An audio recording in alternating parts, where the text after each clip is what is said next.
The House will come to order. Members, please register.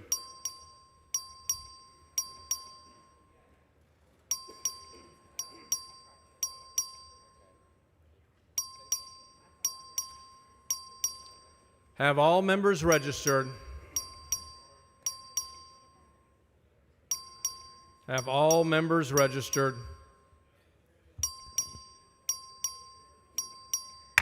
A quorum is present. The House and Gallery, please rise for the invocation which will be offered by Pastor Scott Wall from the Capitol Commission in Austin. Thank you, Mr. Speaker. Good morning, members. The word for the day is behold. It was given to me by one of your colleagues. I don't know exactly what she wanted me to say about behold, but I thought it was a great word. It's a word that's used over 1,000 times in the Old Testament. It's the Hebrew word hene, which means, look, pay attention. Something big is about to happen, or something big is about to be said. God is moving.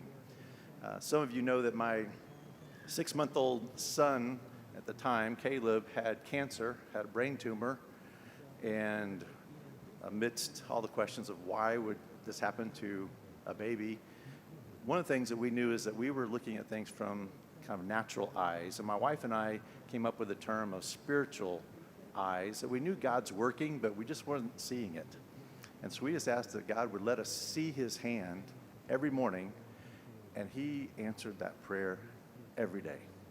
And so I see that as behold, God is working. I'm going to pray that God lets you have those same spiritual eyes to see God working today.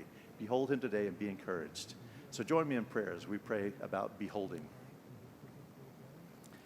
Heavenly Father, you have said throughout your word, behold, an invitation to us to see more than is immediately visible with our earthly eyes.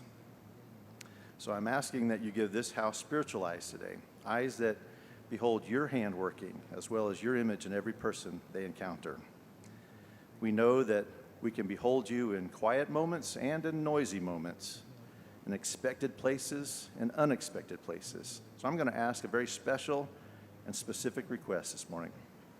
Please, today, show yourself in a special way to each individual here in this house and to those who are listening, that we might behold you today. In your Son, Jesus' name I pray. Amen. The Chair recognizes the Honorable Lulu Flores to lead us in the pledges of allegiance to the United States and Texas flags.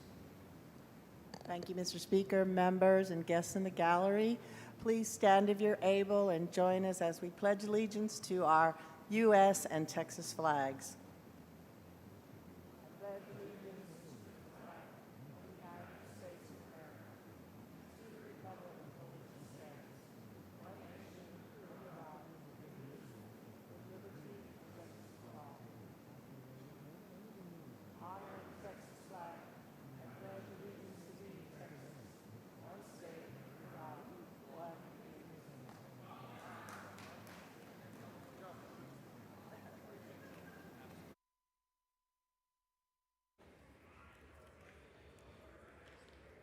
Please excuse Mr. Venton Jones because of an illness on motion of Ms. Campos. Is there objection? Chair is none, so ordered.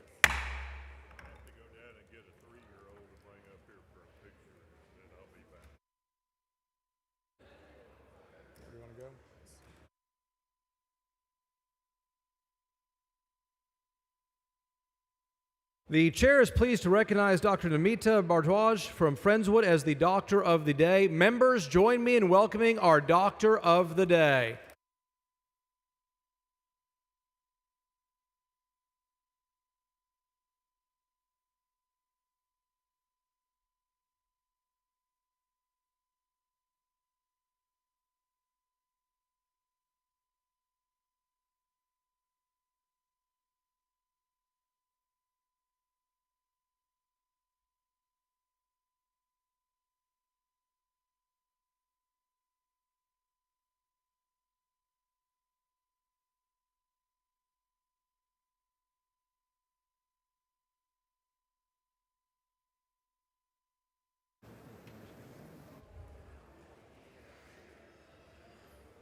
Mr. Speaker.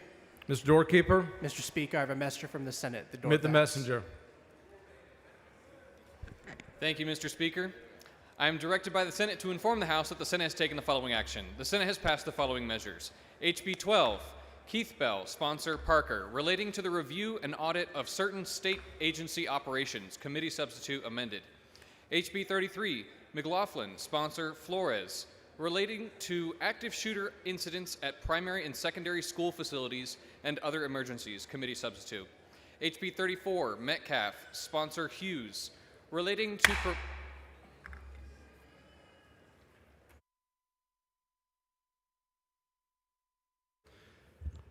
Mr. Guerin moves to defer the reading and referral bills into the end of today's business. Is there objection? Chair hears none, so ordered.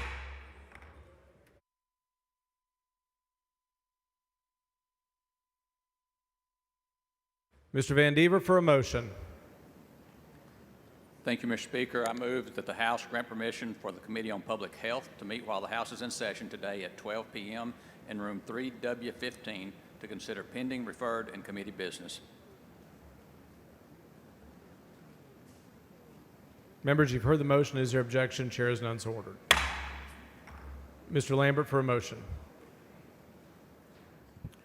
Mr. Speaker, I move that the House grant permission for the Committee on Pensions, Investments, and Financial Services to meet while the House is in session today at 3 p.m. in room 1W.14, the Agricultural Museum, to consider pending, referred, and committee business. Members, you've heard the motion. Is there objection? Chair is none, so ordered. Mr. King for a motion. Thank you, Mr. Speaker. I move that the House grant permission for the Committee on State Affairs to meet with the House in session today at 4 p.m. in room 1W14, the Agricultural Museum, to consider pending, referred, and committee business. Members, you've heard the motion. Is there objection? Chair is none, so ordered. Following announcement, clerk will read the announcements. The Committee on Public Health will meet today at 12 p.m. in room 3W.15 in a formal meeting to consider pending, referred, and committee business. The Committee on Pensions, Investments, and Financial Services will meet today at 3 p.m. in room 1W.14 Agricultural Museum in a formal meeting to consider pending, referred, and committee business. The Committee on State Affairs will meet today at 4 p.m. in room 1W.14 Agricultural Museum in a formal meeting to consider pending, referred, and committee business.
Members, please take your seats. We have 2 memorial recognitions. The chair recognizes Mr. Hunter for a memorial recognition. Thank you, Mr. Speaker and members, and Representative Villalobos and I are here, and we have the family who is in the gallery. Today, we will do a recognition, and then there's going to be a memorial resolution that we're going to be passing in honor of Jared Dale Hunt of Corpus Christi. And he passed away on July 15, 2024, at 25 years old. He's the beloved son of Lisa and Jeff Hunt and a devoted brother to Carter. He was active in his faith community at Grace United Methodist Church and graduated from Calallen High School in 2017, and he was affectionately voted as Mr. Congeniality by his classmates. He was very passionate about agriculture. He raised award-winning animals at the Nueces County Junior Livestock Show and remained a loyal supporter. He earned a degree in agriculture business from Texas A&M University in 2022 and proudly wore his Aggie ring. A member of Phi Delta Theta, he also gave back through his fraternity service efforts. Though his time was very, very brief, his warmth, joy, and generous spirit is going to live on, and especially in all the hearts who knew him. And we honor his memory and extend our deepest condolences to the family. And Mr. Speaker and members, let me just kind of recognize some of the family who are here today. The parents, Jeff and Lisa Hunt, his brother Carter Hunt, sister-in-law Emily Hunt, Haven Hunt, Harry and Jerry Carter, Jennifer Lieb, Jack Hadamek, Melvin Hadamek, cousins Kylie John, Tony John, Riley John, Caitlin Lieb, Jackson Lieb, and friends of the family, Carrie Keeble and Luke Leggett. And if you all would stand in the gallery right now. Thank you, family. The state of Texas honors you. The Texas House honors you. Thank you for being here, and all memorial respects for you, your family, and your son. Thank you very much. If we could have a moment of silence. Members, please rise for a moment of silence.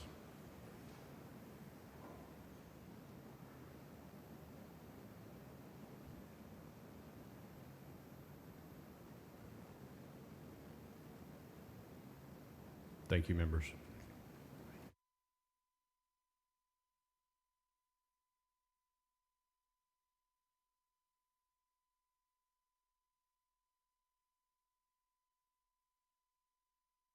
The chair recognizes Mr. Toth for memorial recognition.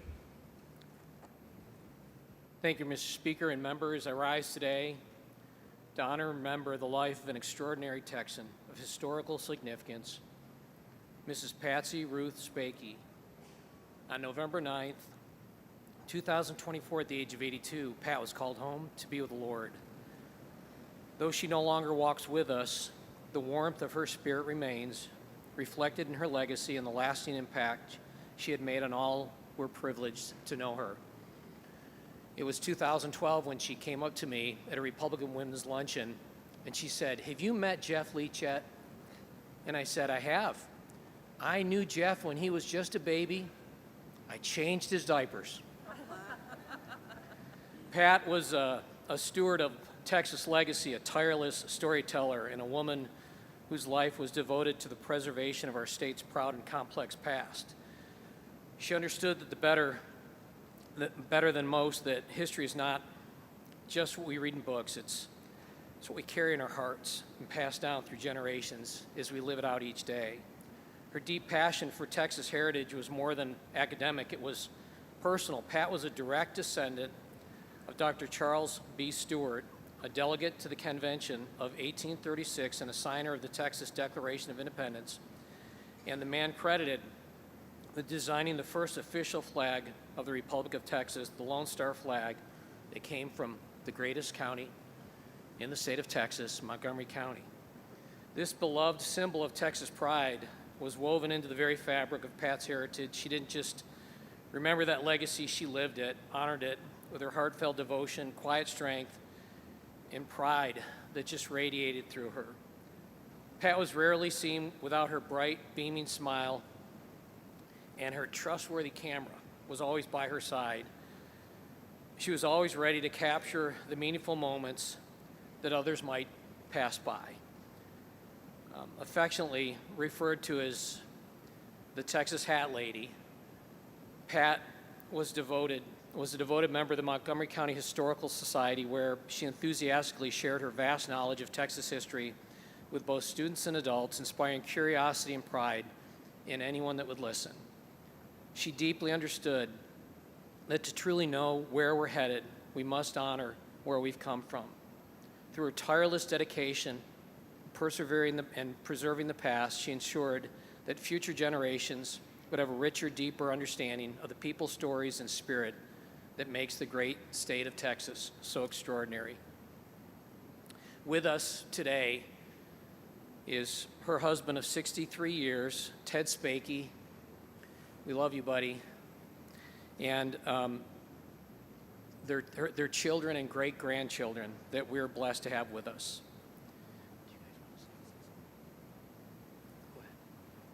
Chair recognizes Mr. Metcalf. Thank you, Mr. Speaker. So glad that y'all are here with us today. I remember meeting Pat many, many, many years ago, and at one event, whenever I got elected to the legislature, she asked me too if I knew Jeff Leach. And so I know Jeff has fond memories of her and your family, and I'll always remember Pat as just sweet, loving, kind, gentle lady, always with red lipstick on and her camera in hand, always talking about her family members. God bless you. Chair recognizes Mr. Bell of Montgomery. Thank you, Mr. Speaker.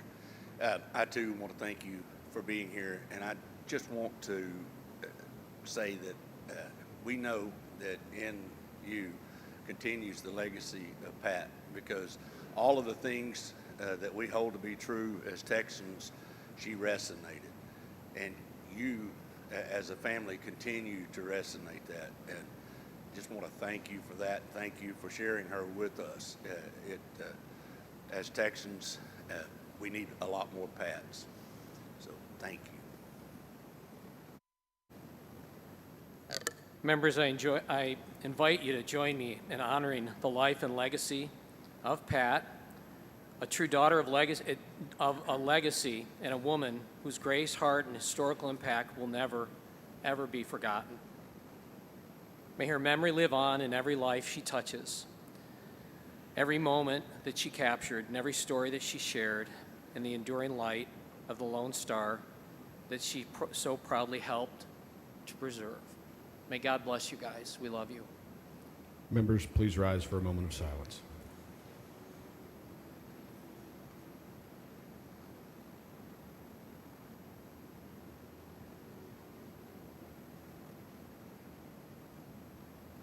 Thank you, members.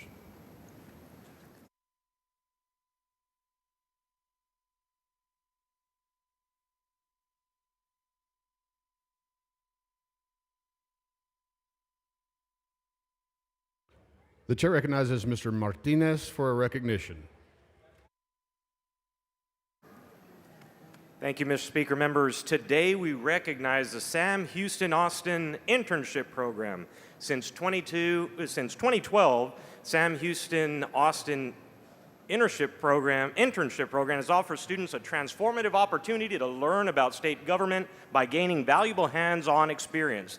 This year's class of interns, and we're very proud of them standing up in the gallery, McKenna McDaniel in the office of State Representative Will Metcalf, Sarah Hope Perot in the office of State Representative J.M. Lozano, Cynthia Villarreal Carrillo in my office, State Representative Armando Martinez, Guadalupe Centeno in the office of State Representative Sempronia Thompson, Sarah Magnosia in the office of State Representative Lalani, Michelle Cardenas in Governor Greg Abbott's Legislative Affairs Office, and Sarah Isaac, who is working with the Texas Association of Counties.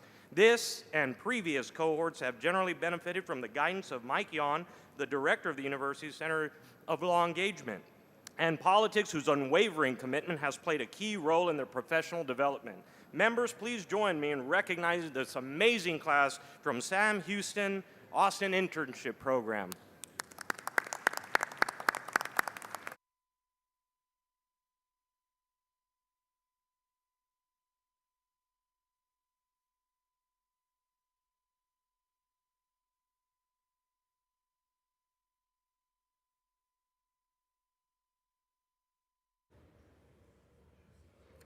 The chair recognizes Mr. Reynolds for a recognition.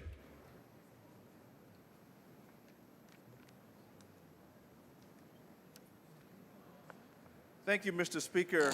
Members, today I'm honored to be joined with my colleague, Representative Charlene Ward Johnson, and also Senator Boris Miles, to recognize some outstanding members from the greater Houston area representing the Greater Houston Frontiers Club Day at the Capitol. The Greater Houston Frontiers Club is a nonprofit 501c3 organization dedicated to providing educational and monetary assistance to talented, underserved high school seniors in the Greater Houston, Harris County area.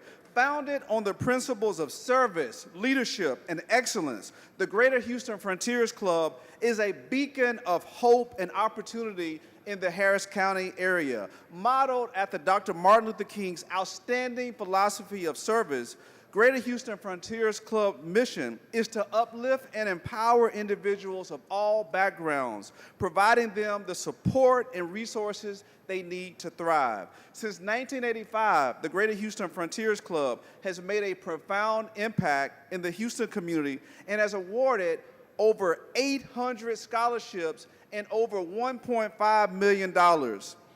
Members, let's recognize some outstanding individuals that are here today in the gallery. I want to personally thank the leadership of the executive board, the president, Dr. Novella Washington, Shirley Carter Williams, first vice president, Byron Alexander, second vice president, Tanya Allen, treasurer, John Fain, assistant treasurer, Arthur Hendon, parliamentarian, Veronica Williams, secretary. Members, these individuals work hard. They sacrifice, they give their time, their talent, and their treasure. They're always on the front line when it comes to raising money for these students to matriculate to college. And I want to just thank them for their service to Harris County and the greater Houston area and the entire state of Texas. I want to thank them for being mentors for these aspiring students that are our future. And I want to just recognize them for always upholding the principles of Dr. Martin Luther King of service. And with that, I know that we have Representative Charlene Ward Johnson, who has served this great organization for many years, that wants to recognize them as well. The chair recognizes Ms. Ward Johnson.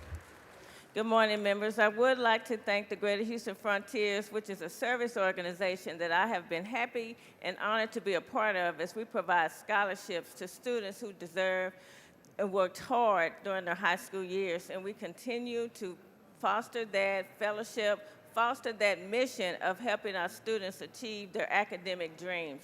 So thank you again, Greater Houston Frontiers. Thank you for coming to Austin, and thank you for the things that you do in the community.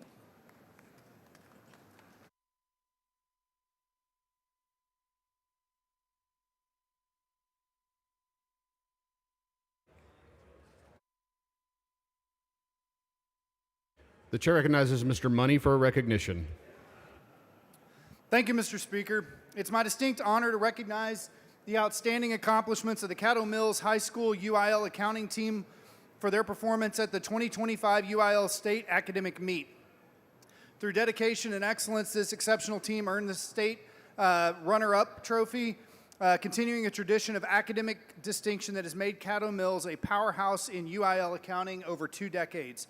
Joining us in the gallery today, this year's team includes senior Nathan Blackwell, a 3-time state qualifier. Nathan has left his mark on the program by being a member of a state champion team, a 2-time state runner-up team member, state runner-up individual, and state second runner-up individual. We're also joined by juniors Arabelle Parrish and Claire Kanzi, and sophomore Bradley McCormick competing at state for the first time. And this accomplished group of emerging leaders is coached by Hannah Hodnett, who has who holds the distinguished titles of 4-time state qualifier coach, state champion coach, 2-time state runner-up coach, and state second runner-up coach. On behalf of the state of Texas, I extend my heartfelt congratulations to these remarkable students and their coach. We are incredibly proud of you and celebrate your outstanding achievements. Thank you.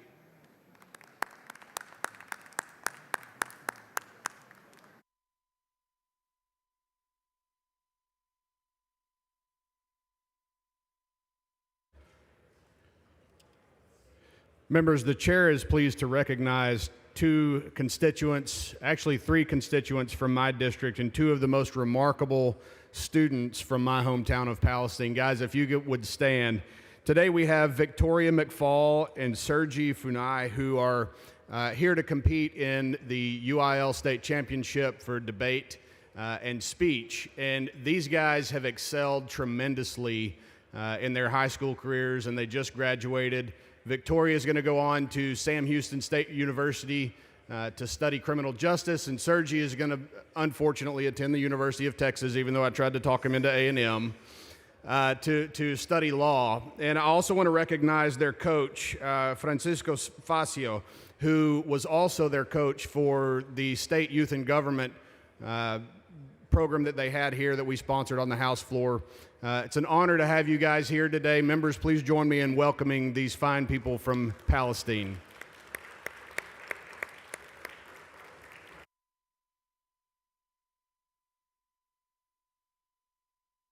The chair recognizes Mr. Darby for a motion. Thank you, Mr. Speaker. I move the House grant permission for the Committee on Energy Resources to meet while the House is in session today at 1:30 p.m. in room 1W14, Agriculture Museum, to consider pending, referred, and committee business. Members, you've heard the motion. Is there objection? The chair hears none. The motion is adopted. Following announcement, the clerk will read the announcement. The Committee on Energy Resources will meet today at 1:30 p.m. in room 1W.14, Agricultural Museum, in a formal meeting to consider pending, referred, and committee business. The chair recognizes Mr. Bojani for recognition. Thank you, Mr. Speaker. Members, this recognition is for all those who came and played pickleball last night. Rep Fairley and I wanted to thank everyone who was able to make it out to the pickleball tournament last night. And we also want to congratulate our winners, which is former state Representative Isaac, but Jason Isaac, and his son, Aiden Isaac. The competition was fierce, so Representative Carrie Isaac should be very proud to be a proud mother and a proud husband for the remarkable work of their father and her husband and her son. We should also be very disappointed that no current member took the trophy, but a former member to the body is as great as we can get. And like many of you, I was not able to play last night, so I look forward to meeting Jason and Aiden at the court next session. That's all right. Thank you all. Thank you, Mr. Speaker.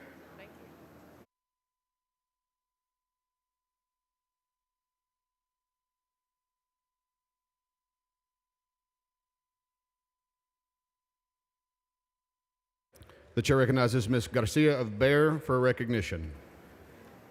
Thank you, Mr. Speaker. Members, as we have spent the last couple of days of our session discussing bail reform, I know I have been a very vocal advocate, and I've shared a lot of my stories with you all about my journey of being a justice-impacted youth.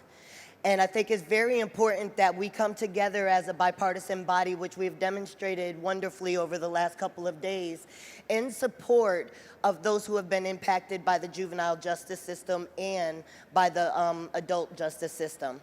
What we have here today are a group of our constituents from Bexar County, San Antonio, who are justice impacted themselves and have taken their community advocacy to their communities to really make an impact after their service. And also, I would like to recognize my fellow justice impacted youth that by the grace of God, she was just presented in front of me right this minute.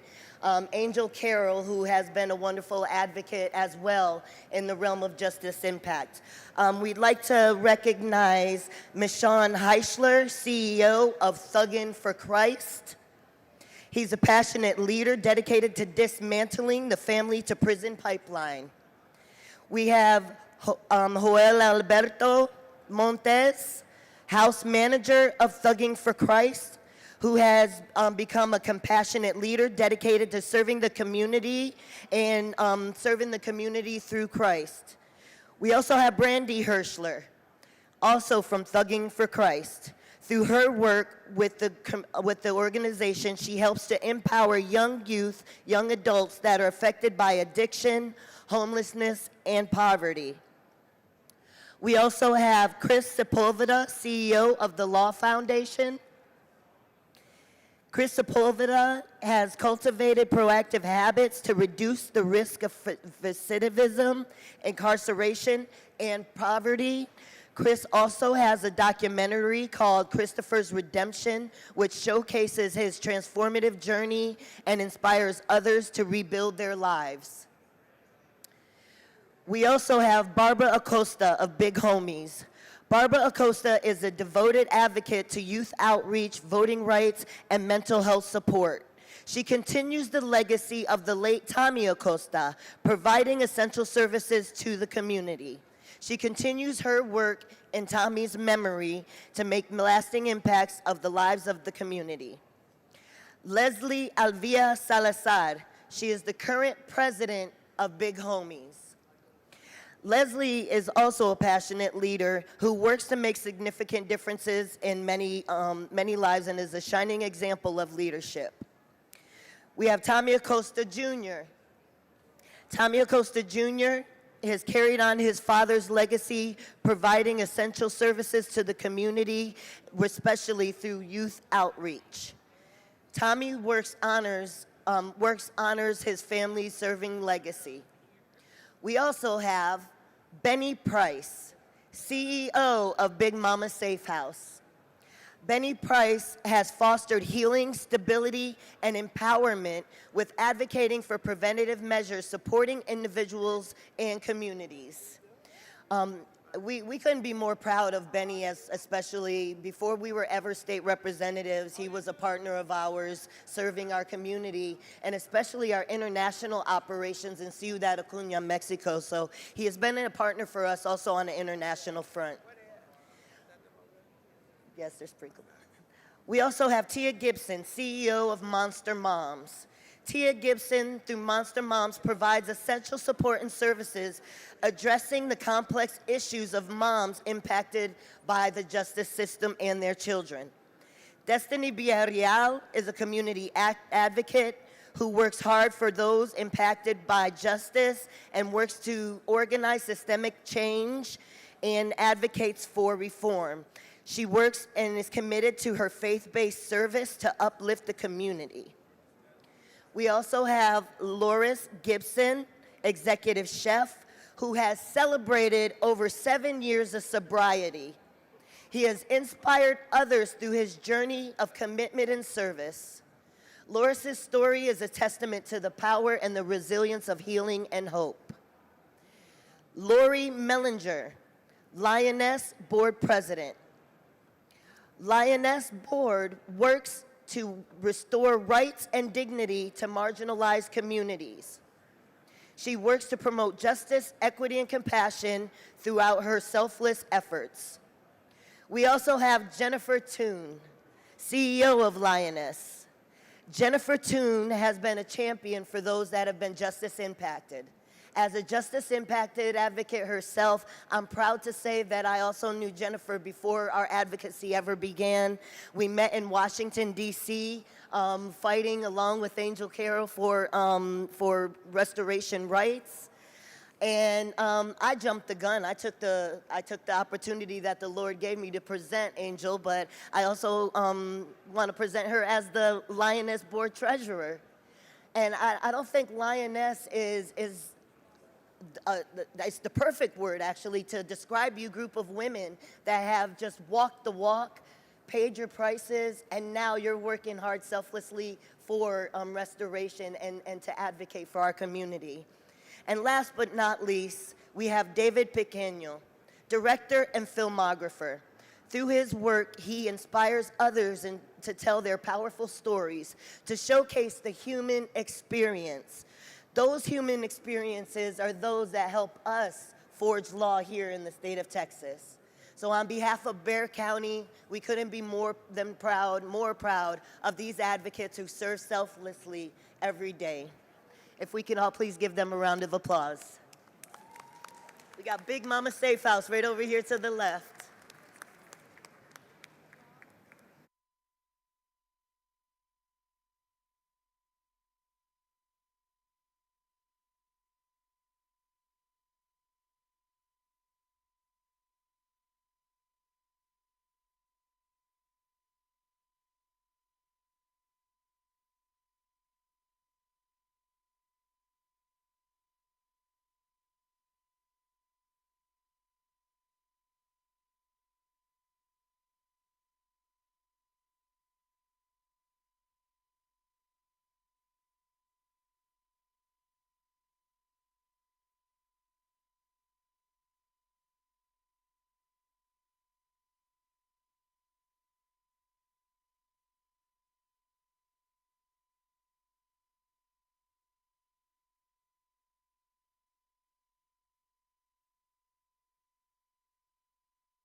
Members, please take your conversations outside the rail. The chair recognizes Mr. Hefner for a motion. Thank you, Mr. Speaker. I move to suspend all necessary rules to take up and consider HCR 144. Members, you've heard the motion. Is there objection? The chair hears none and the rules are suspended. The following resolution, the clerk will read the resolution. HCR number 144 by Cortez, paying tribute to the U.S. service members killed in action who are being honored as part of the 2025 Fallen Heroes Memorial Service. The chair recognizes Mr. Hefner to explain the resolution. Thank you, Mr. Speaker. Members, this resolution honors the fallen heroes who will be honored at this Saturday's Fallen Heroes ceremony. I move adoption. The question occurs on the adoption of the resolution. All those in favor, please rise.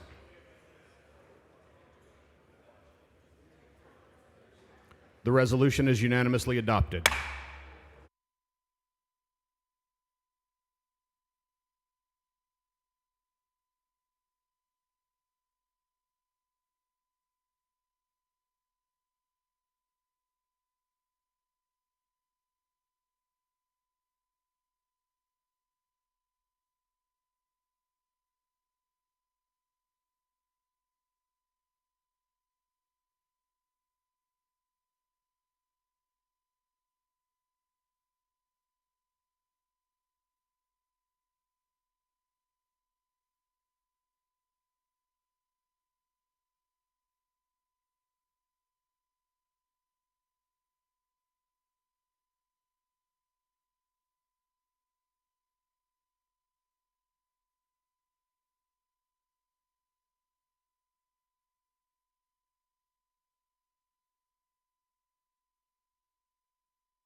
Members will be starting on the calendar shortly.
The chair recognizes Mr. Metcalf for a motion.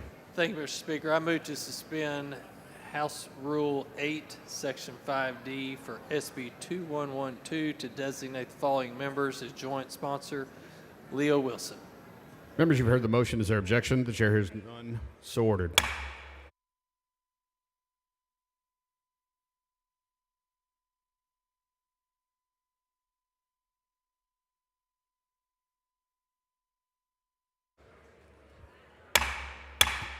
Look out!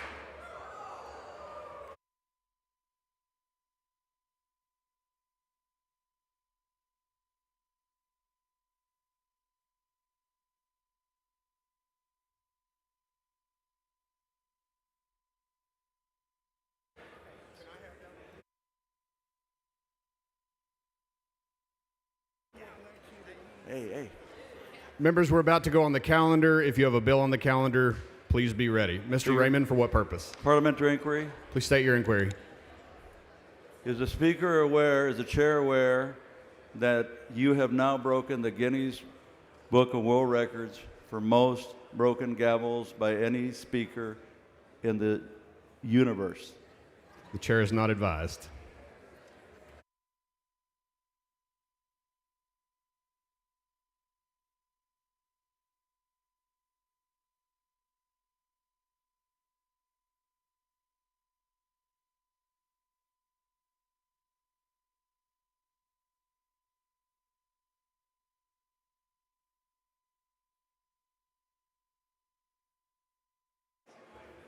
Ms. Isaac, for what purpose? Thank you, Mr. Speaker. I want to make a motion that the remarks about the pickleball champions be reduced to writing and placed in the journal. Members, you've heard the motion. Is there objection? The chair hears none. So ordered.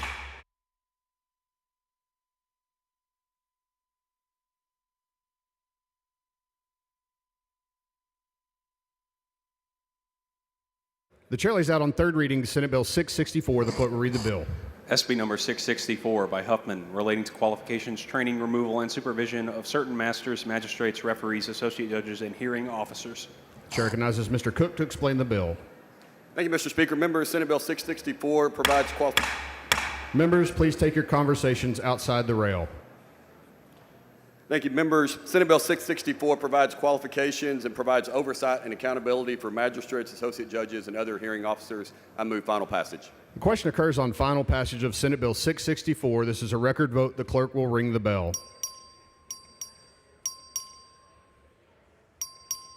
Show Mr. Louderback voting aye. Show Ms. Fairley voting aye. Show Mr. Patterson voting aye. Have all voted. There being 142 ayes, 0 nays, Senate Bill 664 is finally passed. The chair lays out on third reading Senate Bill 40. The clerk will read the bill. SB number 40 by Huffman, relating to the use by a political subdivision of public funds to pay bail bonds. The chair recognizes Mr. Smithy to explain the bill. Mr. Speaker, this is the bill we passed yesterday that prohibits the political subdivisions from using public funds to pay bail bonds. I would move passage. The question occurs on final passage of Senate Bill 40. This is a record vote. The clerk will ring the bell. Show Mr. Smithy voting aye.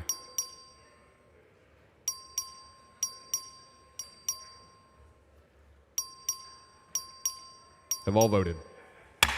There being 113 ayes, 30 nays, Senate Bill 40 is finally passed. Chair lays out on third reading Senate Bill 9. The clerk will read the bill. SB number 9 by Huffman, relating to the release of defendants on bail, the duties of a magistrate, and certain criminal proceedings in the regulation of charitable bail organizations. The chair recognizes Mr. Smithy to explain the bill. Mr. Speaker, this is the bill we debated at some length yesterday. It is the bill that is the comprehensive reform of our bail system. I move passage. The question occurs on final passage of Senate Bill 9. This is a record vote. The clerk will ring the bell. Show Mr. Smithy voting aye.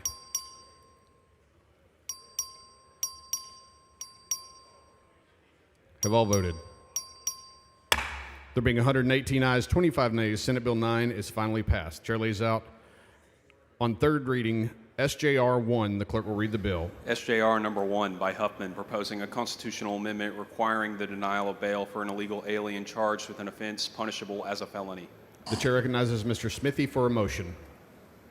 Thank you, Mr. Speaker. I move to postpone further consideration of SJR 1 until time certain 3 p.m. today. Members, you've heard the motion. Is there objection? Chair hears none. The motion is adopted.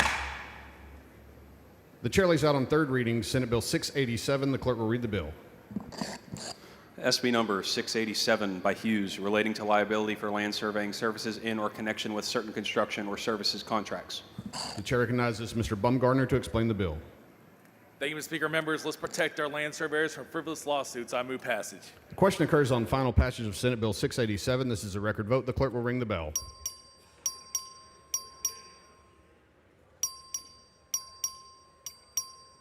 Have all voted? There being 145 ayes, 0 nays, Senate Bill 687 is finally passed.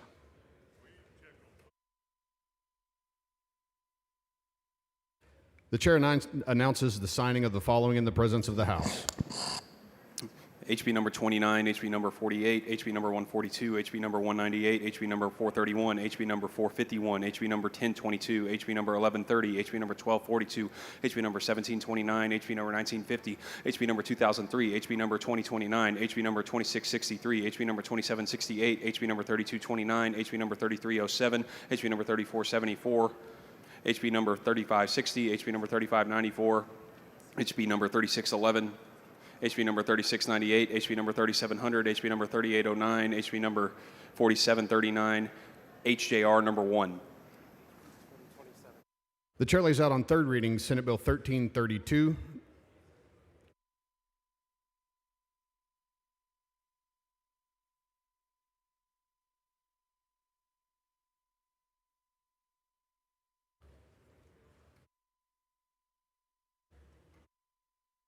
The clerk will read the bill.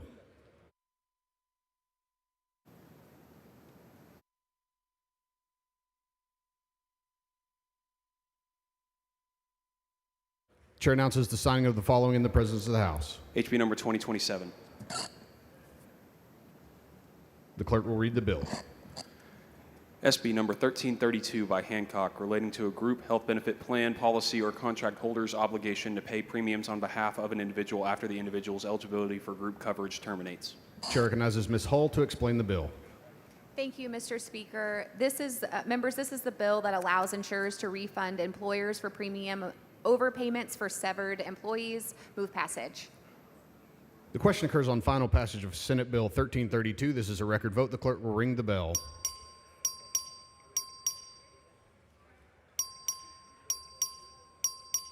Have all voted? There being 145 ayes, 0 nays, Senate Bill 1332 is finally passed. Chair lays out on third reading Senate Bill 458. The clerk will read the bill. SB number 458 by Schwartner, relating to an appraisal process for disputed losses under personal, automobile, or residential property insurance policies. The chair recognizes Mr. Darby to explain the bill. Thank you, Mr. Speaker. Members, this is right to appraisal for home and auto insurance, and I move passage. Question occurs on final passage of Senate Bill 458. This is a record vote. The clerk will ring the bell.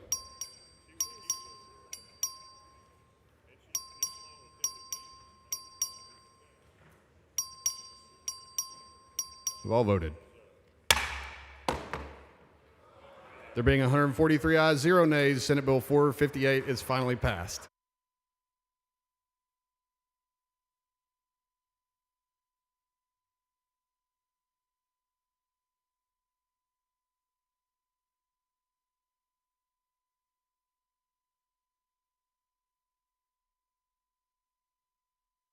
The chair lays out on third reading Senate Bill 482. The clerk will read the bill. SB number 482 by Alvarado, relating to increasing the criminal penalties for the offense of assault and harassment committed against certain employees or agents of utility and committed in a disaster area or evacuated area. Chair recognizes Mr. Harless to explain the bill. Thank you, Mr. Speaker. Members, this bill, if you lived in Houston during Hurricane Beryl, you would not believe what happened. We had to send police out with our linemen to restore electricity because they were getting threatened. This bill should get a unanimous vote on this House floor, because if it was your power, you would want it back on as soon as possible. I move passage. The question occurs on final passage of Senate Bill 482. This is a record vote. The clerk will ring the bell.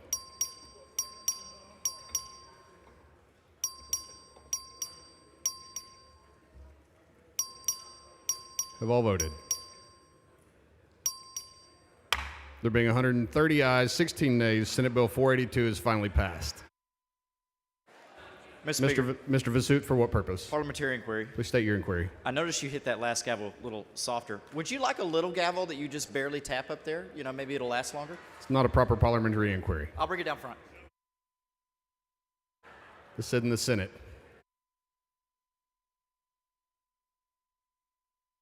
The chair lays out on third reading Senate Bill 927. The clerk will read the bill. SB number 927 by Hancock relating to the issuance of Navy and Marine Corps Achievement Medal Specialty license plates. The chair recognizes Mr. McQueenie to explain the bill. Thank you, Mr. Speaker. Navy and Marine Corps Achievement Medal license plates. Move passage. Question occurs on final passage of Senate Bill 927. This is a record vote. The clerk will ring the bell. Show Mr. McQueenie voting aye. Show Ms. Garcia of Bear voting aye. Have all voted. There being 139 ayes, 8 nays, Senate Bill 927 is finally passed. Chair lays out on third reading Senate Bill 984. The clerk will read the bill. SB number 984 by Betancourt relating to access to individualized investigational treatment for patients with life-threatening or severely debilitating illnesses. The chair recognizes Mr. Guerin. Thank you, Mr. Speaker and members. Senate Bill 984 allows patients with serious life-threatening illnesses to access personalized DNA-based treatments. I move passage. The question occurs on final passage of Senate Bill 984. This is a record vote. The clerk will ring the bell.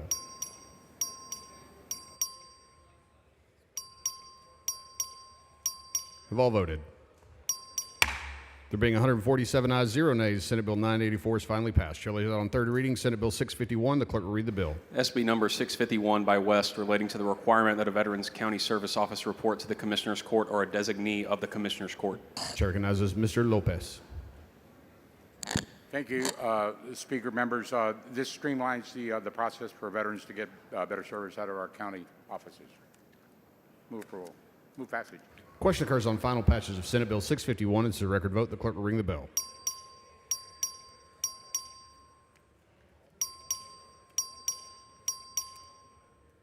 We've all voted. There being 140 ayes, 6 nays, Senate Bill 651 is finally passed. Chair lays out on third reading Senate Bill 1620. The clerk will read the bill. SB number 1620 by Huffman relating to the establishment of the Texas Forensic Analyst Apprenticeship Pilot Program. Chair recognizes Dr. Bonin. Thank you, Mr. Speaker. This legislation addresses our growing shortage of qualified forensic analysts by creating a Forensic Analyst Apprenticeship Pilot Program. I move passage. Question occurs on final passage of Senate Bill 1620. Record vote. The clerk will ring the bell.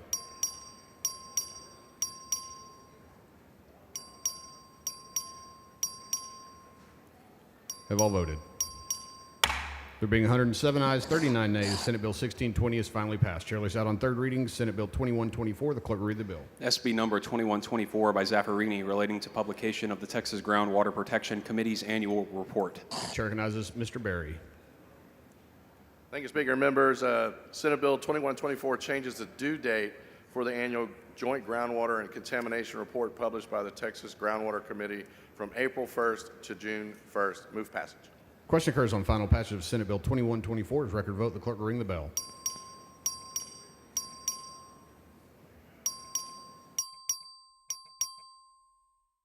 Have all voted.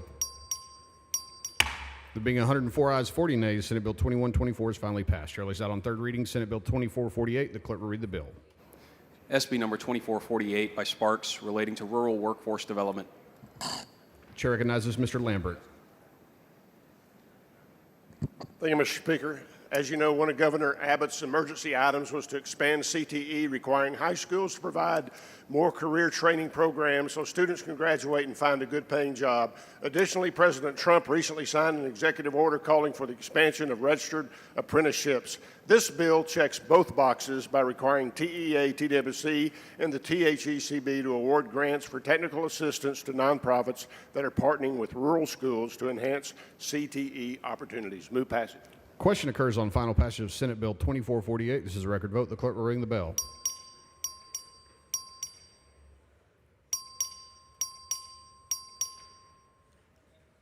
Have all voted. There being 103 ayes, 44 nays, Senate Bill 2448 is finally passed. Chair lays out on third reading Senate Bill 841. The clerk will read the bill. SB number 841 by Hughes relating to the beneficiaries of trust funds paid or received in connection with an improvement on specific real property. Chair recognizes Mr. Harless. Thank you, Mr. Speaker. Members, this is the bill we passed unanimously yesterday that just fixes up some language in the bill. Thank you. I move passage. Question occurs on final passage of Senate Bill 841. Record vote. The clerk will ring the bell.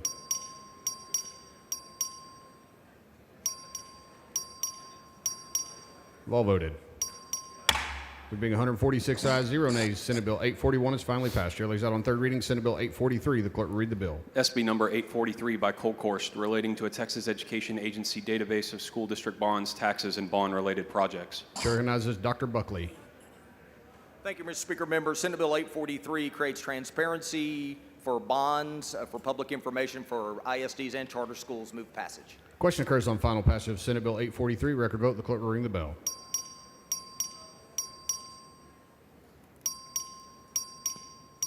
Have all voted. There being 144 ayes, 0 nays, Senate Bill 843 is finally passed. Chair lays out on third reading Senate Bill 402. The clerk will read the bill. SB number 402 by Paxton, relating to the payment of certain ad valorem tax refunds. Chair recognizes Mr. Little. Thank you, Mr. Speaker. Members, this directs the comptroller to promulgate a form to direct your property tax refund.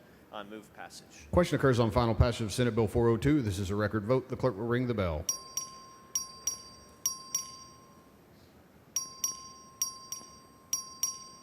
Have all voted. There being 144 ayes, 1 nay, Senate Bill 402 is finally passed. Chair lays out on third reading Senate Bill 2662. The clerk will read the bill. SB number 2662 by Perry, relating to the enforcement of drought contingency plans by Water and Sewer Utilities and the Public Utility Commission of Texas. Chair recognizes Mr. Berry. Thank you, Speaker and members. Related to the enforcement of drought contingency plans by Water and Sewer Utilities by the Public Utility Commission of Texas. Move passage. Question occurs on final passage of Senate Bill 2662. As a record vote, the clerk will ring the bell.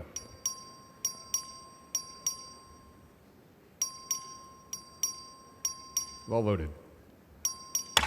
There being 128 ayes, 19 nays, Senate Bill 2662 is finally passed. Chair lays out on third reading Senate Bill 2053. The clerk will read the bill. SB number 2053 by Birdwell, relating to creating the Governor's Medal of Service Award to recognize service to the people of Texas. Chair recognizes Mr. Metcalf to explain the bill. Thank you, Mr. Speaker. Members, Senate Bill 2053 creates the Governor's Medal of Service Award. I move passage. Question occurs on final passage of Senate Bill 2053. This is a record vote. The clerk will ring the bell.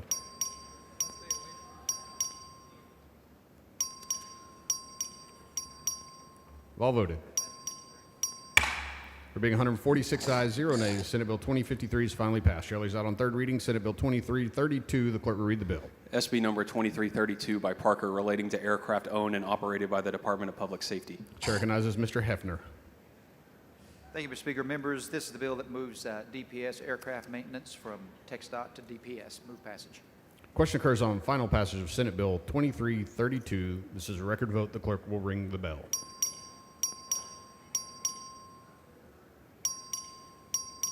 Show Ms. Villalobos voting aye. Have all voted.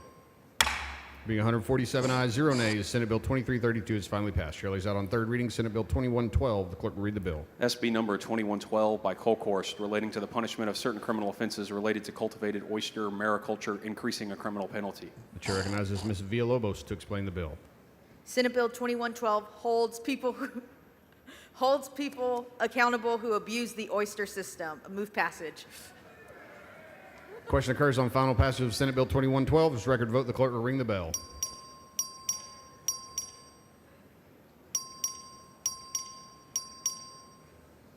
Have all voted. Being 110 ayes, 36 nays, Senate Bill 2112 is finally passed. Chair lays out on third reading Senate Bill 745. The clerk will read the bill. SB number 745 by Colkhorst, relating to enhancing the criminal penalty for the offense of intoxication manslaughter in certain circumstances. Chair recognizes Mr. Gerdes. Thank you, Mr. Speaker. SB 45 creates a new first-degree felony offense for intoxication manslaughter for defendants who caused the death of more than one individual during the same criminal transaction. I move passage. Question occurs on final passage of Senate Bill 745. This is a record vote. The clerk will ring the bell.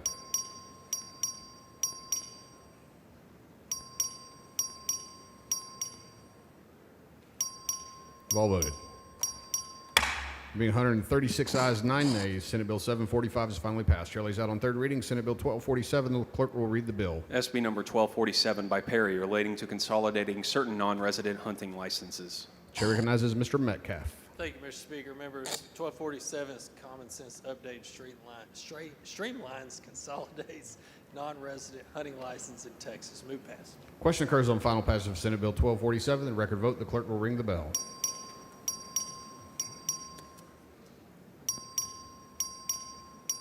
All voted.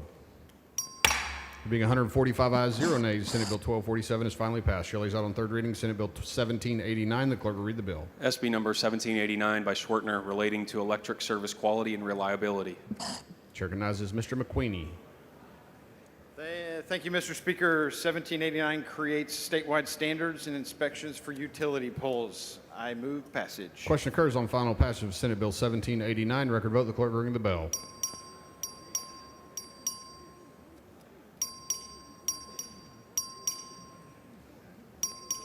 We've all voted. There being 107 ayes, 40 nays, Senate Bill 1789 is finally passed. Chair lays out on third reading Senate Bill 27. The clerk will read the bill. SB number 27 by Creighton relating to the rights of public school educators and assistance provided to public schools by the Texas Education Agency related to public school educators.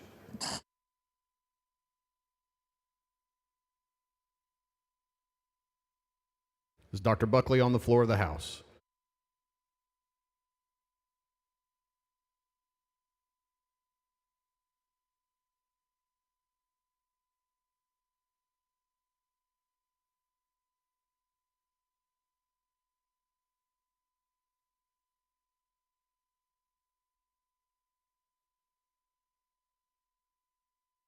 Chair recognizes Dr. Buckley to explain the bill. Members, this is Senate Bill 27. This is the Teachers' Bill of Rights. This is good for educators. They need this. I move passage. Question occurs on final passage of Senate Bill 27. This is a record vote. The clerk will ring the bell.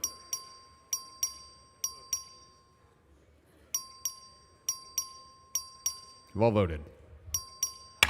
Being 146 ayes, 0 nays, Senate Bill 27 is finally. Chair lays out on third reading Senate Bill 207. The clerk will read the bill. SB number 207 by Paxton relating to excused absences from public school for certain students to attend mental health care appointments. Chair recognizes Ms. Leo Wilson. Thank you, Member Speaker. Senate Bill 207 clarifies that an appointment with a mental health professional is an appointment with a health care professional for the purposes of excused absence. I move passage. Question occurs on final passage of Senate Bill 207. This is a record vote. The clerk will ring the bell.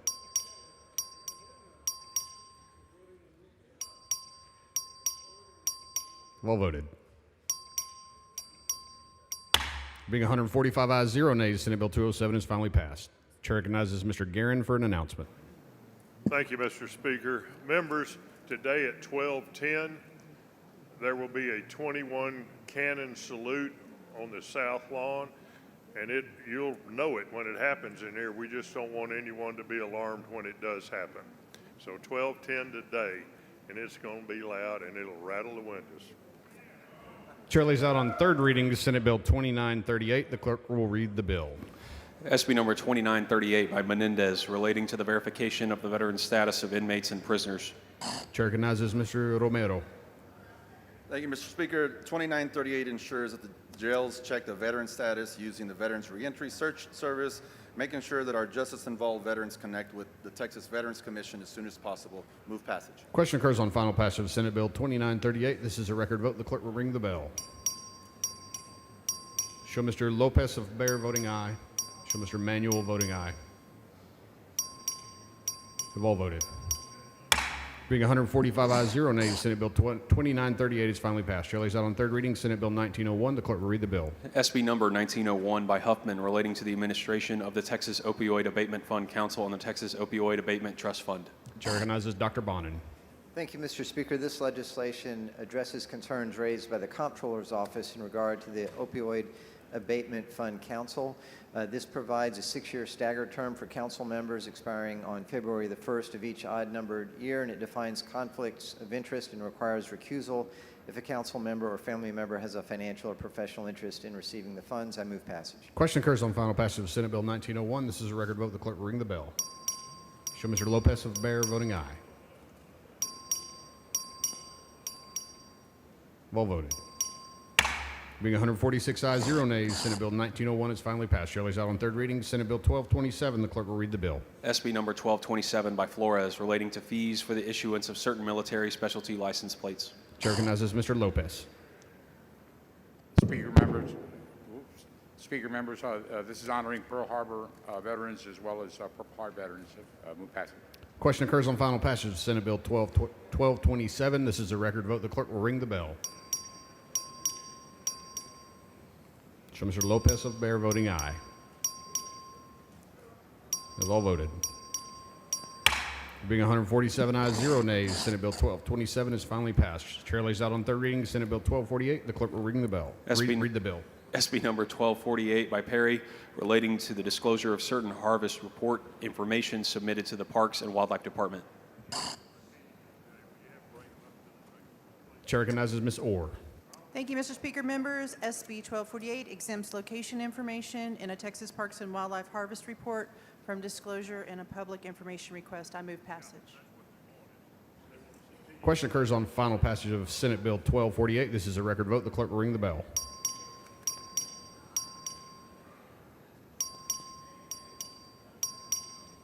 All voted.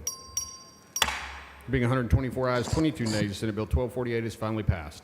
Chair lays out on third reading Senate Bill 912. The clerk will read the bill. SB number 912 by Blanco, relating to the verification of healthcare practitioner continuing education compliance through the establishment of continuing education tracking systems. Chair recognizes Mr. Guillen. Thank you, Mr. Speaker. Members, this requires licensing entities to implement continuing ed tracking systems to verify practitioner compliance before license renewal, improving accuracy, audits, and public trust. Move passage. Question occurs on final passage of Senate Bill 912. This is a record vote. The clerk will ring the bell.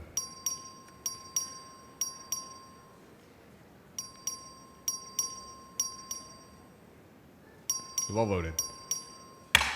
Being 87 ayes, 60 nays, Senate Bill 912 is finally passed. Chair lays out on third reading Senate Bill 1321. The clerk will read the bill. SB number 1321 by Hagan View, relating to compensation and leave for certain peace officers. Chair recognizes Mr. De Ayala. Thank you, Mr. Speaker. Members, this is the TICO compensation bill from yesterday. Move passage. Question occurs on final passage of Senate Bill 1321. The record vote. The clerk will ring the bell.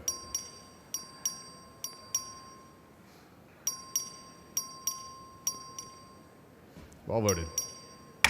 Being 145 ayes, 0 nays, Senate Bill 1321 is finally passed. Chair lays out on third reading Senate Bill 2143. The clerk will read the bill. SB number 2143 by Perry, relating to the authority of a county to commission certain individuals as peace officers and establish certain law enforcement agencies. Chair recognizes Mr. Lopez.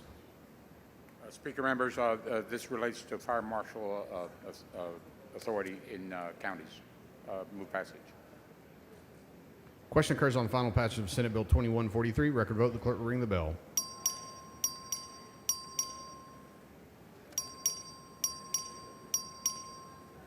All voted. Being 105 ayes, 39 nays, Senate Bill 2143 is finally passed. Chair lays out on third reading Senate Bill 2145. The clerk will read the bill. SB number 2145 by Perry, relating to the authority of the advisory body of a public improvement district and the board of directors of a reinvestment zone to hold a meeting by a telecommunication device. Chair recognizes Mr. Tepper. Thank you, Mr. Speaker. Members, this is the bill where PIDs and TIFs can meet remotely. One person can be on site to take testimony. Move passage. Question occurs on final passage of Senate Bill 2145. This is a record vote. The clerk will ring the bell.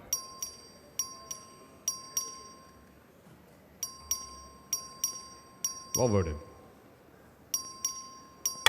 There being 111 ayes, 35 nays, Senate Bill 2145 is finally passed. Chair lays out on third reading Senate Bill 1497. The clerk will read the bill. SB number 1497 by Nichols, relating to the search of certain wireless communications devices by a peace officer. The chair recognizes Ms. Perez to explain the bill. Thank you, Mr. Speaker. Members, this passed unanimously yesterday. SB 1497 exempts skimmers from the search warrant requirement. Move passage. Question occurs on final passage of Senate Bill 1497. This is a record vote. The clerk will ring the bell.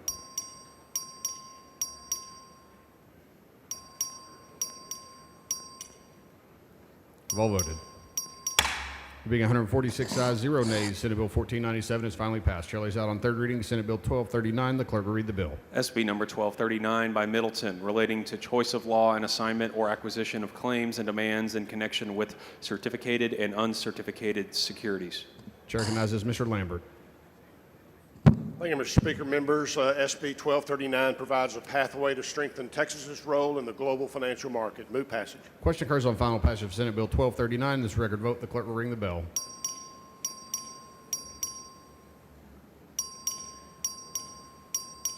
All voted. Being 136 ayes, 10 nays, Senate Bill 1239 is finally passed. Chair lays out on third reading Senate Bill 2180. The clerk will read the bill. SB number 2180 by Hagenview relating to requiring a certification for peace officers to conduct certain polygraph examinations. The chair recognizes Ms. Isaac to explain the bill.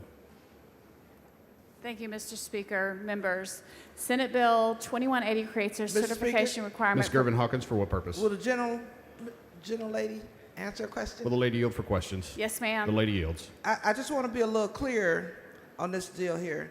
So a peace officer, i.e. police or sheriff, can conduct a polygraph on anyone?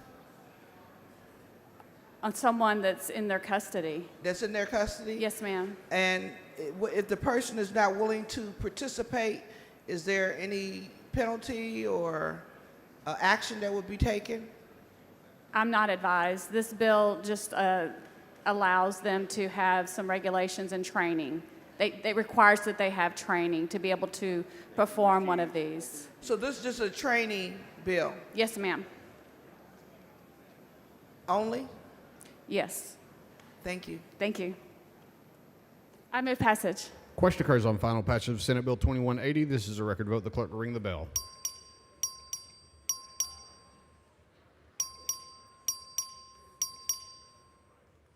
Have all voted. Being 136 ayes, 9 nays, Senate Bill 2180 is finally passed. Chair lays out on third reading Senate Bill 1388. The clerk will read the bill. SB number 1388 by Colkhorst relating to family support services provided under a Health and Human Services Commission program. Chair recognizes Mr. Frank. This is the Thriving Texas Families that provides a number of things, but it provides parenting classes to women, individual and group counseling, evidence-based prenatal and parenting education, job training, financial coaching, a lot of other things. I do have a third reading amendment, and to do the third reading amendment, I brought none other than Gio Capriglione. The following amendment, the clerk will read the amendment.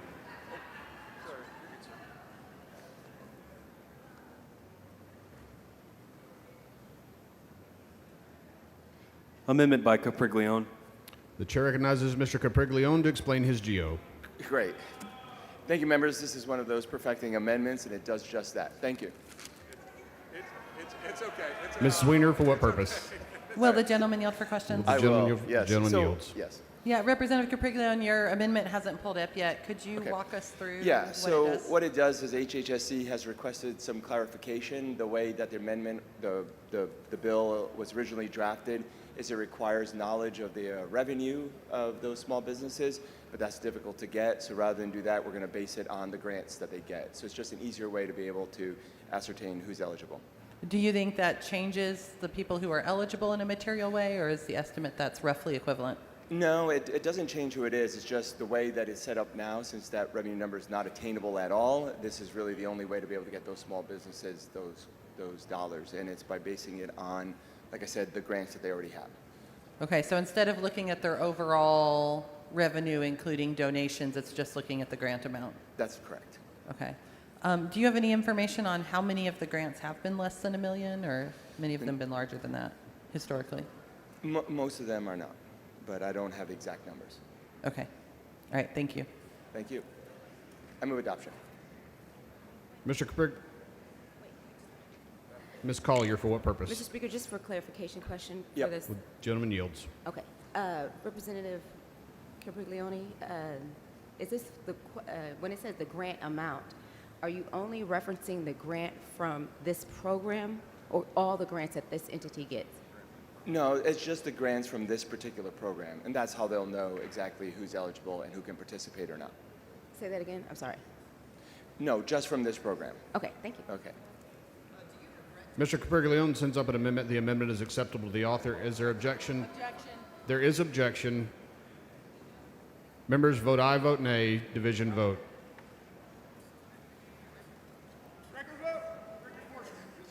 Strike the board.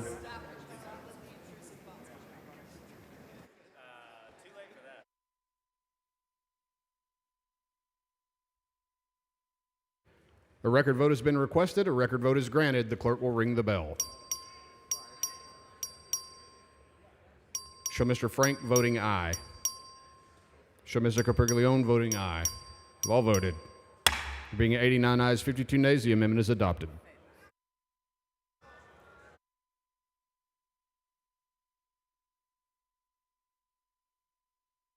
Sorry, the amendment fails to adopt. The chair recognizes Mr. Frank to close on the bill. I apologize, I may have gotten too cute there. That amendment really was just a clarifying amendment. My apologies, but the bill is still great. The amendment, I think we can still work with HHSC. I apologize for trying to have fun. I move passage on the bill. Question occurs on final passage of Senate Bill 1388. This is a record vote. The clerk will ring the bell.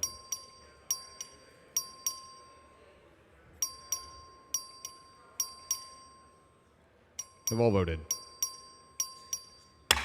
Being 95 ayes, 48 nays, Senate Bill 1388 is finally passed. Chair lays out on third reading Senate Bill 1662. The clerk will read the bill.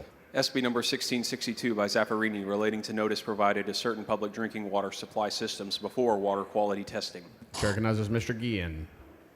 Thank you, Mr. Speaker. Members, this authorizes the TCEQ to give up to 24 hours notice to a public drinking water supply system before conducting water quality testing in response to a complaint. Move passage. Question occurs on final passage of Senate Bill 1662. This is a record vote. The clerk will ring the bell.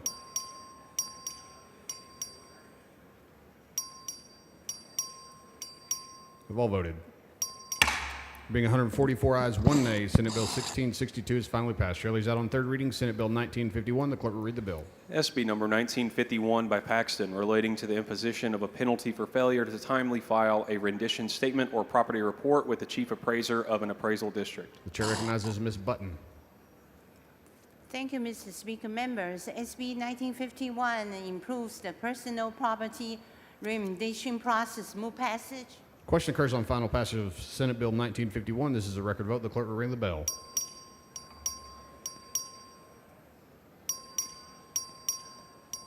Have all voted. Being 136 ayes, 9 nays, Senate Bill 1951 is finally passed. Chair lays out on third reading Senate Bill 1537. The clerk will read the bill. SB number 1537 by Zaffarini relating to the appointment of an interpreter in a criminal proceeding. Chair recognizes Mr. Smithy. Thank you, members. Mr. Speaker, this bill, in Texas, we require interpreters in criminal proceedings. This is a cleanup bill that just makes it easier to obtain those interpreters. Move passage. Question occurs on final passage of Senate Bill 1537. This is a record vote. The clerk will ring the bell.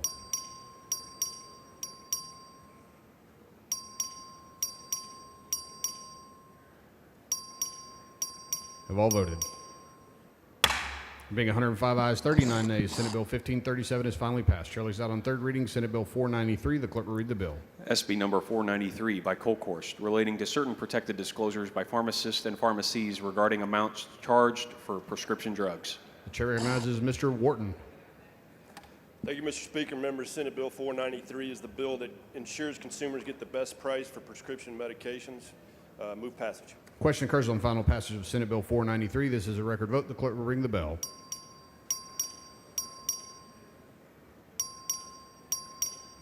Have all voted.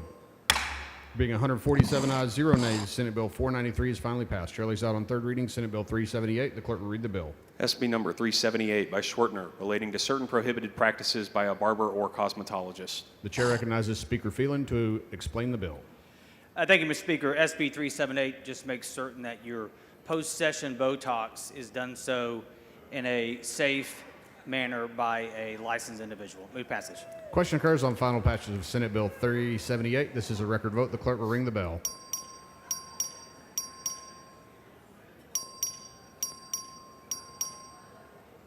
Have all voted. There being 107 ayes, 39 nays, Senate Bill 378 is finally passed. Chair lays out on third reading Senate Bill 1020. The clerk will read the bill. SB number 1020 by Huffman relating to personal bond offices to the notification provided to a judge regarding tampering with an electronic monitoring device while released on bond or community supervision and to the availability of certain information regarding a person required to submit an electronic monitoring program. Chair recognizes Mr. Louderback. Thank you, Mr. Speaker. Members, this is the bill we passed overwhelmingly yesterday to clarify and harmonize ankle monitor violation reports. Move passage. Question occurs on final passage of Senate Bill 1020. This is a record vote. The clerk will ring the bell.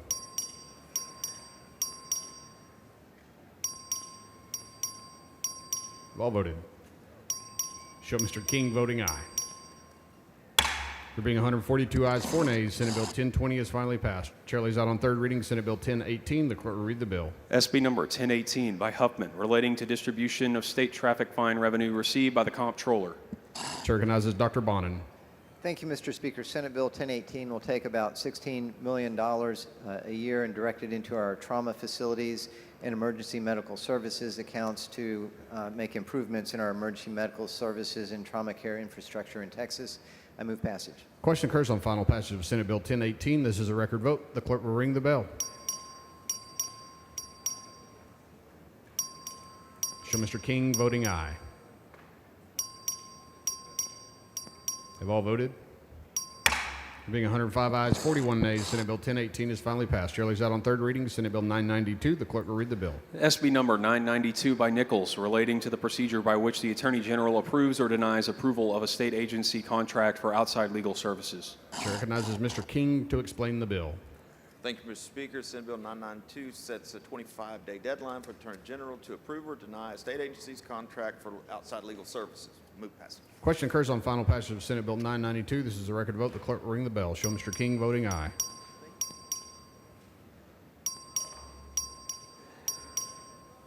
Have all voted? There being 111 ayes, 33 nays, Senate Bill 992 is finally passed. Chair lays out on third reading Senate Bill 958. The clerk will read the bill. SB number 958 by Parker, relating to the eligibility of certain victims of trafficking of persons or compelling prostitution for an order of non-disclosure of criminal history record information. Chair recognizes Dean Thompson. Mr. Speaker, members, this is a bill we passed on yesterday allowing those persons who are in foster care to be tested for trafficking of persons. I move passage. Question occurs on final passage of Senate Bill 958. This is a record vote. The clerk will ring the bell.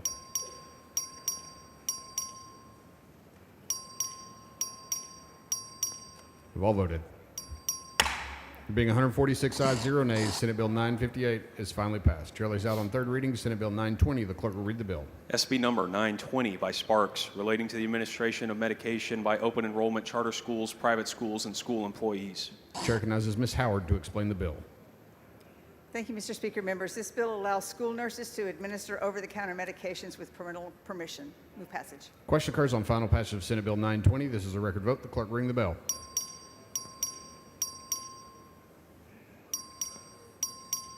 Have all voted? Being 147 ayes, 0 nays, Senate Bill 920 is finally passed. Chair lays out on third reading Senate Bill 1350. The clerk will read the bill. SB number 1350 by Hughes, relating to a commission to coordinate celebrations of the bicentennial anniversary of Texas independence. Chair recognizes Mr. Leach to explain the bill. Thank you, Mr. Speaker. Members, this bill sets up the commission that will coordinate and lead the celebrations for Texas bicentennial anniversary. And with that, I move passage. Question occurs on final passage of Senate Bill 1350. This is a record vote. The clerk will ring the bell.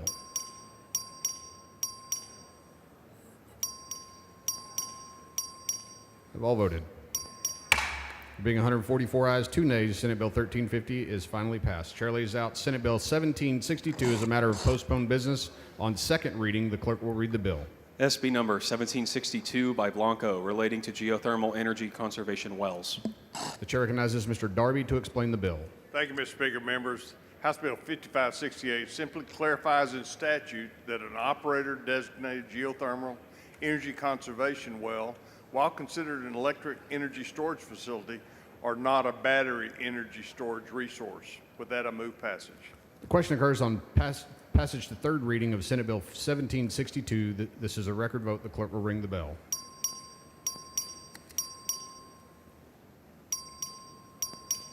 Have all voted? Being 144 ayes, 0 nays, Senate Bill 1762 is passed to third reading. Chair lays out Senate Bill 552 as a matter of postponed business on second reading. The clerk will read the bill. SB number 552 by Huffman, relating to changing the eligibility of certain persons to receive community supervision, including deferred adjudication community supervision. The chair recognizes Mr. Leach for a motion. Thank you, Mr. Speaker. Members, I once again move to postpone further consideration of Senate Bill 552 until 10 a.m. Wednesday. Members, you've heard the motion. Is there objection? Chair has none. The motion is adopted. Members, the next bill on the calendar is House HCR 109. The Senate companion is over and eligible. The chair lays out on committee report SCR.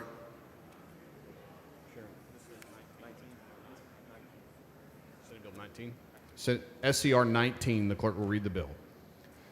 SCR 19 by Parker, authorizing the State Preservation Board to approve the construction of the replica of the National Life Monument at the State Capitol Complex.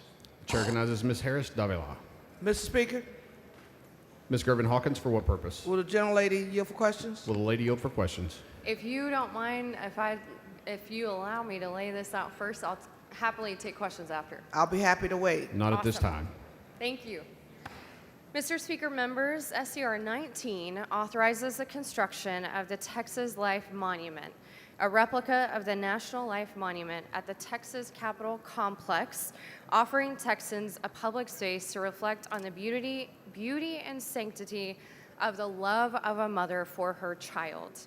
The original National Life Monument is an 8-foot bronze sculpture by artist Timothy Schmalz, depicting a mother with her child in her womb, a powerful image honoring motherhood and the miracle of life. The original sculpture was installed at the Church of San Marcello al Corso in Rome in May of 2022 and was later placed at the Theological College in Washington, D.C. after a U.S. tour. SCR 19 allows a replica to be constructed outside of the historic Capitol grounds in accordance with the State Preservation Board's requirements under Chapter 443 of the Government Code. All project funding must come from private donations, which I'm happy to report that they have the money they need for this already, and the monument must comply with board rules governing monument size, design, and timeline. This effort does not involve the use of public funds and aligns with state law guiding additions to Capitol Complex grounds. The monument would serve as a peaceful space for families to honor motherhood, the strength of women, and the hope and beauty of human life. And on a personal note, as someone with 10 siblings, with a strong mama who raised us, I am looking forward to being able to take my mom to this sculpture one day and honoring her for her journey of motherhood and all that she gave to me and my siblings. And with that, I will happily answer any questions. Ms. Gervin Hawkins, for what purpose? Will the gentlelady yield for The lady questions yield at for this questions. time? The lady yields. Thank you, Representative Davila. You know, I want to be clear because I know this body has been concerned with sexual depicting views of things. Yes. So let's talk about what this monument will look like. Yeah. Are you talking about an open view of a womb, a woman's womb? No, so I have a photo up here that will probably help, and I'm happy to show that to you after this. But it's a bronze sculpture, and I've seen it in person, and it shows the mother's womb, but it doesn't show any of the organs or anything like that. It's just got a circle with the baby inside the circle. So there's nothing inappropriate, and I'll add that the State Preservation Board will have to approve all of this when it goes to be put on the Capitol grounds. So if it had anything like that, the State Preservation Board has the authority to not approve it. So I'm a little concerned because PG means not seeing any internal organs, and what you're saying is that a child will be able to see the baby laying in the mama's stomach? Yes, but it's not going to have, you're not going to see the uterus or anything like that. It'll be a child inside the Kind of stature of a cradled woman. inside Yes. the stomach? Yes, ma'am. And then what I read on the bill too is it's going to have a father figure next to it? No, ma'am. That won't be on there. So That may be a different monument you're thinking just of. so we can visualize it, it's Yeah. a woman in a strong position Yep. with a baby cradled in her stomach, Mm-hmm. and it's PG rated. Yes, ma'am. Thank you for answering my questions. Yes, ma'am. Thank you, members. I'd appreciate your support on this important monument. I think it'll create an amazing space to reflect on the amazing role that a mother plays in a child's life, and I move passage.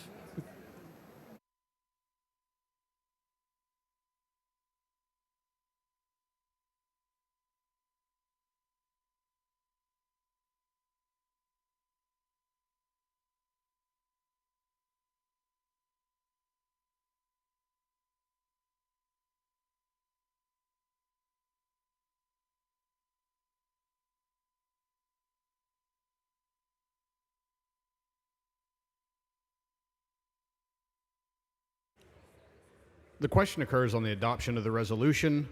Record vote is required by the Constitution. The clerk will ring the bell. Show Mr. Wu voting nay. Show Mr. McQueenie voting aye. Mr. Meyer voting aye. Mr. Dutton voting nay. Have all voted? Have all voted?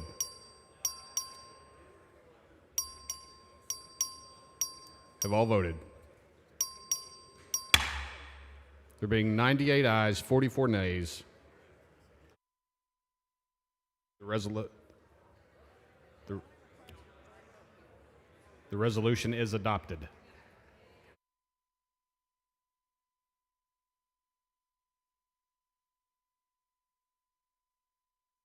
Ms. Harris-Davila moves to lay HCR 109 on the table subject to call. Is there objection? The chair hears none. The motion is adopted.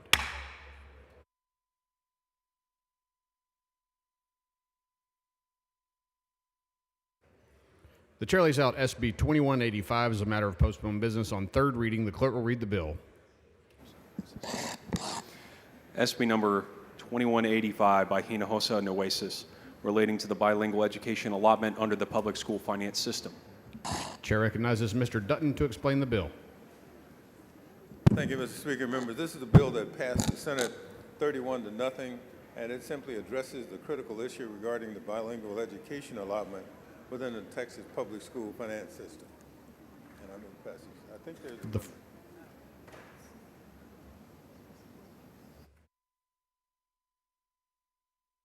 Is Ms. Gonzalez on the floor of the House? The following amendment, the clerk will read the amendment.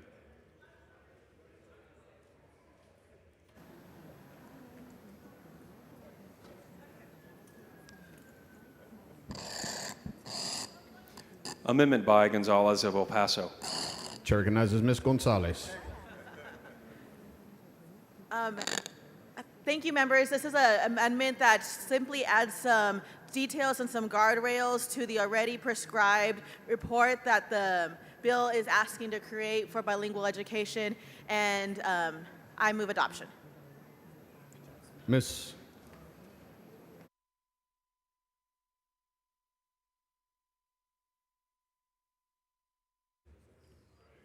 Ms. Gonzalez sends up an amendment. A record vote has been requested. A record vote is granted. The clerk will ring the bell.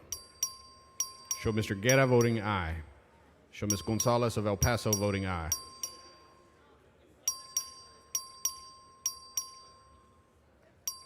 Have all voted? There being 78 ayes, 65 nays, the amendment fails to adopt.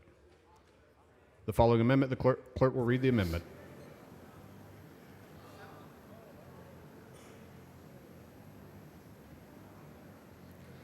Amendment by Guerra. Chair recognizes Mr. Guerra. Thank you, Mr. Speaker and members. This amendment adds language from HB 1581, which this body already passed, that improves program monitoring and provide additional training materials to administrators.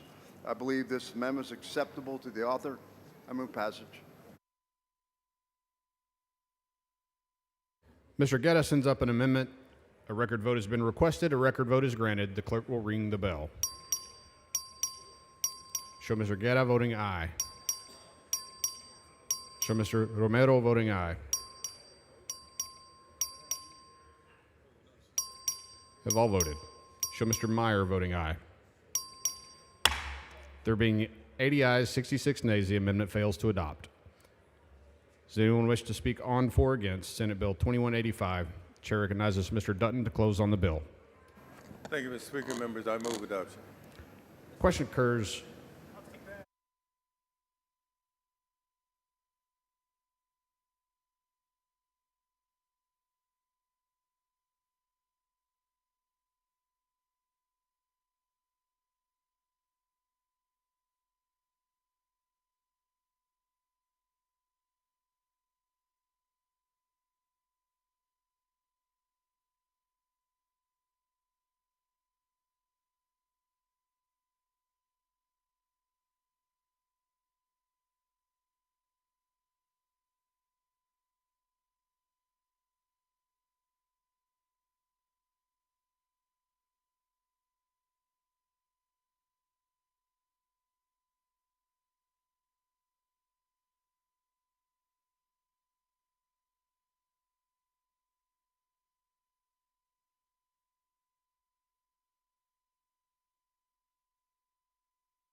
The chair recognizes Mr. Dutton for a motion.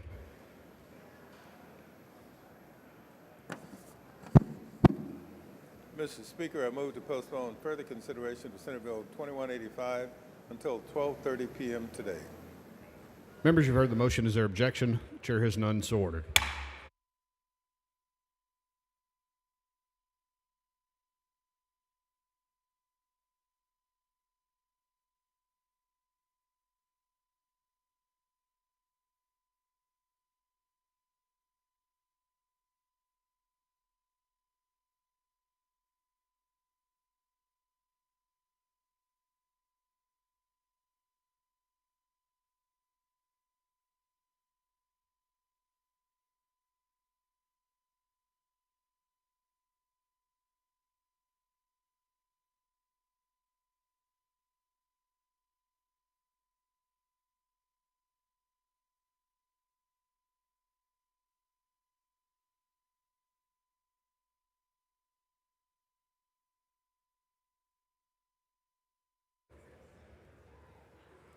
The chair lays out on second reading Senate Bill 4.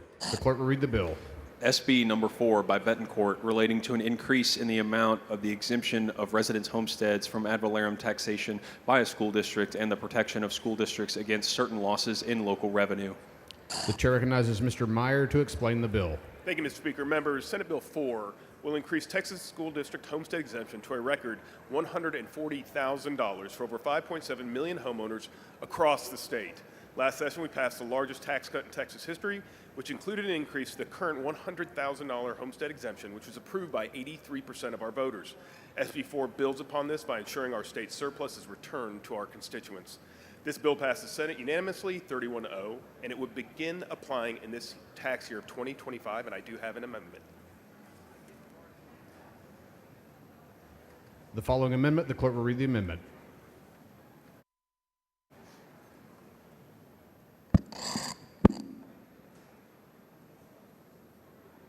Amendment by Meyer. Chair recognizes Mr. Meyer to explain the amendment. All right, thank you, Mr. Speaker. Members, after speaking with many school districts, as well as many of you in this room, we have listened, and we wanted to make sure that your school districts were, in fact, held harmless. So to address those concerns, by ensuring this increase in the homestead exemption does not negatively impact your ISDs. So specifically, hopefully the amendment is up and for you. First, in section 1.02 of the bill, we move the date of eligible debt service to be held harmless from January 1, 2025 to September 1, 2025.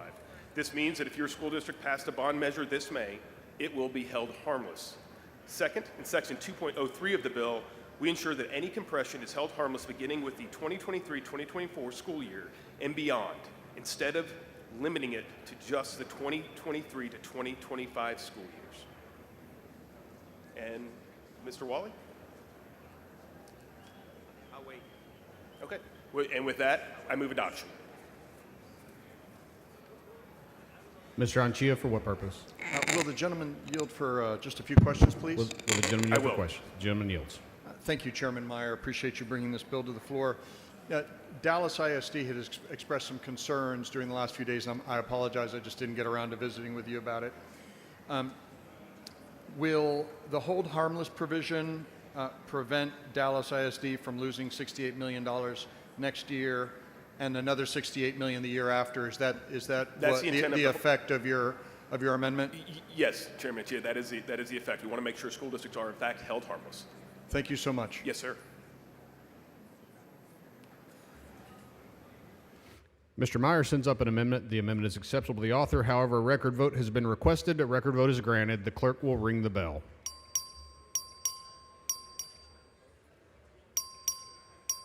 Show Mr. Dean voting aye. Have all voted? Have all voted? There being 142 ayes, 0 nays, the amendment is adopted.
The following amendment, the clerk will read the amendment.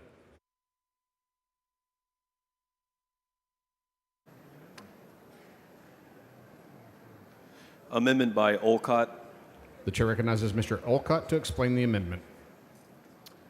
Yes, thank you, Mr. Speaker. Members, there's probably no other issue that I get more phone calls and emails about except for property tax relief. It's something that I hear about every single day. When I ran for office, other than the border, property tax relief is the promise that I made to my constituents. And I'm just disappointed in the amount of property tax relief that we're going to be giving to our citizens of this great state. And I have a very simple amendment that increases the personal homestead exemption from $140,000 to $160,000. I move adoption. Mr. Bryant, for what purpose? Will the gentleman yield for question? Will the gentleman yield for questions? I do. The gentleman yields.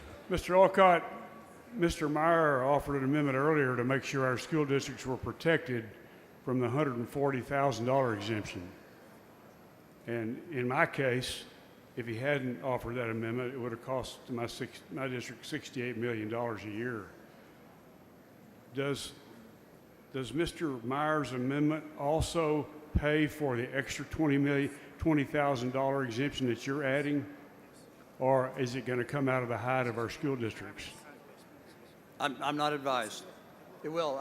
Well, without that answer, how? Yes, it will. Yes, it will. And where did you get that answer?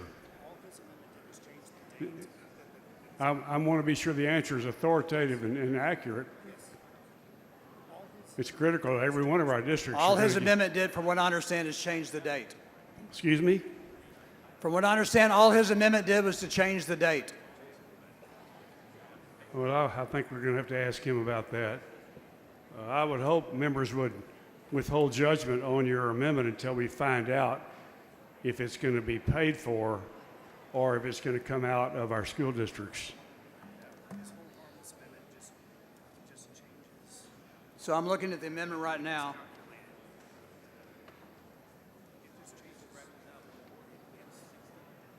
It looks like it just changes the date. And you're welcome to look at the amendment that's already been offered. I would have to say it, and I hope you would agree. His hold harmless amendment does not talk about the amounts. It only refers to the date. Well, no, but the question is, what effect does his amendment have? Not the specific words. Does his amendment have the effect of covering, paying for out of state funds the additional exemption you're adding, or is it going to come out of our school districts is the question. And without the state funds, without a valid answer to that, a reliable answer to that, I hope members will withhold judgment until we get that answer. My amendment simply changes the amount. It doesn't change anything else. Mr. Speaker, Ms. Gervin-Hawkins, for what purpose? will the gentleman yield for questions? Will the gentleman yield for questions? I will. The gentleman yields. We all want property tax relief for our citizens. Yes, ma'am. But have you done an actuarial review of what this additional amount, how it will impact our cities and our counties?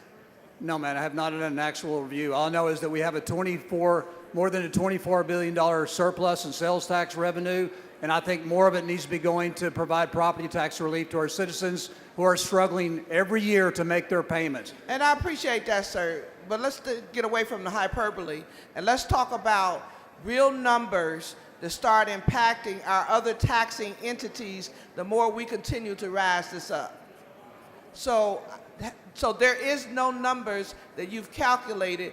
You just come and say, I want to raise what's already in the bill, correct? I'm here simply to ask for the personal homestead exemption to be increased from $140,000 to $160,000. It's that simple. Thanks for clarifying. So there is no numbers that we know right now that will tell us the impact. Thank you. I move passage. The chair recognizes Mr. Meyer in opposition. Members, I move to table this amendment. As I've discussed, as I've done this for my third session, being chair of Ways and Means whenever we do property tax relief, this is a tightly negotiated relief package that we have worked with the governor, Lieutenant Governor, Senator Betancourt, Speaker, myself, to land at this number. This is the amount of money that we have for property tax relief. And so, Mr. Alcott probably can't even tell you how much that costs, so we don't know where that money would come from. And so we need to stick to what has been agreed to with the Senate and the governor and providing almost $10 billion in property tax relief. This is one part of it. And so for those reasons, I move to table the amendment.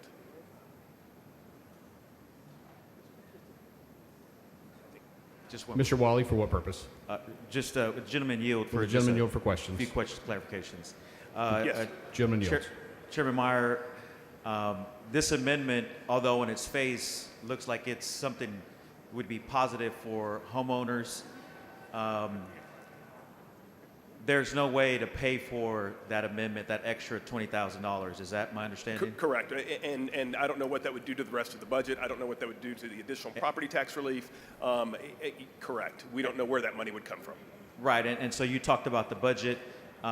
Right now, as we're finalizing budget negotiations between both chambers, we landed at a number for property tax relief. Is that my understanding as well? Yes, we did. That's correct, Representative. Okay, and so if we adopt this amendment, we would have to cut other parts of the budget to pay for this part of the budget. Is that how I understand it? Absolutely and unequivocally correct. Okay, thank you. Thank you. Ms. Collier, for what purpose? Mr. Speaker, will the gentleman yield for Will the questions? gentleman yield for questions? I will yield. The gentleman yields. Chair Meyer, just to follow along Chair Wally's questioning, if this were to pass, it would not be funded and therefore would not be implemented because the budget is just about done and this has not been accounted for. In fact, wouldn't you agree that there was opportunities to present this type of amendment to the budget to ensure that it was included so that way we can all give it careful consideration? That's absolutely correct. There were opportunities throughout the entire budget process this could have been addressed, and it wasn't. Thank you so much. I Thank appreciate you. it. Mr. Gentleman yield. Will the gentleman yield for questions? Yes. The gentleman yields. Thank you, Speaker Harris. Thank you, Chair Meyer. Let's be clear. Mr. Speaker, can I get some order, please? Members, please take your conversations outside the rail. Thank you, Mr. Speaker. Chair Meyer, Bureau on Ways and Means, you chair Ways and Means. That's correct. That's a big committee. Yes. There are 13 members. Correct. Everybody works hard on that committee. Yes, sir. This number, this idea, this is not novel. This is pretty easy to come up with a number. Yeah. Yes. Now, is it easy to pay for it? No. It's not. And that is what we do every single day in that committee is wrestle with good ideas and then check the bank account to see if we can cash the check. That's what we do, right? That is correct. We work very closely with appropriations to make sure we can pay for whatever we put out there. So anybody who votes to table, they're not against cutting property taxes because we're about to cut them again. Is that right? That's right. And anybody who moves the table is really moving the table because we are doing these tax cuts within our means? Correct. Okay. Well, I'll be joining you in the motion to table, and I ask that everybody vote to table. Thank you. Mr. Turner, for what purpose? Mr. Speaker, with the gentleman yield. Will the gentleman yield for questions?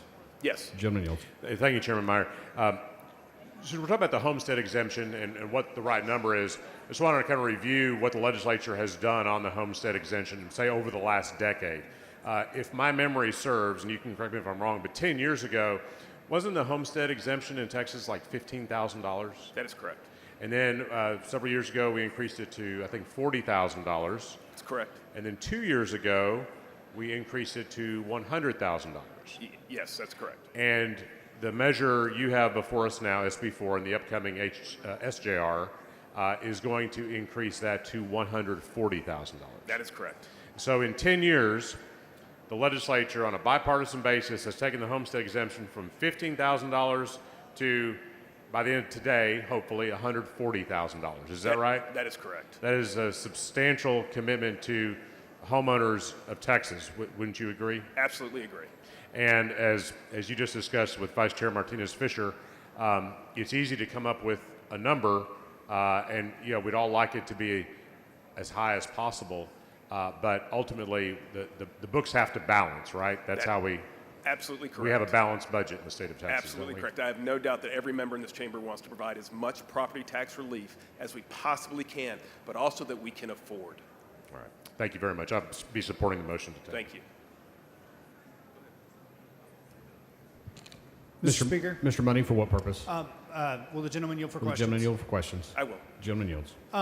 Would you explain the total amount of property tax relief that's in not just this bill, but the package that we're being discussed today? Sure. We have almost $10 billion in total property tax relief, with the business personal property tax increase to $125,000 that we concurred and voted out. Yesterday, we have the homestead exemption. We have this bill, which increases it to $140,000 for all homeowners, and then the next bill that will be on the floor will increase the homestead exemption for those over the age of 65 and those that are disabled to $200,000. And then we also do have compression that was triggered from last session's legislation that is in the amount of about $3 billion or 6.8 cents. So comprehensively, we have about $10 billion in property tax relief total this session. And how much is that? How much of that is new relief this session that wasn't approved in previous sessions? $6 to $6.5 billion, somewhere in that neighborhood. Okay, so I think the frustration, I'm sure, of you and your constituents and me and my constituents and Mr. Olcott and his constituents and everybody here is not necessarily how we're dividing the pie, but that they want a bigger piece of property tax relief. Do you think that's fair? No, I think every member in this chamber, I think every senator across that hall, all wants to provide as much property tax relief as we possibly can.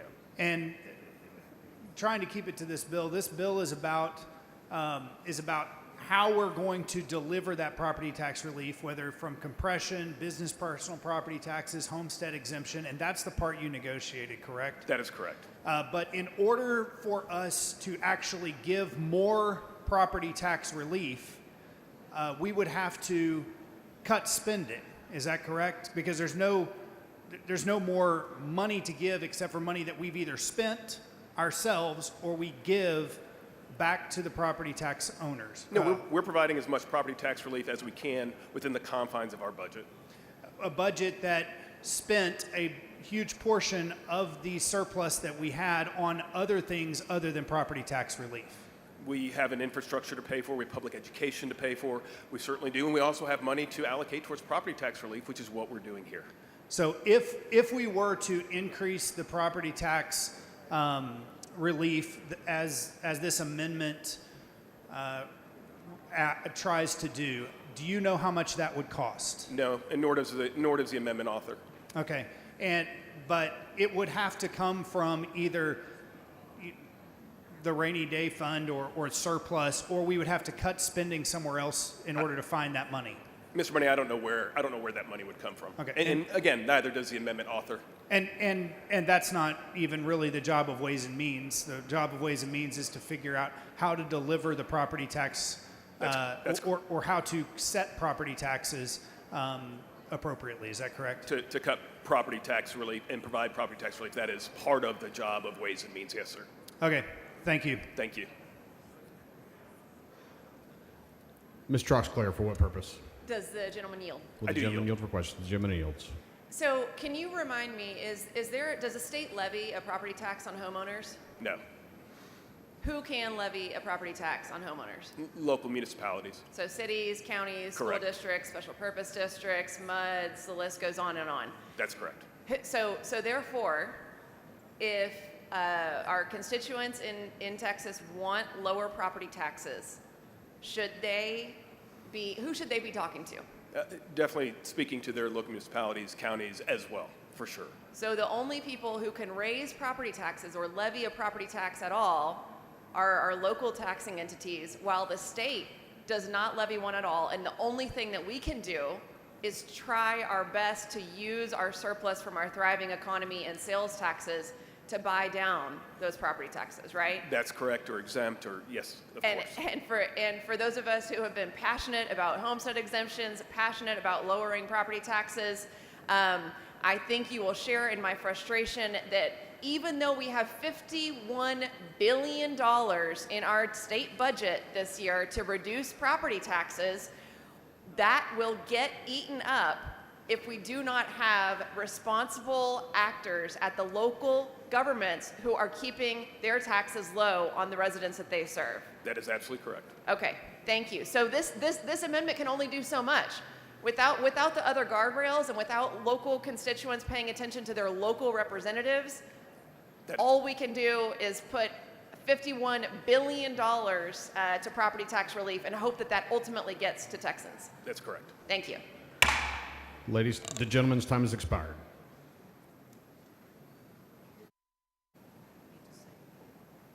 I move to table the amendment. The chair recognizes Mr. Olcott to close on the amendment. Thank you, Mr. Speaker. Members, we started off this session, we were informed by the comptroller that we had a $24 billion surplus that belongs to the taxpayer. And you just heard Chairman Meyer, who's worked tirelessly to put something in front of us, but we heard in a meeting with him back in maybe January or February in a Republican caucus meeting that we're only going to get a $6.5 billion in new appropriated money. Now we're hearing about $10 billion, but I think $3.5 billion of that comes from previously appropriated money from the previous session or maybe back in 2019. But the bottom line is, members, we have a $24 billion surplus. Mr. Speaker. Mr. Toth, for what purpose? Will the gentleman yield? Will the gentleman yield for Just a questions? minute.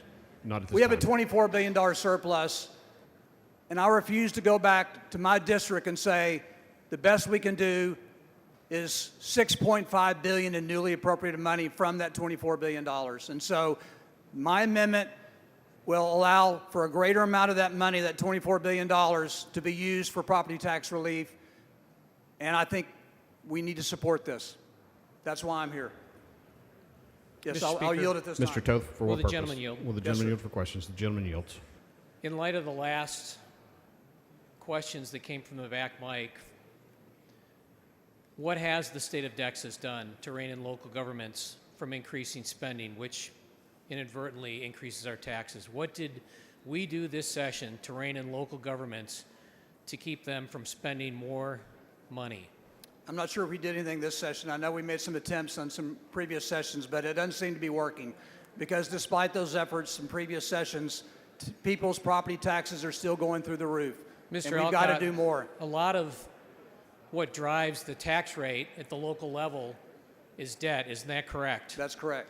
What did we Especially at do? the INS level. What did we do to move these debt obligations votes from May to November? Did this body do anything to force local governments to move debt obligation votes from May to November? I'm not aware of that. I do know that I had a bill that would We did increase the nothing. threshold for bond issuance to 60% approval, but it never moved out of committee. We would like to blame local governments, but local governments are a subdivision of the state of Texas, are they not? They are. Correct. And we've done nothing this session to rein in local government spending. Isn't that correct? That's correct. Thank and we you. should have. I move passage. I vote no to table. Mr. Olcott sends up an amendment. Mr. Meyer moves to table. The question is on the motion to table. If you're in favor of the amendment, vote no on the motion to table. If you're opposed to the amendment, vote yes on the motion to table. A record vote has been requested. Strict enforcement has been requested. The clerk will ring the bell. Members, I'll give you time to get to your desk.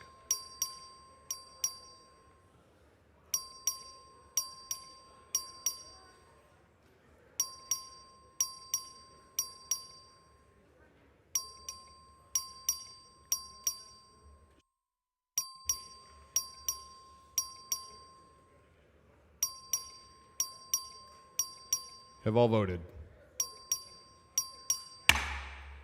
There being 96 ayes, 35 nays, the motion to table prevails.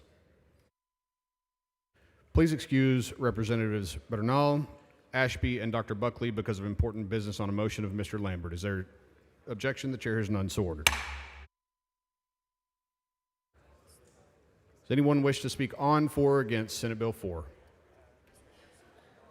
Mr. Wally, for what purpose? I'll wait for Chairman. The chair recognizes Mr. Harrison to speak on the bill. Thank you, Mr. Speaker. Members, I am going to vote for this bill, but I think it is critically important that we as a body be honest to our constituents about what this bill does and perhaps more importantly, what the bill does not do. And let's go back to the basics for just a second. Never-ending property taxes are unethical, they're immoral, they should be thrown on the dust heap of history in the state of Texas. They are inconsistent with private property rights, and they prevent any Texan from ever truly owning their home in this state. You may call yourself a homeowner in the state of Texas, but the reality is you are just a renter, and the government is your landlord. And if you don't believe me, try not paying your property tax bill at the end of the year, and you will find out real fast who really owns your home in this state. Texans are being taxed out of their homes, and if there was only one thing that they demanded that we do this session, it was deal with property taxes and debate and pass bills to eliminate property taxes in Texas. And even if not full elimination, to at least fight for real property tax cuts right now and for everybody. And if we can't even do that, we should at least stop the property tax increases. The bills today unequivocally do not measure up to those expectations. We are failing at a time when it would have been, ironically, the easiest for us to succeed. We started this session with a $24 billion surplus, but instead of using that to put us on a path to eliminate property taxes, we lit it on fire to fund every liberal pet project imaginable. Mr. Speaker, gentlemen, you have a question? Not at this time. Not at this time. As for the good in this bill, and I want to speak to that, this bill may help some homeowners with their property tax bill. Maybe, and only some. But unfortunately, it is entirely conceivable that many or most homeowners and property owners will not see any real savings at all because the appraisals are likely to increase and eat up this new exemption. And even if the appraisals don't go up by the full amount of the exemption, the legislature is still authorizing political subdivisions to increase property tax rates. And that's where things do get bad for this bill. Because by only increasing exemptions, it actually puts inflationary pressure on property tax rates. And we should be doing everything we can as a body to get the property tax rates as close to zero as is possible. And worse, we're putting inflationary pressure on tax rates by picking winners and losers. And while it may help some homeowners, it will almost certainly harm small business owners, entrepreneurs, brick and mortar stores, which will force them to increase their prices, and renters. Members, all Texans deserve tax relief. And one myth about property taxes that needs to be put to bed, and that's that the state of Texas does not levy property taxes. Austin politicians want to absolve themselves of blame by pointing the finger at local governments. And yes, the local governments absolutely share in some of the blame here. But it is factually not true to say that the state of Texas is not responsible for property tax increases. I apparently have to continuously remind this body that local governments are political subdivisions of what? They're political subdivisions of the state. So when local governments raise property taxes, it is the state of Texas that is raising those property taxes. And ultimately, when property taxes go up, the real people responsible for that property tax, those property tax increases, are those of us in this room here today. Another myth here's another myth that I really love hearing. All property tax increases are voter approved. This is an absolute lie. The vast majority of property tax increases happen without voter approval, and why is that? That is because this body explicitly allows it. And unfortunately, this bill does not change that. I've been pushing a bill for years to make all property tax increases illegal unless they were approved by voters in an election. Ladies and gentlemen, that would be the lowest of all possible low-hanging fruit. And yet, this body continues to refuse to do that, unfortunately, including even in this bill. So, in closing, I'm going to vote for this bill, but not because it is a great bill that really fixes property taxes in Texas, but because it appears that this is the best that we are going to get this session. And that is just a pathetic and sad indictment of this body over the past 5 months. By failing to deal with property taxes head-on with the seriousness that issue deserves, we continue to fail the hardworking and overtaxed men and women of the great state of Texas. Guys, Texas has a reputation for leading in freedom and liberty and small government and low taxes, but the reality is that Texas has one of the highest property tax burdens in America, and we have just been coasting on our small government reputation. It is past time we start living up to it. For questions. Texans deserve better. Will the gentleman yield? I will happily The yield gentleman for yields. any Thank and you, all Mr. Speaker. questions. Representative Harrison, are you done making your video? Are you here to help me highlight for 30 million Texans the abject failure of this body to rein in their out-of-control property taxes that are taxing Texans out of their home on a daily basis? Let's talk about That's that. what I would like. I would like to talk about property taxes. Let's talk about that. So Let's talk about it. you talk a big game about wanting to cut taxes and cut spending. That happens to be the department that I'm in Ways and Means. You mean the What, committee? what you mean bill the- did you file in Ways and Means to take up this rhetoric that you're spewing from the front mic? I filed no less than 5 property tax bills, and I can't help where the leadership of this body sends or refers those bills, or who in leadership made the decision to kill Did all you of ask them. for hearings? I never saw you in a hearing. Every single one of them. And in fact, Members, please confine your remarks to the subject of the bill. every single one of them. And in fact, 2 of them were designated as emergency items months ago. My bill that would have made all property tax increases illegal unless they were approved Members, by voters please in an election. confine your remarks to the subject of the bill. And so you recognize that a lot of this work is cutting taxes. You say that some people will benefit from this. We're talking about tax homestead exemptions that will exceed the value of people's homes. They'll pay no taxes. You're aware of that, aren't you? And I think you must be unaware of the comments that I just made that you're asking questions me about, because I said I plan to vote for the bill. Well, you said But that. I said that 2 times in my remarks, and here's the reality. Just because the bill does some good, and it does do some good, as I clearly laid out in my remarks, my broader point is that this is nowhere near sufficient to tackle the crushing burden of property taxes in the state of Texas. Right, and maybe if you can put a bill on the floor, we can talk about that. But I we have put at least we 5 have bills to do that in the SB4. process, but the leadership of this body has refused to let a single one of my bills to end property taxes get to the floor of this body. Members, confine your remarks to the subject of the bill. Mr. Speaker, I think you just mean member, not members. I'm trying to keep my remarks to the subject of this bill. You I are can't the person control that has the raised responses. every one of my 5 property tax bills. I have not brought a single one of them up. You brought every one of them up. And every one so of them. you're voting for this bill. I have said that You're at happy least with this 3 tax times cut? now.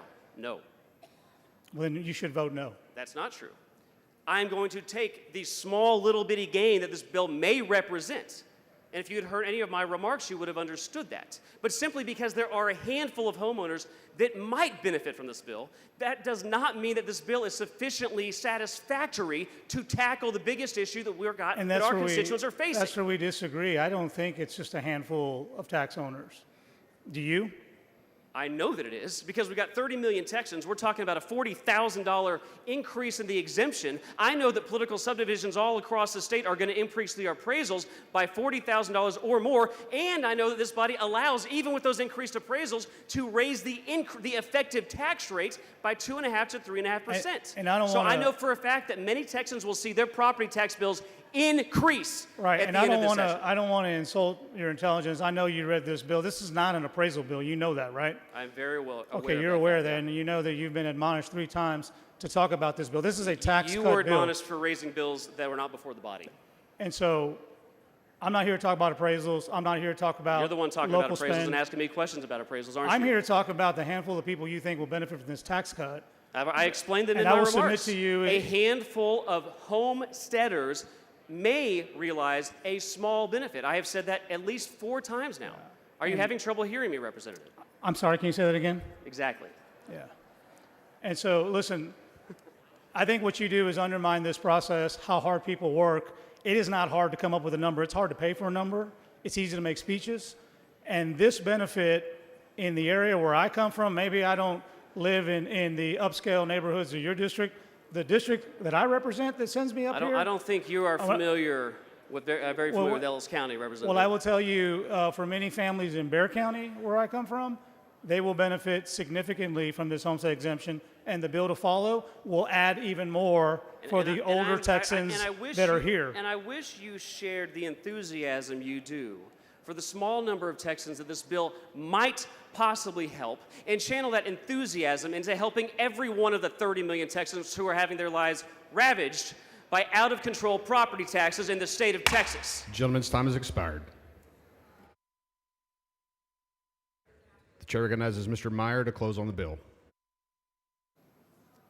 Thank you, Mr. Speaker. Members, this bill does in fact help millions of Texans with their property tax burden. We have worked very hard. As I said, I wanted to thank the governor, lieutenant governor, the speaker, Senator Betancourt for having us come to this agreement, having us come to this deal, and having this be one part of our property tax relief legislation that we're going to deliver to millions of Texans this session. Mr. Speaker, Mr. Wally, for what purpose? would Chairman Meyer just yield for a few The questions? gentleman yield for questions. I will. The gentleman yields. Chairman Meyer, y'all been working on this for months this session. Is that my understanding? That is correct. Okay. And you've had negotiations with obviously both chambers, the Speaker, Lieutenant Governor, to get to a point where we found a more equitable method of property tax relief. Is that my understanding? Correct. And this type of homestead exemption distributes the savings fairly amongst households. Is that a fair statement? That is correct. Okay. Am I correct that about 2 out of 3 Texas households own a home? That is correct. Okay, and so that savings will be, this exemption and those savings will be realized by real homeowners equally from middle income folks, and those are the folks that frankly I care about, lower and moderate income folks in my district. This would be a savings for them as well. Is that my understanding? That is correct. Okay, and I think Chairman Turner mentioned that over the years we've had a series of escalations progressively of raising the homestead exemption because that's the most, as mentioned, equitable way to get relief for homeowners. Correct. It is an equitable way for sure. Just to flesh out again, this homestead exemption goes from $100,000 to $140,000. But you also have the subsequent constitutional amendment, SJR 2. I know we're not on it, but you need both of those together for this thing to work. Is that correct? We absolutely do. Okay. And the state is going to provide, my numbers have $2.7 billion to offset the revenue loss to school districts from the increased exemption. That's correct. To SB4, correct? That's correct. And then SB4 also adjusts the property tax freeze for Texans who are over 65 or disabled to ensure these groups also benefit from this increased exemption. Is that Mr. Wally, that would be the next bill, SB 23. okay? Just wanted to make sure that we got that on the record. Yes, sir. And in addition to that, the only other concern that I have is also for renters, right? And you and I have had this over the last couple of sessions. Some relief for renters, right? Because a lot of renters indirectly pay a property tax by their monthly payments. That would be my only caution, and to get that on the record, that we need to continue to look at renters, those folks that are working shift jobs that may not have enough yet to save up for a home yet, and they're wanting to, but they're in an apartment or they're leasing a place. I just want to make sure I get that on the record that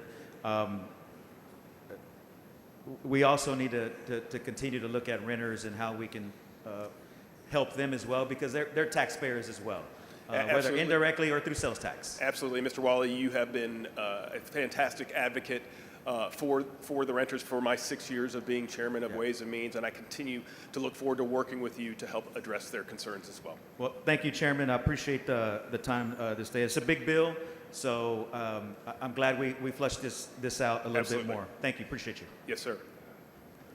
Mr. Speaker. Ms. Hinojosa, for what Will the purpose? gentleman yield for The questions? gentleman yield for questions. Yes. The gentleman yields. Representative Meyer, I intend to vote for your bill. I know my constituents are eager for property tax reduction, just like yours. I am hearing from school districts now during this debate with continued concern about the impact this might have on our efforts in House Bill 2, which you and I know still hasn't passed the Senate.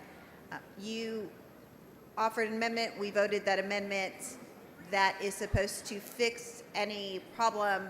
If there is still a hit to our school districts with this bill,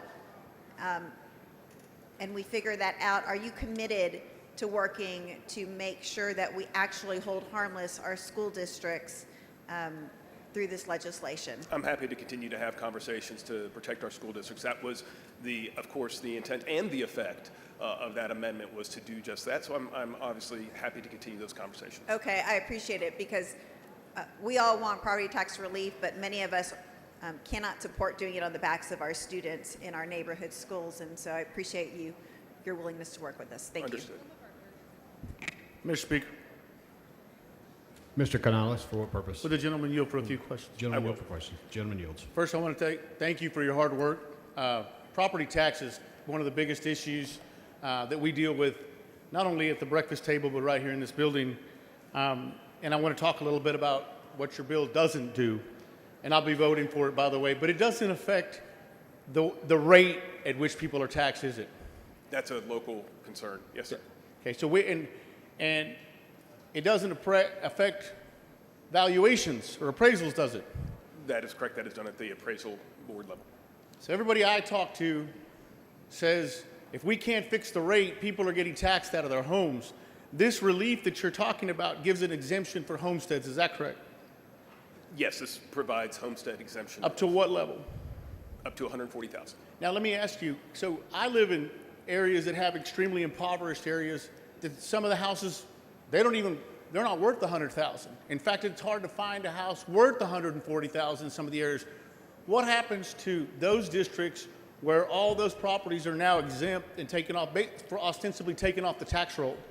Well, they'll still have other revenue generating property, and I would proffer to you that those that are under $100,000 probably don't provide that much in property taxes, although it's a lot. For them, for sure, there are other property generating over 140,000 properties within the districts. So the answer is you're hoping there's other properties over 140,000. The answer is I'm providing $140,000 in of relief. homestead That's exemption. my question is, so that value is exempt, and so it's not taxed. Is that correct? That is correct. Okay, I'll phrase my question as best I can. I'll give you. I've got a town in my district that I can't find a house worth 140,000 that are exempt. What happens to their revenue for their school district since you've ostensibly taken those houses off the tax roll? And if There's other property generating revenue within the district. so, you're saying other I'm commercial? Are you trying to say that there's going to be something that makes up for it? I'm just saying that first off, I don't know specifically your district and where you're talking about. Well, so I I'll don't just know I'll give you a hypothetical, and I'm not trying to trick you, but let's just say I've got a town that is very impoverished. They have a school district. They depend on these local taxes. And in that district, 95% of the houses are not even worth 140,000. So those come off the tax roll. What's left? Mr. Canales, I can't speak to your hypothetical because I can't speak to that. I need to take a look at the property valuations and what they have within their district. Do you recognize that could be a problem? The state is still funding the school, so this doesn't affect the funding for public education. Okay. Well, I look forward to working with you because the reality is this. This is a Band-Aid. It's a good start. I believe that your efforts are laudable, they're noble, and I'm going to vote for your bill. But the underlying problems that exist with the property tax system, I'll echo some of what Representative Harrison, is the rate. And until this body does something about the rate, and I heard somebody say, well, the appraisals are out of hand. No, I'd love for my house to be appraised at the highest value. It's the rate at which you tax me. And until this body reins in the rates, we're going to tax people out of their homes. And Mr. Canales, to that point, without getting into other legislation, we on the Ways and Means Committee in this body will be presented with that opportunity as the session continues. Well, like I said, I appreciate you answering my questions, Yes, sir. and I really look forward to working with you for real meaningful relief. I think this is just a Band-Aid, and I'll take a Band-Aid when we're bleeding, but the reality is, if we really want to help people, we've got to work on the rate at which people are getting taxed out of, not the valuations. Everybody likes their home to be worth a lot. It's the rate, but thank you for Mr. Canales, appreciate you. I absolutely agree with you as well. Gentleman's time has expired. You want an extension? I request an. Mr. Verdell, for what purpose? Could I request an extension? Members, you've heard the motion. Is there objection? Chair hears none. Gentleman's time is extended. Thank Mr. you, Vidal, for what purpose? Will the member yield for one question slash statement? Will the gentleman yield for questions? I will represent. Gentleman yields. Appreciate it. I want to point out, because I know that I have some school members, school leadership that's watching this. In reflection to what Representative Canales had just said, I had a superintendent point out to me, because West Texas is a lot of my district, and they pointed out we took out. They said that we did bonds based on the 100,000 increase that we did on the exemption. They can pay back the bonds that they have at that 100,000. If you raise this to 140,000, they say they're going to be unable now to pay back the bonds for those. I just wanted to make that point so that it was on the record and on For video. sure, but I so. think, and Mr. Riddell, I don't know specifically what your school district, but that was the amendment that I put onto this bill, was to address ISD concerns of such a nature, and I believe we have. All right, thanks for pointing that Thank out. you. Appreciate it. Yes, Yes, sir. sir. Mr. Speaker, Ms. Weiner, for what purpose? will the gentleman yield for a question? Will the gentleman yield for questions? I will. Gentleman yields. Thank you so much, Representative Meyer. And let me just start by saying thank you so much for the hold harmless language to make sure all our school districts are comfortable with this legislation. Representative Meyer, are you aware that I represent one of the areas with the fastest growth in property values in the state? Yes, Representative, you and I have discussed that. And so, Representative Meyer, knowing that, I just want to say thank you so much for offering this legislation that has exactly the kind of tax relief those fast property value growth areas are looking for. Thank you. Representative. Mr. Speaker, Mr. DeRazio, for what purpose? would the representative take a question? Will the gentleman yield? Yes, sir. Gentleman yields. Mr. Meyer, in looking at this entire property tax situation that we're in order to get to the truth of any problem, you have to go back to the origin. Could you give us a historical count of where we started and how we got to where we are and how we got to the mess that we're in and how we can solve it? Representative, you're probably going to need to be a little more specific as to your question. Okay. Thank you. Thank you. All right, I move passage. The question occurs on passage to third reading of Senate Bill 4. This is a record vote. The clerk will ring the bell. Show Mrs. Weiner voting aye. Show Mr. Martinez Fisher voting aye.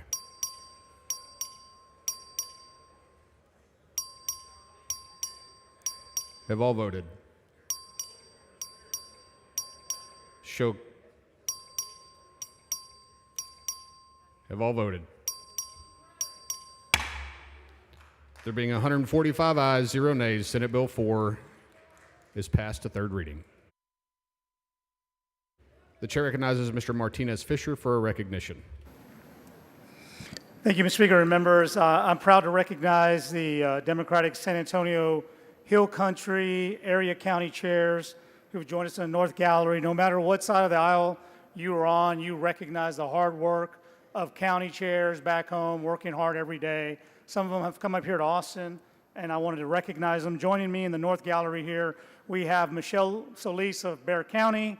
We have Glenda Henry of Guadalupe County, Jennifer Dominguez of Wilson County, Juanita Martinez of Maverick County, Julie Hilberg of Atascosa County, Karen Seal of Medina County, Lynn Oliver of Bandera County, Lynette Wedig of Kerr County, Rosalinda Hernandez of Valverde County, and Victoria Locke of Comal County. Members, will you help give a warm welcome to the county chairs that came from the Hill Country to our capital?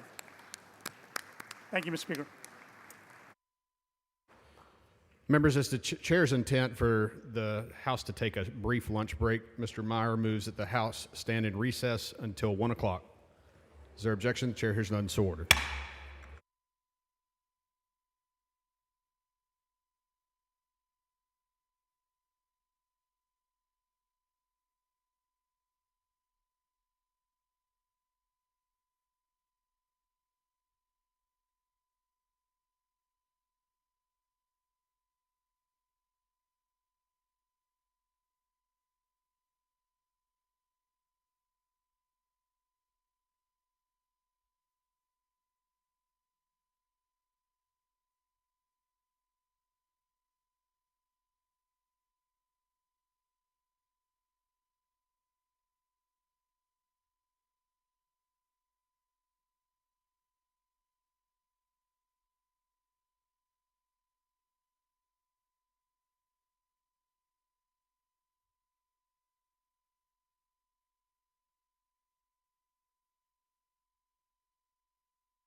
The House will come to order.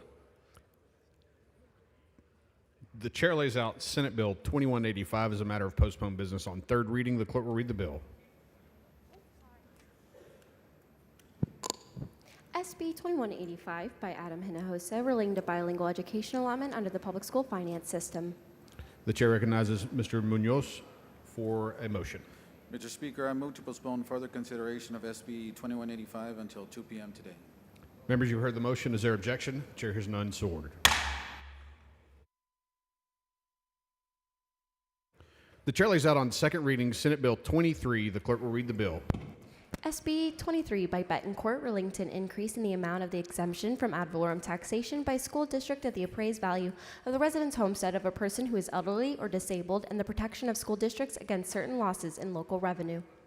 The chair recognizes Mr. Meyer to explain the bill. Thank you, Mr. Speaker. Members, individuals who are disabled or 65 years of age or older currently receive an additional $10,000 residential homestead exemption, along with their regular homestead exemption, giving them a total of $110,000 of an exemption. Senate Bill 23 will increase this additional exemption to $60,000.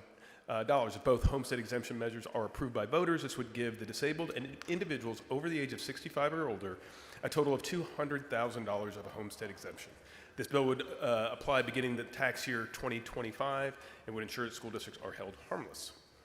Ms. Howard, for what Mr. purpose? Speaker, would the gentleman yield for Will the gentleman yield for question? questions? The I will gentleman yield. yields.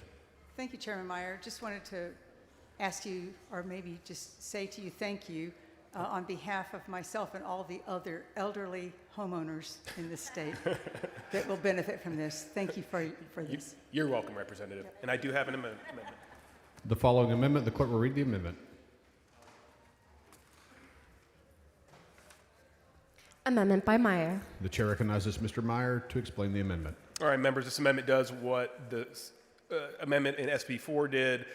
Same thing as we did in SB 4 to ensure school districts are completely held harmless. It moves the date from January 1 to September 1, 2025. I move adoption. Mr. Meyer sends up an amendment. The amendment is acceptable to the author. A record vote has been requested. A record vote is granted. The clerk will ring the bell. So Mr. Meyer voting aye.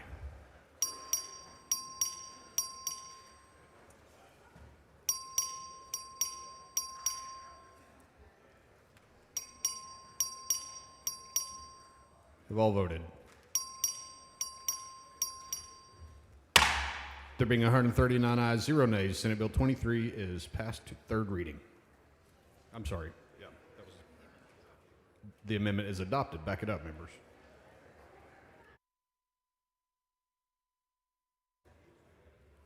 The chair recognizes Mr. Meyer to close on the bill. Thank you, Mr. Speaker. Members, I move passage. Now the question occurs on passage to third reading of Senate Bill 23. This is a record vote. The clerk will ring the bell. Show Ms. Morales of Harris voting aye. Show Ms. Bowers voting aye. Show Ms. Campos voting aye.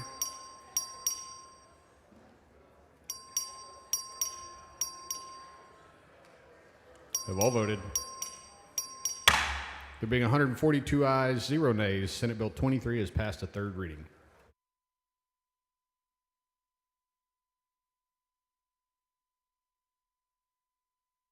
The chair lays out on second reading Senate Bill 3. The clerk will read the bill.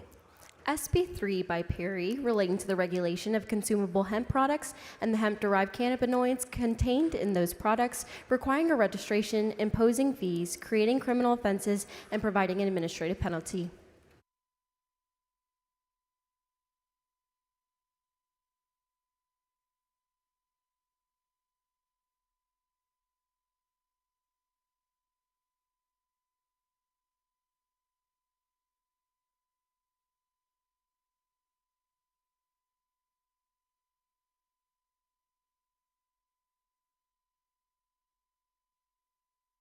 The chair recognizes Mr. King for a motion.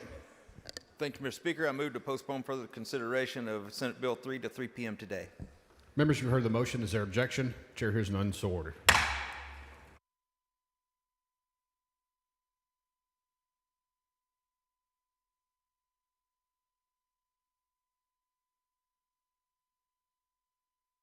The chair lays out on second reading SJR 2. The clerk will read the resolution. SJR 2 by Betancourt, proposing a constitutional amendment to increase the amount of exemption of residence homestead from ad valorem taxation by a school district. The chair recognizes Mr. Meyer for a motion. Thank you, Mr. Speaker. I move to postpone further consideration of SJR 2 until 3 p.m. today. Members, you've heard the motion. Is there objection? The chair hears none, so ordered. The chair lays out on second reading SJR 85. The clerk will read the resolution. SJR 85 by Betancourt, proposing a constitutional amendment authorizing the legislator to increase the amount of exemption from ad valorem taxation by a school district of the market value of the residence homestead of a person who is elderly or disabled. The chair recognizes Mr. Meyer for a motion. Mr. Speaker, I move to postpone further consideration of SJR 85 until 3 p.m. today. Members, you've heard the motion. Is there objection? The chair hears none, and the motion is adopted. The chair lays out on second reading Senate Bill 34. The clerk will read the bill. SB 34 by Sparks, relating to the preparation, prevention, and mitigation of wildfires. The chair recognizes Mr. King to explain the bill. Thank you, Mr. Speaker. Members, after more than 1 million acres burned in the Texas Panhandle, we took a lot of testimony, a lot of work went on to doing what's right for our volunteer firefighters. Senate Bill 34 combines several volunteer firefighter priorities, establishing a wildfire risk study to be conducted by the Forest Service and West Texas A&M, setting up a statewide database for firefighting equipment, creating a 10% set aside for rural volunteer firefighters. Volunteer firefighters cover 85% of this state. Move passage. Question occurs on passage to third reading of Senate Bill 34. This is a record vote. The clerk will ring the bell. Show Mr. King voting aye. Show Mr. Reynolds voting aye.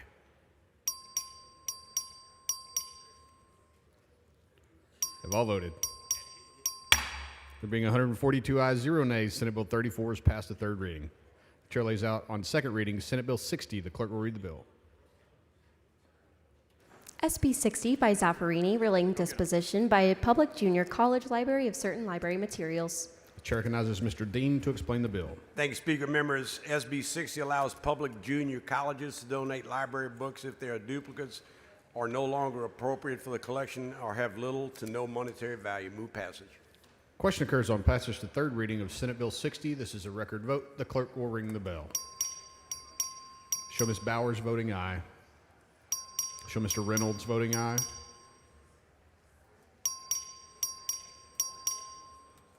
Have all voted.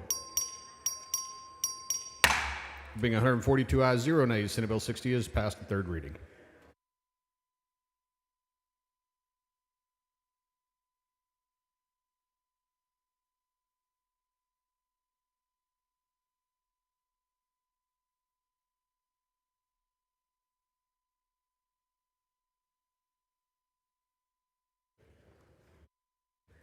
The chair lays out on second reading SB 75. The clerk will read the bill.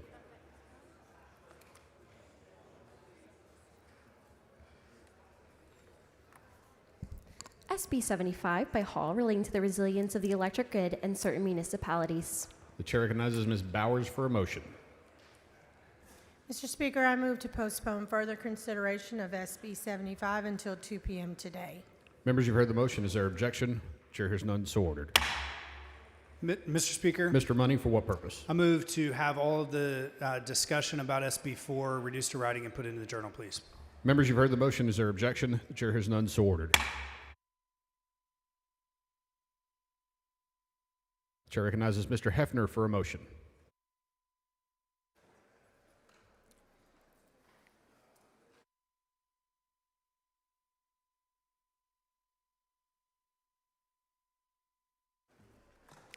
Mr. Speaker, I move to suspend House Rule 8, Section 5D, to designate as joint sponsors and co-sponsors for SB 706 all joint authors and co-authors for HB 1337 who sign on to HB 1337 before SB 706 passes the House on third reading. Members, you've heard the motion. Is there objection? The chair hears none, so ordered. Chair lays out on second reading Senate Bill 706. The clerk will read the bill. SB 706 by Schwartner, relating to recognition of a handgun license issued by another state. Please excuse Representatives Craddock, Darby, Dean, Dyson, J. Garcia of Bear, Gates, Gerties, Guerra, Morales of Maverick, Reynolds, and Rosenthal to attend a meeting of the Committee on Energy Resources on a motion of Mr. Lambert. Is there objection? Chair hears none, so ordered.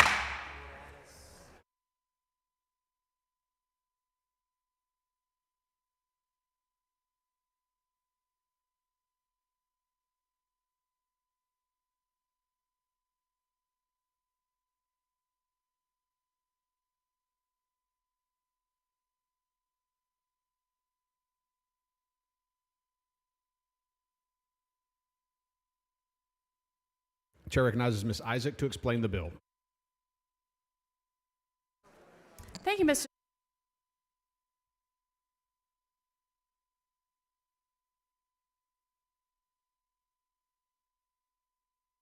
The chair lays out on second reading SB 706. The clerk will read the bill.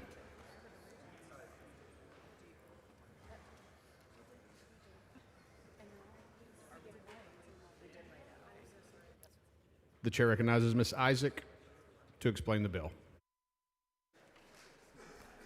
Thank you, Mr. Speaker. Members, Senate Bill 706 will recognize handgun license issued by other states and Texas, allowing law-abiding U.S. citizens of other states to be able to exercise their Second Amendment right here in Texas. Mr. Speaker, Ms. Goodwin, for what purpose? will she yield for some questions? Will the lady yield for questions? Yes, ma'am, I will. The lady yields. So what problem is this bill solving? So right now, travelers, they have to navigate a complex state-by-state approval process just to exercise their Second Amendment rights in other states. So we're simply doing this for people who are traveling through the state of Texas? Yes. So this doesn't help Texas residents? It does, because the more law-abiding citizens that are carrying firearms, the safer we are as a state.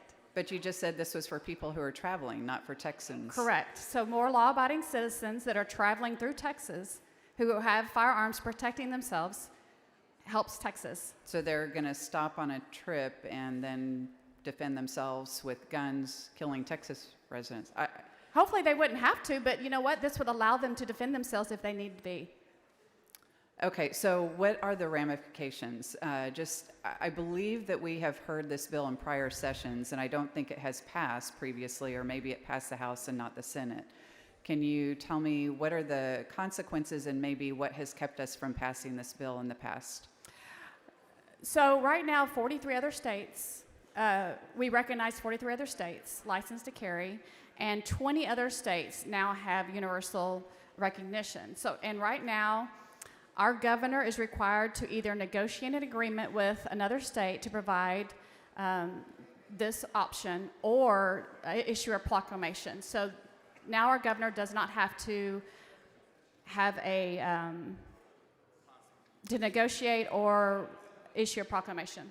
So I guess I don't understand, because in Texas, you don't have to have a license to carry to openly carry a gun in the state. So why is this even necessary? If you are visiting and you're from another state, then you are required to have a license to carry. But don't they have to follow our laws? No, they follow their laws, and we acknowledge their laws. So we're changing our laws to benefit people from outside of the state of Texas. Right. We're not changing the laws. We already do this for 20 other states. No, wait, I'm sorry. Well, 43 other states. If we're not changing the law, I guess we don't need to pass this bill then. We are changing. We are changing the requirement that our governor negotiate with another state or pass a proclamation recognizing another state's license to carry. That's what we're changing. All right. All right. Thank you, Representative. You're welcome. Mr. Speaker. Mr. Vidal, for what purpose? Will the representative yield for a question or two? Will yield for questions. The lady yields. Thank you. Reading through the bill, it looks to me, and I'm just asking you if this is correct or not. What it really looks to me is we're extending an olive branch to other states and showing, hey, we're going to recognize your citizens' rights to come to Texas and to carry and utilize your LTC from those states. Would it be correct to say that what we're really doing is extending an olive branch to states that may be reserved from recognizing our LTC, and hopefully in good faith they will end up recognizing our LTC also when we travel to their state? Does that sound correct? That's definitely one way to look at it. The way I look at it is I'll know that if I'm going to Texas, I can protect myself. Yep. Thank you. Appreciate it. Thank you. Mr. Speaker, will the gentlelady yield for The lady question? yield. Yes, ma'am. The lady yields. Okay, I understand what you're trying to do. However, how do you distinguish between a resident of another state who has a license to carry and comes to Texas on travel, that they're not a bad actor? You know, they could be law-abiding, but all of a sudden, something snaps and they decide to come to Texas, like from New Mexico or somewhere, and decide to go to a Walmart and shoot a bunch of people. How do you distinguish between bad actors traveling into our state? They have a license to carry in their state, so therefore they are a law-abiding citizen. But if we didn't let them in here, they couldn't come over here and actually, I understand you say they have the ability to protect themselves, but can't they also have the ability to become an aggressor as well? They're a law-abiding citizen in their own state, so therefore we recognize their right to carry in our state. Did we have a law-abiding citizen in Dallas that traveled to El Paso and shoot people at a Walmart?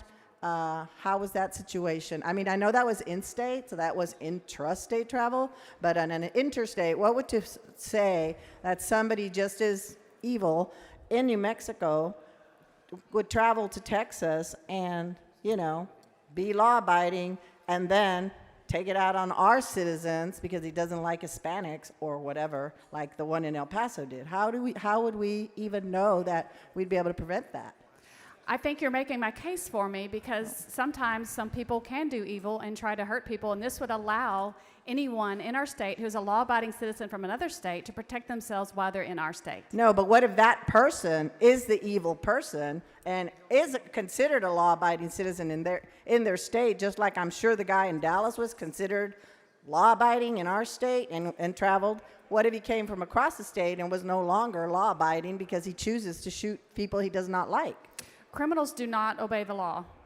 Only law-abiding citizens obey the law. So this would allow law-abiding citizens to protect themselves in our state. So do you get a certificate, you know, or a little badge that says, I am a law-abiding citizen, and therefore I will never perform an evil act with a gun? Is that what you do? You give them a little badge of honor or something? You cannot receive a license to carry if you're a bad, evil person and you've done harm to someone else. You only get a license to carry when you are a law-abiding citizen. I get it, but what if once you have your license to carry, you can always change and become a non-abiding citizen. And you can also carry a firearm to protect yourself against those people that change.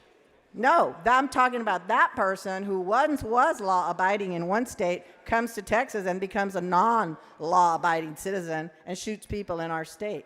How do you prevent that? They go to jail then. After they've shot a bunch of people at a Walmart. That's wonderful. So this bill right here will allow someone who obeys the law and has a license to carry to protect themselves. Okay? But that person can travel to Texas and no longer be a law-abiding citizen and still do what I just described. They can also hurt a visitor as well, right? A visitor from another state can hurt a visitor from this state who is not allowed to carry a firearm to protect themselves. Well, now, guess what? That visitor is allowed to protect themselves in our state. Okay, so now we're going to have a bad visitor. So now we're going to have the OK Corral back in Texas, I see. I move passage. Question occurs on passage to third reading of Senate Bill 706. This is a record vote. The clerk will ring the bell. Show Mr. Morgan voting aye. Show Mr. Dutton voting nay. Show Mr. Dean voting aye. Have all voted. There being 85 ayes, 50 nays, Senate Bill 706 is passed to third reading. Chair recognizes Mr. Hefner for a motion.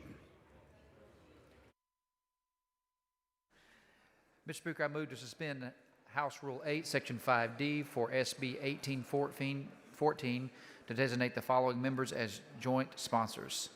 Morales Shaw.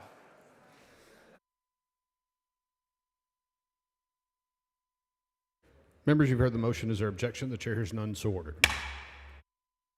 Chair lays out on second reading Senate Bill 1814. The clerk will read the bill.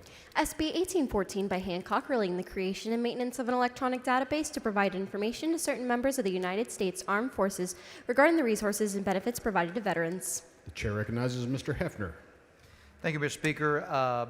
Senate Bill 1814 simply creates an electronic database to provide information to veterans about resources and benefits available to those veterans. Move passage. Question occurs on passage to third reading of Senate Bill 1814. This is a record vote. The clerk will ring the bell.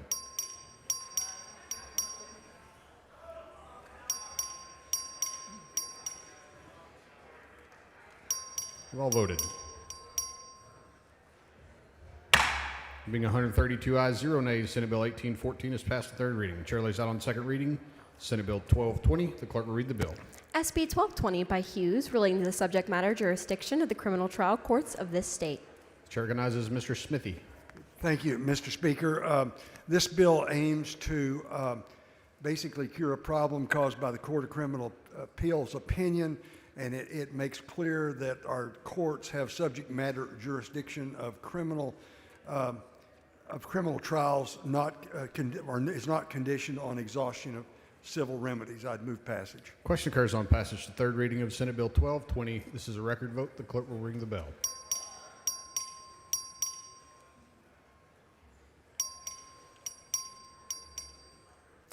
You have all voted. There being 121 ayes, 10 nays, Senate Bill 1220 is passed to third reading.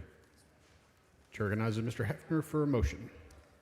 Mr. Speaker, I move to suspend House Rule 8, Section 5D for Senate Bill 523 to designate the following members as co-sponsors: Morales Shaw. Members, you've heard the motion. Is there objection? The chair hears none, so ordered. Chair lays out on second reading Senate Bill 523. The clerk will read the bill. SB 523 by Zaffarini, relating the issuance of a driver's license to certain persons that include an alternative to the license holder's residence address. The chair recognizes Mr. Hefner. Thank you, Mr. Speaker. Members, Senate Bill 523 just provides parole and probation officers with the same level of protection already afforded to other law enforcement and judicial officials. Move passage. Question occurs on passage to third reading of Senate Bill 523. This is a record vote. The clerk will ring the bell.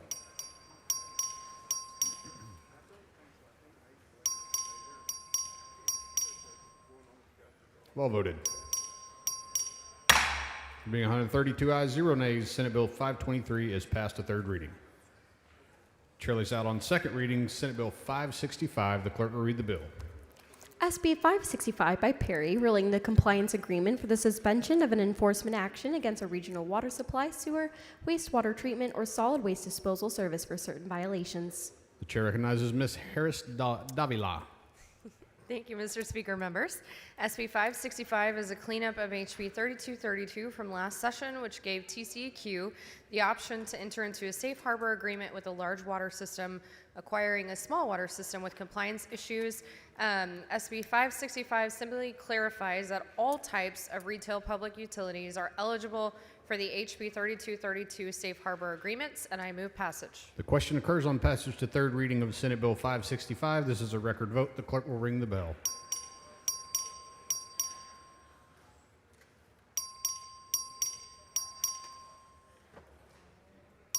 You've all voted. Show Mr. Bell of Montgomery voting aye.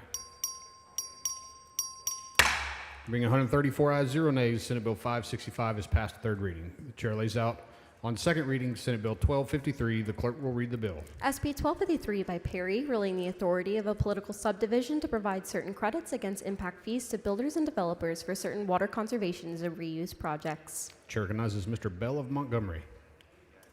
Thank you, Mr. Speaker. Members, under existing law, political subdivisions charge developers impact fees for new developments to cover costs associated with additional needs placed on political subdivisions' water and wastewater systems associated with new development. Senate Bill 1253 by Senator Perry will incentivize the use of more efficient water and wastewater infrastructure and appliances in new developments by providing for credits against those impact fees for such equipment when such equipment is installed by the developer, ultimately reducing both the cost of new housing and impact of new developments on existing water and wastewater systems. Before I continue, there is an amendment.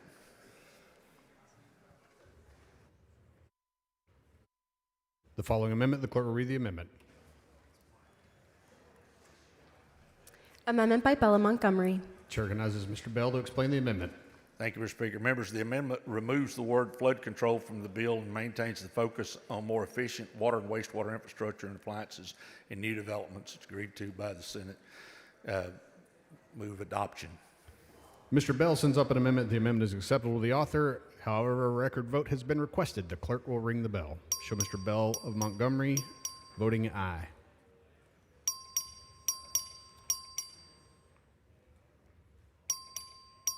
Have all voted? Being 132 ayes, 1 nay, the amendment is adopted. The chair recognizes Mr. Bell to close on the bill. Thank you, members. This bill does a good job of recognizing uniquenesses across the state. Move passage. The question occurs on passage to third reading of Senate Bill 1253. This is a record vote. The clerk will ring the bell.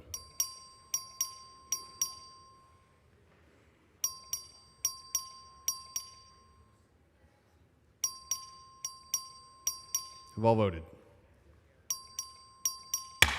There being 96 ayes, 34 nays, Senate Bill 1253 is passed to third reading.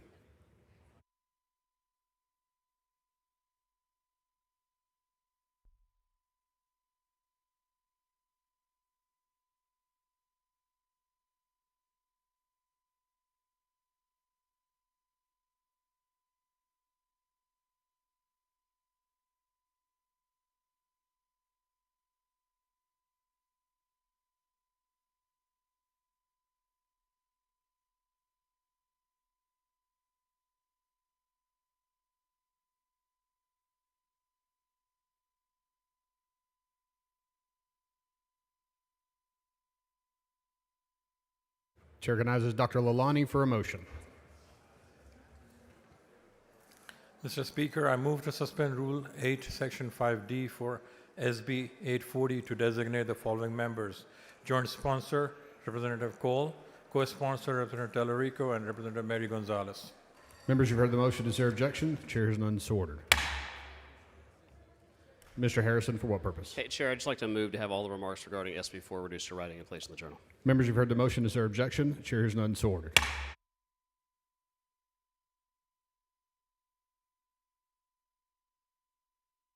The chair lays out on second reading SB 840. The clerk will read the bill. SB 840 by Hughes, relating to certain municipal regulations of certain mixed-use and multifamily residential development projects and conversion of certain commercial buildings to mixed-use and multifamily residential occupancy. The chair recognizes Mr. Hefner. Thank you, Mr. Speaker. Members, Senate Bill 840 would allow properties in commercially zoned areas to be built or converted to residential or mixed-use development without having to go through the rezoning process, which is duplicative and expensive. Move passage. The question occurs on passage to third reading of Senate Bill 840. This is a record vote. The clerk will ring the bell.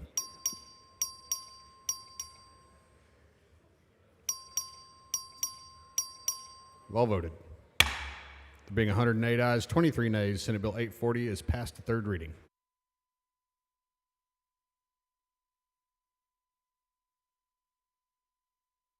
The chair lays out on second reading Senate Bill 764. The clerk will read the bill. SB 764 by Zaffarini, relating the procedure for a hearing by the Texas Department of Licensing and Regulation on the denial of an electrician's license or disciplinary action against an electrician. The chair recognizes Speaker Phelan. Thank you, Mr. Speaker. SB 764 removes obsolete and inaccurate language, bringing the Occupations Code into alignment, ensuring clarity and consistency in the administration of electrician licensure hearings. Move passage. Question occurs on passage to third reading of Senate Bill 764. As a record vote, the clerk will ring the bell. Show Ms. Bowers voting aye. Show Mr. Gertie's voting aye. You've all voted. There being 135 ayes, 0 nays, Senate Bill 764 is passed to third reading. Chair lays out on second reading Senate Bill 2383. The clerk will read the bill. SB 2383 by Betancourt, relating to the employment of certain peace officers of the Department of Public Safety. The chair recognizes Mr. Hefner to explain the bill. Thank you, Mr. Speaker. Senate Bill 2383 would allow DPS officers who have recently retired in good standing to be allowed to apply for rehire with the department. Move passage. Question occurs on passage to third reading of Senate Bill 2383. This is a record vote. The clerk will ring the bell. Show Mr. Dyson voting aye. Well voted. There being 138 ayes, 0 nays, Senate Bill 2383 is passed to third reading.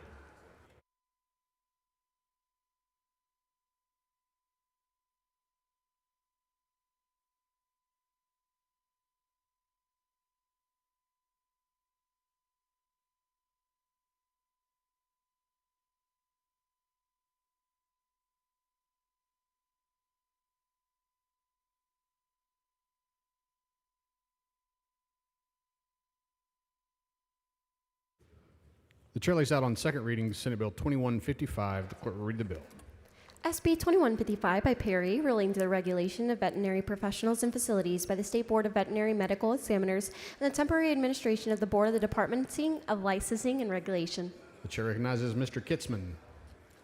Mr. Speaker and members, Senate Bill 2155 implements recommendations by the Sunset Advisory Committee for the Board of Veterinary Medical Examiners into statute so they can successfully operate as their own entity. Since the last legislative session, the Veterinary Board has been administratively attached to the Department of Licensing and Regulation and have adopted many of the practices that are outlined in this bill for the administration of maintenance of the board. Enabling this legislation would allow the board to use these practices after they are administratively detached from TDLR in 2027. The following amendment, the clerk will read the amendment.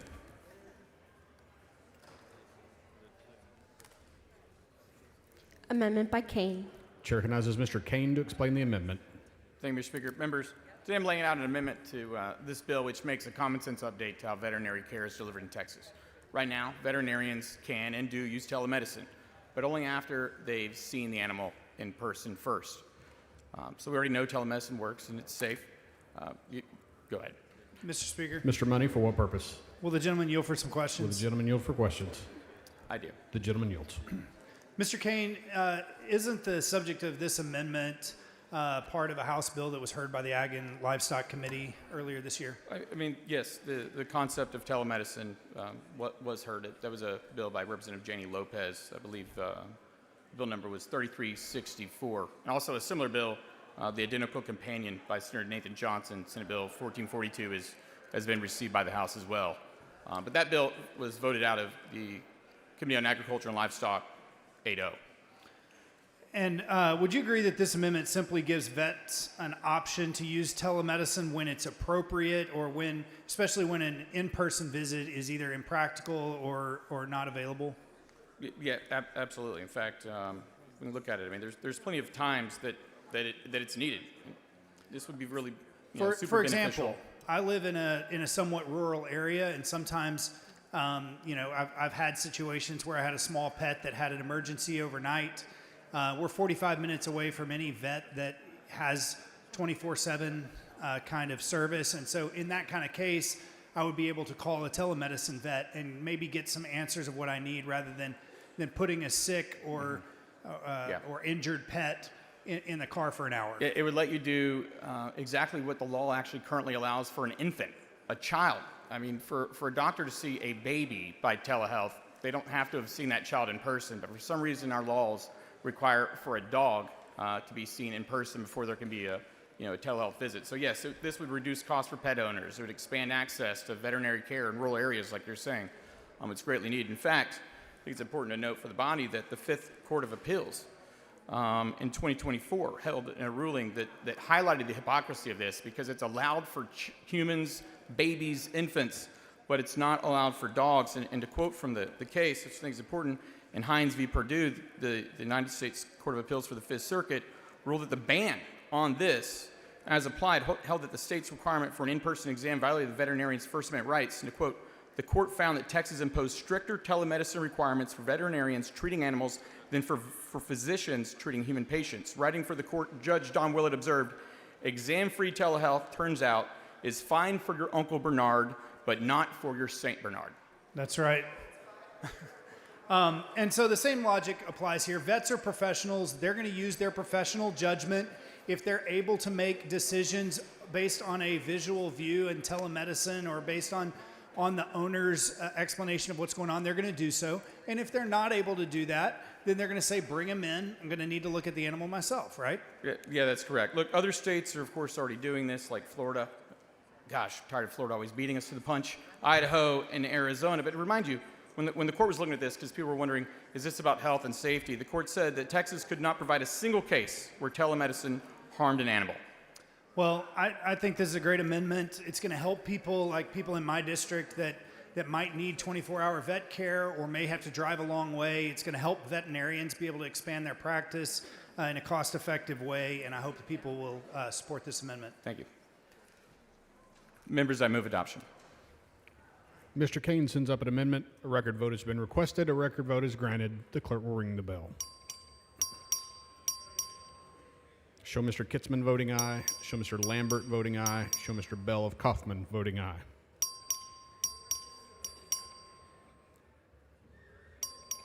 You've all voted. There being 129 ayes, 13 nays, the amendment is adopted. Chair recognizes Mr. Kitzman to close on the bill. I move passage.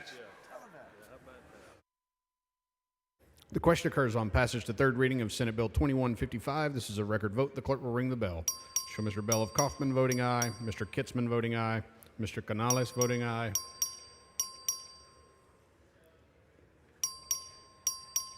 You've all voted.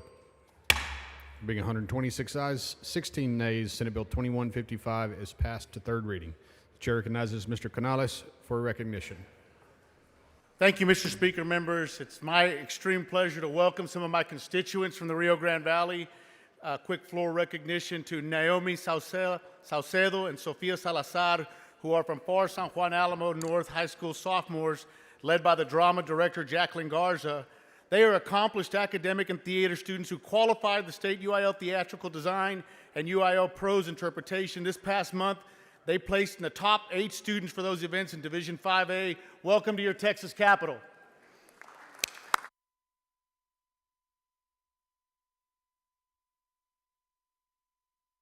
The chair lays out on second reading Senate Bill 1535. The clerk will read the bill. SB 1535 by Zaffarini relating to the establishment by the Texas Workforce Commission of an advanced nuclear energy workforce development program. The chair recognizes Ms. Button.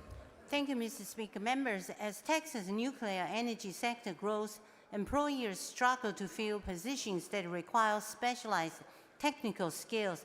SB 1535 by Senator Zaffarini creates a dedicated program at the Texas Workforce Commission to develop a skilled workforce advanced nuclear energy. Move passage. The question occurs on passage to third reading of Senate Bill 1535. Record vote. The clerk will ring the bell. Show Ms. Button voting aye. Show Mr. Alders voting aye. Show Mr. Lambert voting aye. Have all voted. There being 140 ayes, 1 nay, Senate Bill 1535 is passed to third reading. The chair lays out on second reading Senate Bill 1405. The clerk will read the bill. SB 1405 by Nichols relating to increasing access to and reducing taxation of internet services. The chair recognizes Mr. Lambert for a motion.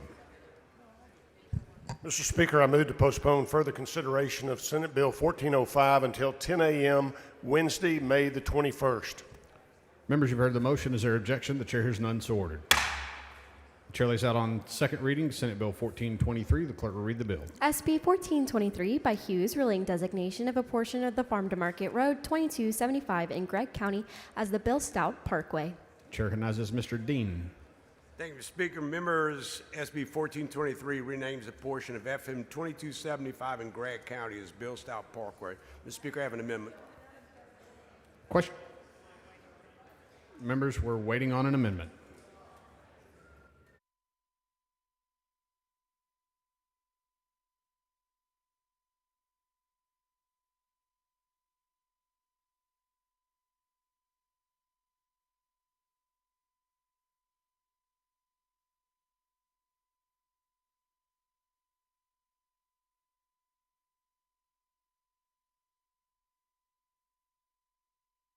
The following amendment, the clerk will read the amendment.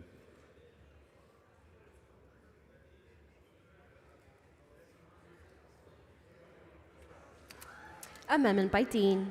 Chair recognizes Mr. Dean. Sorry for the delay, Mr. Speaker. This is just a perfecting amendment. I move passage.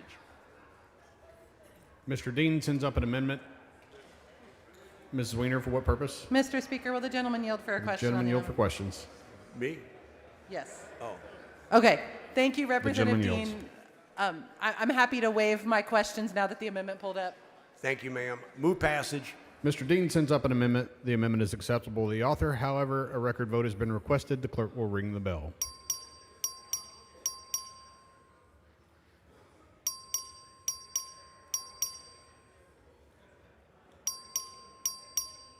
Have all voted. There being 144 ayes, 0 nays, the amendment is adopted. The chair recognizes Mr. Dean to close on the bill. Move passage. Question occurs on passage to third reading of Senate Bill 1423. This is a record vote. The clerk will ring the bell. Show Ms. Pettis of Harris voting aye.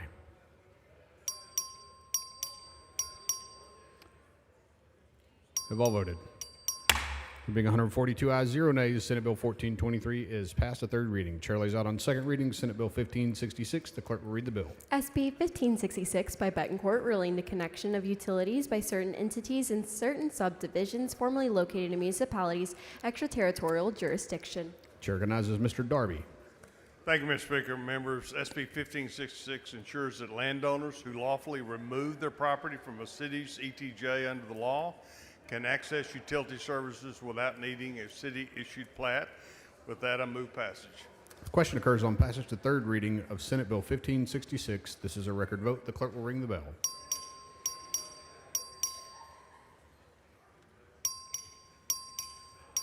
Have all voted? There being 140 ayes, 2 nays, Senate Bill 1566 is passed to third reading. The chair lays out on second reading Senate Bill 1804. The clerk will read the bill. SB 1804 by Alvarado, relating the restitution and compensation paid to victims of certain offenses for tattoo removal related to that offense. The chair recognizes Dean Thompson to explain the bill. Mr. Speaker, members, this is taking another bite out of human trafficking. Victims of human trafficking who are branded by their traffickers have a constant physical reminder of the trauma they endured on their bodies. This bill allows courts to order restitution to cover the cost of tattoo removal for survivors of human trafficking. I move passage. The question occurs on passage to third reading of Senate Bill 1804. This is a record vote. The clerk will ring the bell.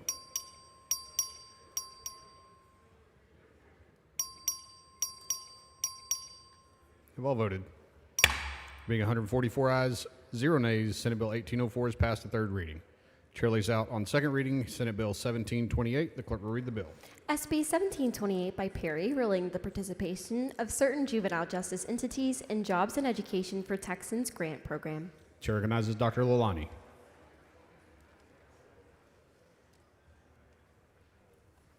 Thank you, Mr. Speaker. Members, currently the Jobs and Education for Texas, the JED grant program provides grants for public institutions of higher education, open enrollment charter schools, and school districts, including the Windham School District, which serves for adult prison system. SB 1728 allows the Texas Juvenile Justice Department, Juvenile Board, and Juvenile Probation Department across Texas to be eligible for JED grant. I move passage. Question occurs on passage to third reading of Senate Bill 1728. Record vote. The clerk will ring the bell.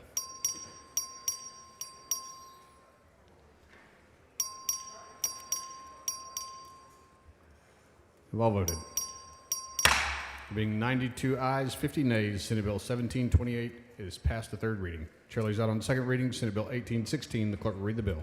SB 1816 by Hancock, relating to the tilting, registration, and operation of a miniature vehicle. The chair recognizes Mr. Metcalf.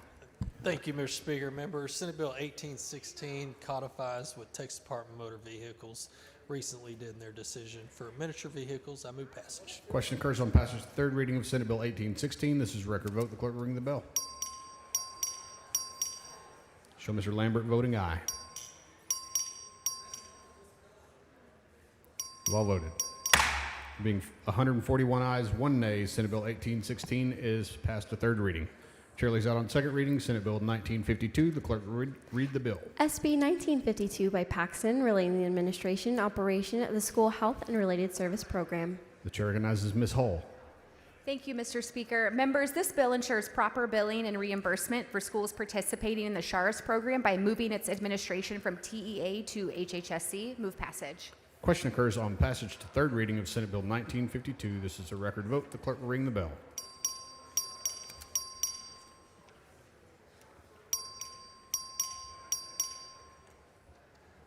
All voted. There being 124 ayes, 19 nays, Senate Bill 1952 is passed to third reading. Chair lays out on second reading Senate Bill 1948. The clerk will read the bill. SB 1948 by Perry, relating the authority of a political subdivision to regulate fire prevention standards for certain agricultural facilities. Chair recognizes Mr. Lambert for a motion. Mr. Speaker, I move to postpone further consideration of Senate Bill 1948 until 10 a.m. Wednesday, May the 21st. Members, you've heard the motion. Is there objection? Chair hears none, so ordered. The chair lays out on second reading Senate Bill 2037. The clerk will read the bill. SB 2037 by Sparks, relating to permit application review.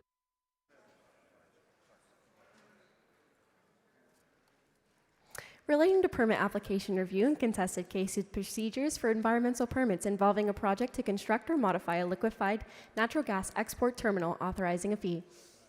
Chair recognizes Mr. Patterson to explain the bill. Thank you, Mr. Speaker. Members, this creates an expedited permit for LNG export facilities. I have an amendment. The following amendment, the clerk will read the amendment. It's not as fun up here. Amendment by Patterson. The chair recognizes Mr. Patterson to explain the amendment. Thank you, Mr. Speaker. This amendment simply allows for the excess funds paid for by the LNG facilities to be used for overtime compensation for employees of TCEQ who will work on the expedited permit. It's agreed upon language between TCEQ and stakeholders. Mr. Speaker, Ms. Weiner, for what purpose? will the gentleman yield for a Will question? the gentleman yield for I'd questions? be happy to. He does. Representative Patterson, I have some questions about this amendment. Would you be willing to postpone for 15 minutes so we can chat about this? Seriously? Yeah.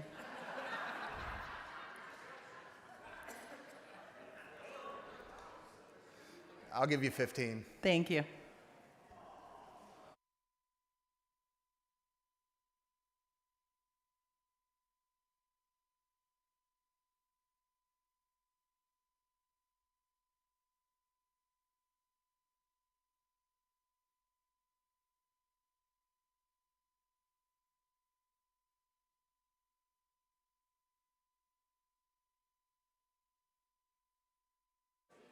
Mr. Canales, for what purpose? Will the gentleman yield for a question?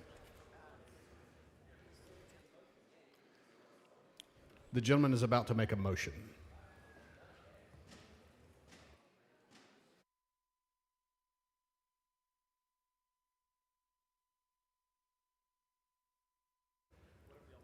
Mr. Patterson for a motion. Thank you, Mr. Speaker. I move to postpone further consideration of Senate Bill 2037 until 2:15 promptly today. Members, you've heard the motion. Is there objection? The chair hears none, so ordered.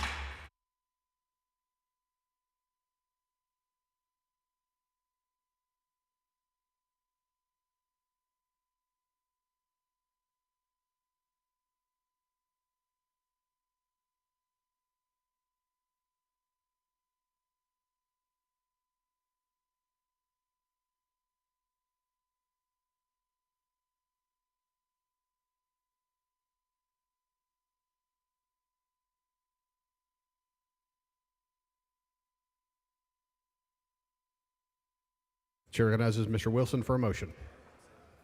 Thank you, Mr. Speaker. I move the House grant permission for the Committee on Higher Education to meet while the House is in session today at 4:30 p.m. in room 3W15 to consider pending, referred, and committee business. Members, you've heard the motion. Is there objection? The chair hears none, so ordered. Chair recognizes Mr. Guillen for a motion. Thank you, Mr. Speaker. Members, I move that the House grant permission for the Committee on Agriculture and Livestock to meet while the House is in session today at 3:30 p.m. in room 1W.14, the Agriculture Museum, to consider pending, referred, and committee business. Members, you've heard the motion. Is there objection? The chair hears none, so ordered. Mr. Gates for a motion. Thank you, Mr. Speaker. I move to suspend the 5-day posting rule to permit the Committee on Land Resource Management a public hearing on Thursday, May 22nd at 8 a.m. in room E2026 to consider SB 2639 by Bedencourt relating to the designation of a property as a historic landmark and the inclusion of a property in a historic district or similar preservation district by certain municipalities, and SB 2215 by Campbell relating to the enforcement against violations by municipalities of certain zoning laws. Members, you've heard the motion. Is there objection? The chair hears none, so ordered.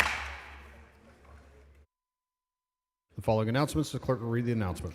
The Committee on Higher Education will meet today at 4:30 p.m. in room 3W.15 in a formal meeting to consider pending, referred, and committee business.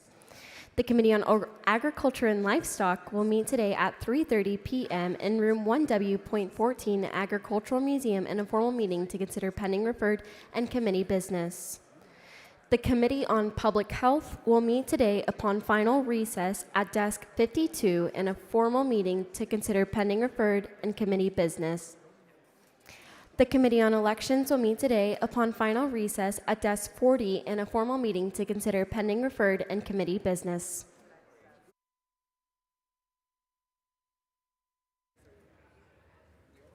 The chair lays out Senate Bill 2185 as a matter of postponed business on third reading. The clerk will read the bill. SB 2185.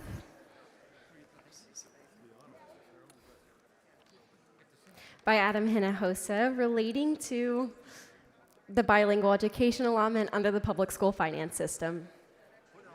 The chair recognizes Mr. Dutton. Thank you, Mr. Speaker. Members, this is the bill we delayed for a minute, but it is simply the bill that regarding the bilingual education allotment within the Texas public school finance system, and I move passage. The question occurs on passage, the final passage of Senate Bill 2185. This is a record vote. The clerk will ring the bell.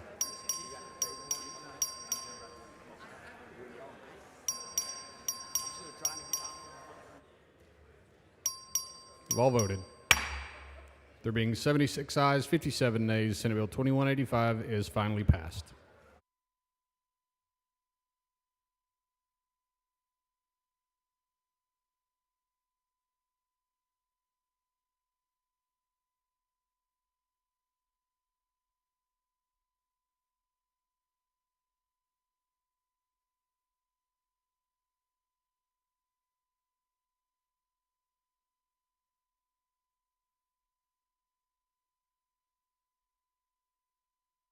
The chair lays out Senate Bill 75 as a matter of postponed business on second reading. The clerk will read the bill.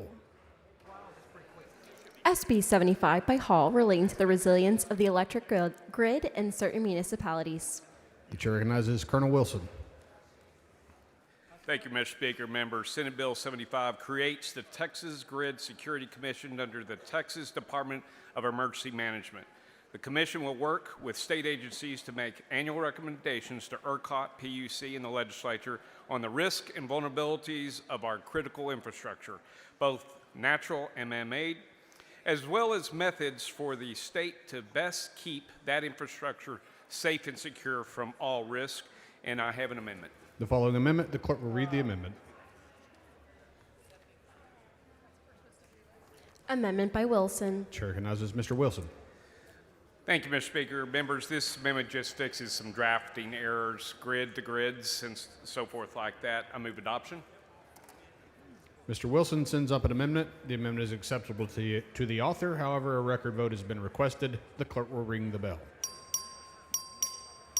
Show Colonel Wilson voting aye. We've all voted. There being 142 ayes, 0 nays, Senate Bill 75 is, the amendment is adopted. The following amendment, the clerk will read the amendment.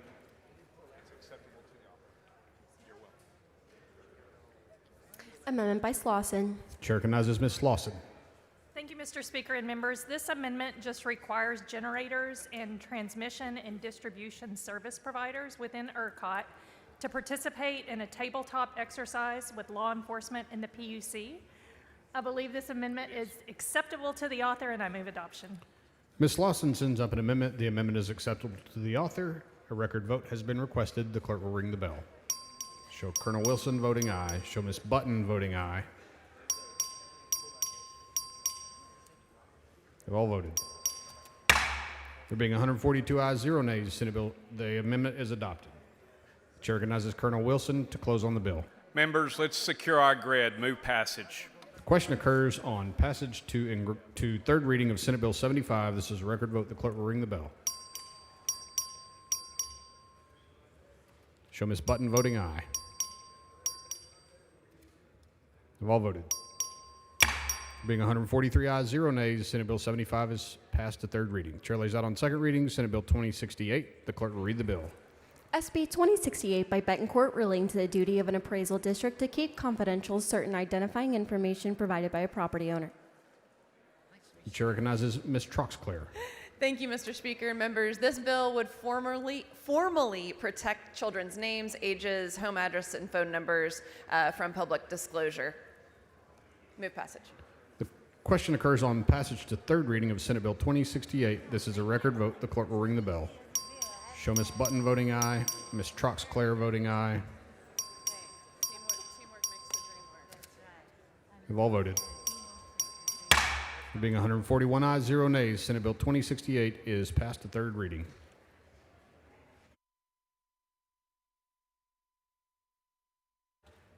The chair announces the signing of the following in the presence of the House. SB 434, SB 746, SB 901, SB 1079, SB 1177, SB 1214, SB 1351, SB 1895, SB 1931, SB 2141, SB 3037, SB 3044, SCR 1, SCR 6, SCR 22, and SCR 37.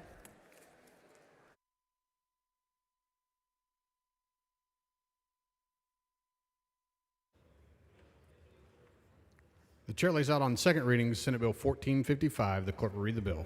SB 1455 by Hagen-Butte relating to the funding mechanism for the regulation of workers' compensation and workers' compensation insurance authorizing surcharges. Chair recognizes Mr. Hefner. Thank you, Mr. Speaker. Members, Senate Bill 1455 removes a retaliatory tax that other states charge Texas-based companies. So this will help our Texas-based companies when they do business in other states. I move passage. The question occurs on passage to third reading of Senate Bill 1455. This is a record vote. The clerk will ring the bell.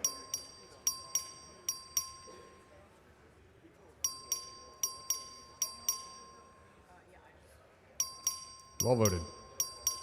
There being 122 ayes, 17 nays, Senate Bill 1455 is passed to third reading. Chair lays out on second reading Senate Bill 213. The clerk will read the bill.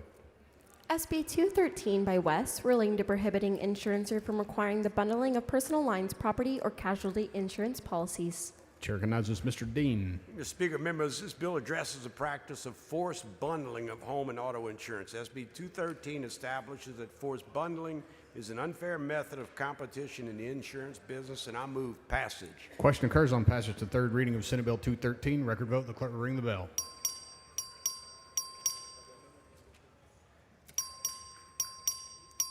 All voted.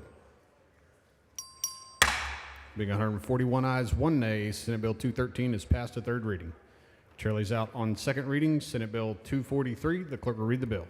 SB 243 by Flores relating to the regulation of migrant labor housing facilities, changing the amount of a civil penalty. Chair recognizes Mr. Romero for a motion. Mr. Speaker, I move to postpone further consideration of SB 243 until 3 p.m. today. Members, you've heard the motion. Is there objection? Chair is none, so ordered.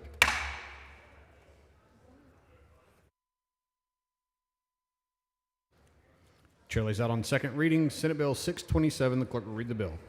SB 627 by Zaffarini relating to licensing and regulation of dietitians. The chair recognizes Mr. Van Dever to explain the bill. Thank you, Mr. Speaker. Members, this is a cleanup bill for the Texas Department of Licensing and Regulation, removes obsolete language and aligns the law with the current TDL or dietitian licensure practices. I move passage. Question occurs on passage to third reading of Senate Bill 627. This is a record vote. The clerk will ring the bell.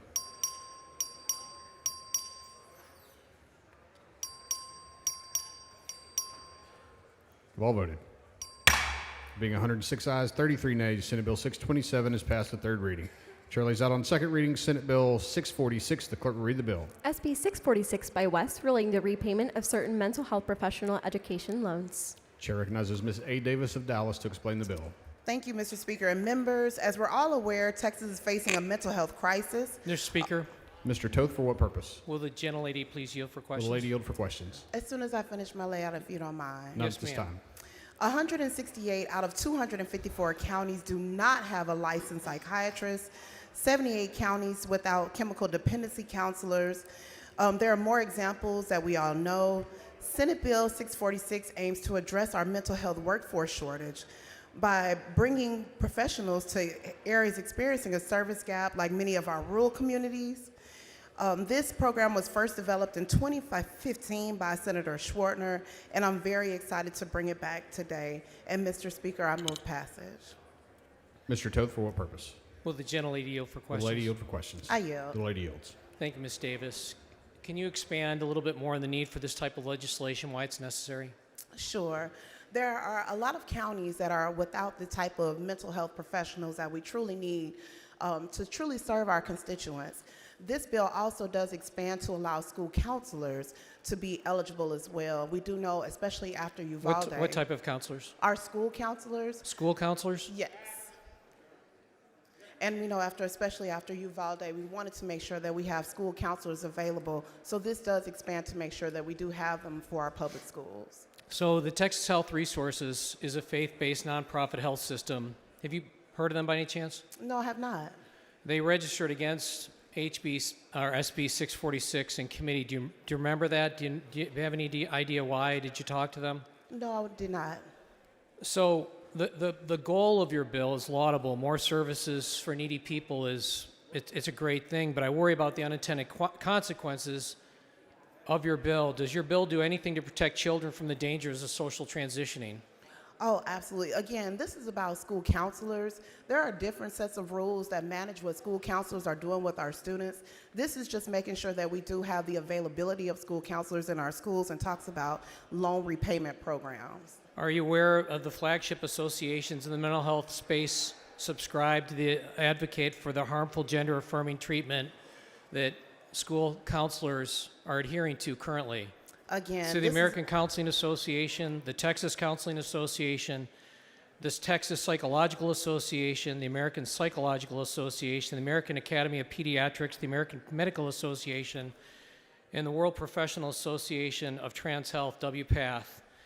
Ms. Davis, would it surprise you to learn that much of the continuing education these professionals are required to complete to maintain licensure to support these harmful social experimentation? Do you understand that what you're doing here is you're advancing the number of people that are advancing this? Again, right now the law does say that we need to have school counselors available for our public schools. This just makes sure that they have a loan repayment program. There are different opportunities to address the things you were talking about. This makes sure that, again, as in statute, we do have school counselors to make sure that we do have a pipeline of school counselors. We know we do need them sincerely in our public schools, and this just makes sure that we do have them. There are other opportunities to address some of the things you've talked about, but again, this just makes sure that we have the school counselors that we need in our schools to serve Under our the students. prior administration and through WPATH, Title IX was rewritten. Are you aware of that? I'm sorry?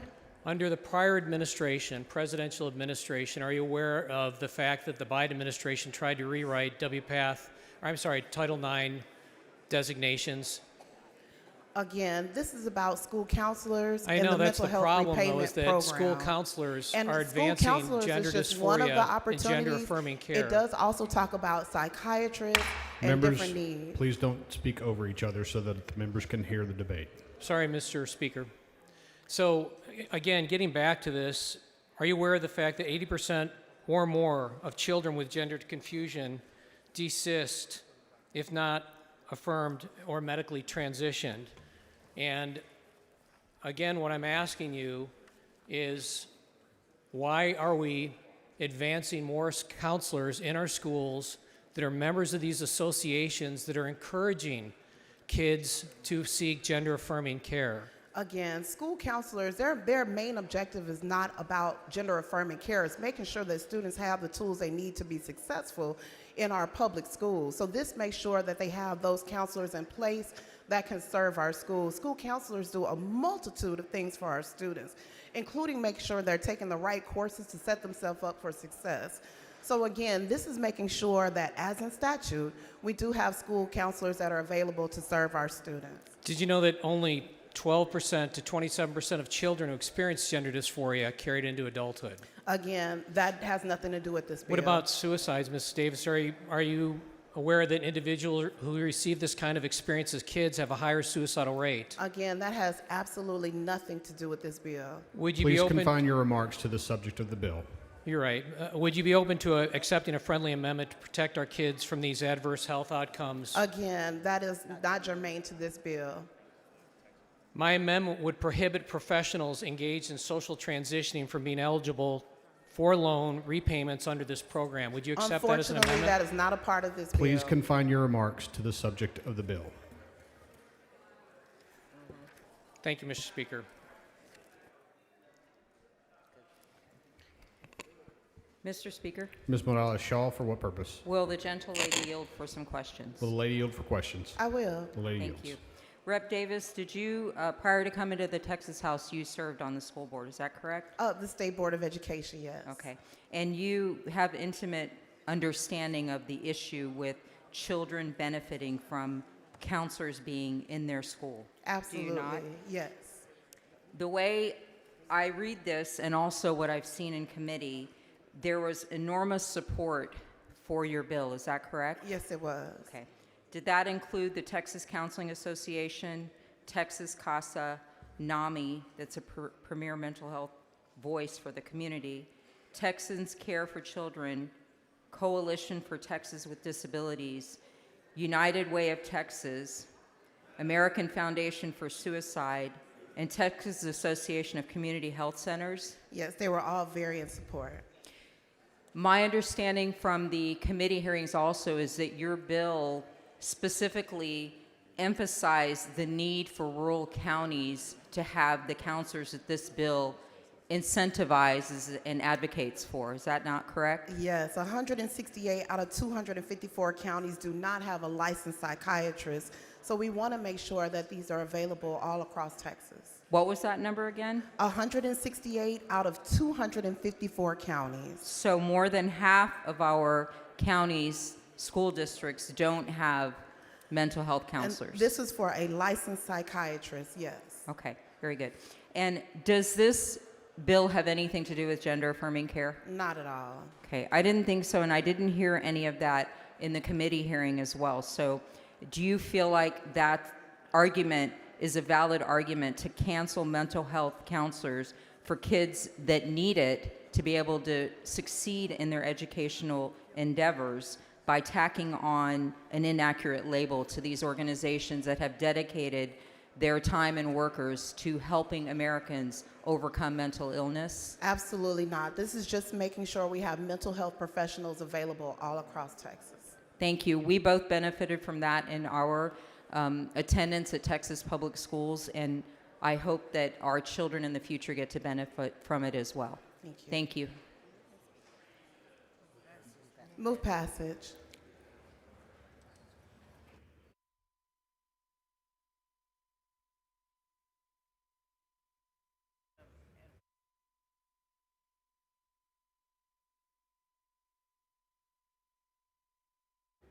Mr. Toth to speak in opposition to the bill.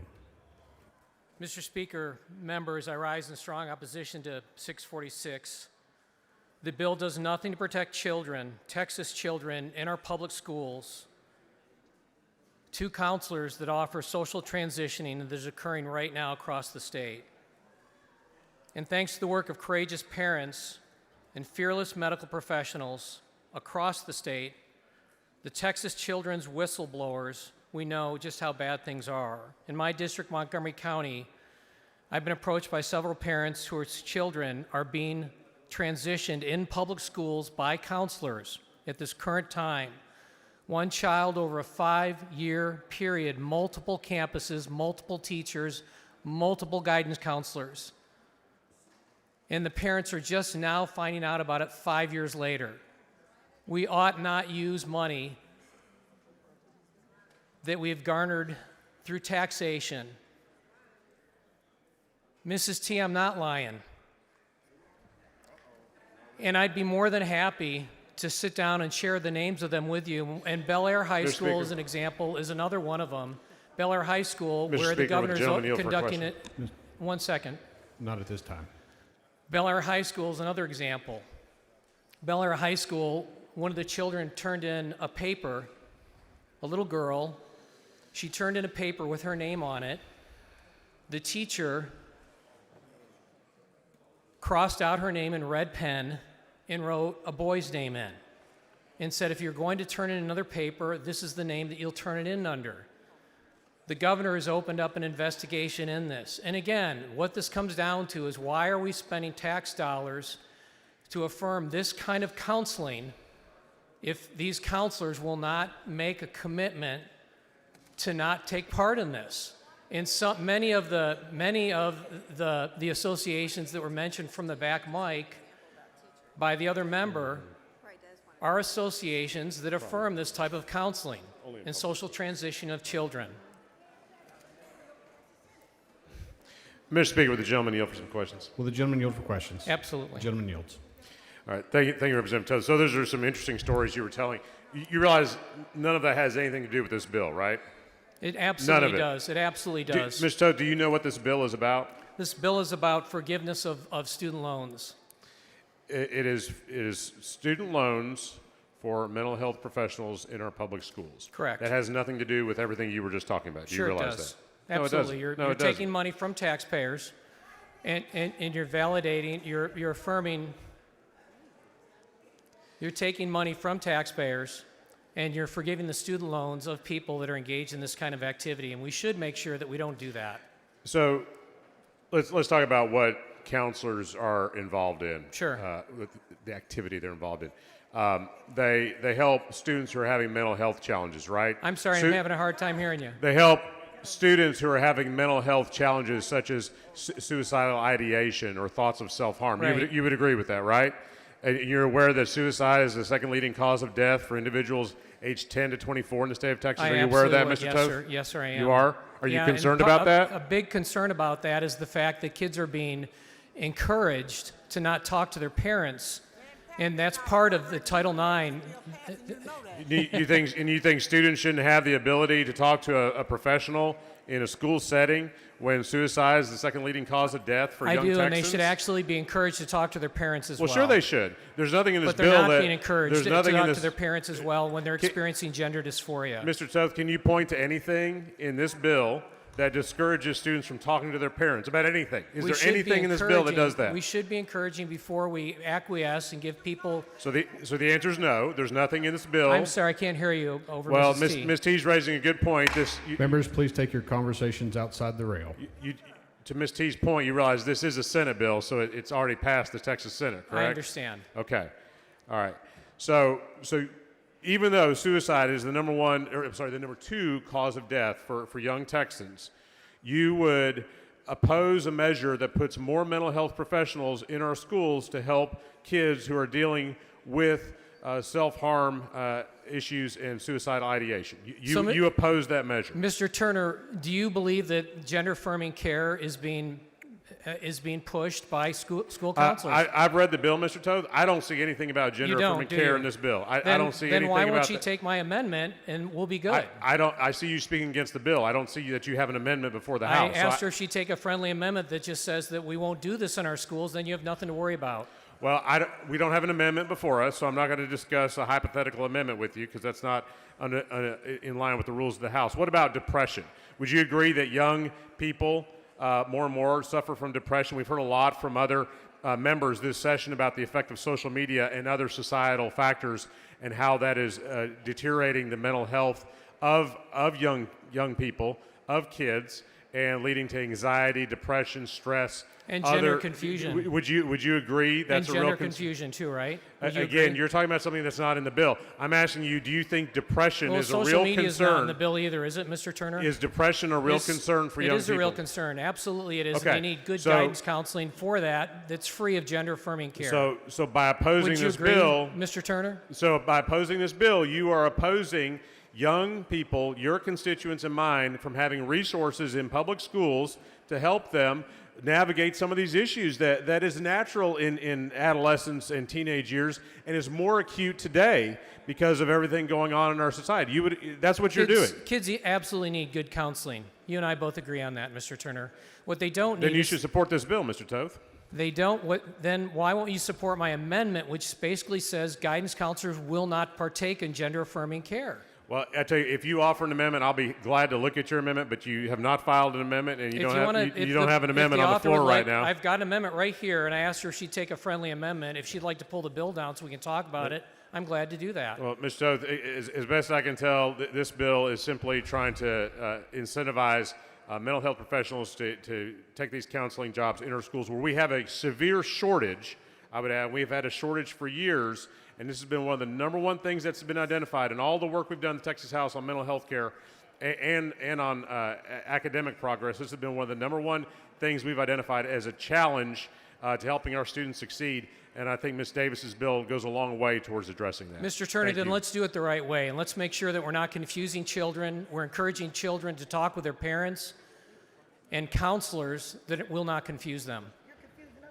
Mr. Speaker, Mr. Schatzline, for what purpose? would the gentleman yield for some questions? Will the gentleman yield for questions? Sure. The gentleman yields. Representative Toth, I hear what you're saying. I just heard the exchange between you and Representative Turner. I think my concern is we are proposing to spend tax dollars on repaying student loans for those who may be socially transitioning students. Is it true that this body has not banned the social transitioning of students in Texas? We have not done anything to protect these children. Let me just add one more thing, Representative. We passed a bill last session that bans social transitioning of children, and yet we're continuing, or I'm sorry, that bans the medical transitioning. Thank you. But because we've not done anything with social transitioning, the number of kids that are still on Lupron, number of little girls that are still on Lupron, the number of boys and girls that are on cross-sex hormones has not decreased at all. So it's safe to say if this bill were to pass, we would not only have not banned the social transitioning of children in the state of Texas, but we would be forgiving many of those bad actors of their student loans with taxpayer dollars. Is that correct? That's correct. And so I'm concerned that once we pass this, we might not get to that. I hope that we do. I hope the body gets to a bill to ban social transitioning, but I'm concerned because we've seen your bill and my bill die that would have banned social transitioning in schools here in the Texas House. I'm concerned that we're going to do this, and I know that mention was of the Texas Senate that they passed this bill, but I want to remind the body, is it not true that they did ban social transitioning in the Texas Senate this session? Yeah, the Texas Senate under Dan Patrick has done a great job of banning social transition, and I just applaud them for the work that they've done. It's been so courageous. So if that's the case, should we oppose this bill because we have not banned social transitioning? Gentleman's time has expired. I believe every Republican should vote no. Members, please vote no. Motion. The chair recognizes Ms. Gervin Hawkins to speak for the bill. Members and colleagues,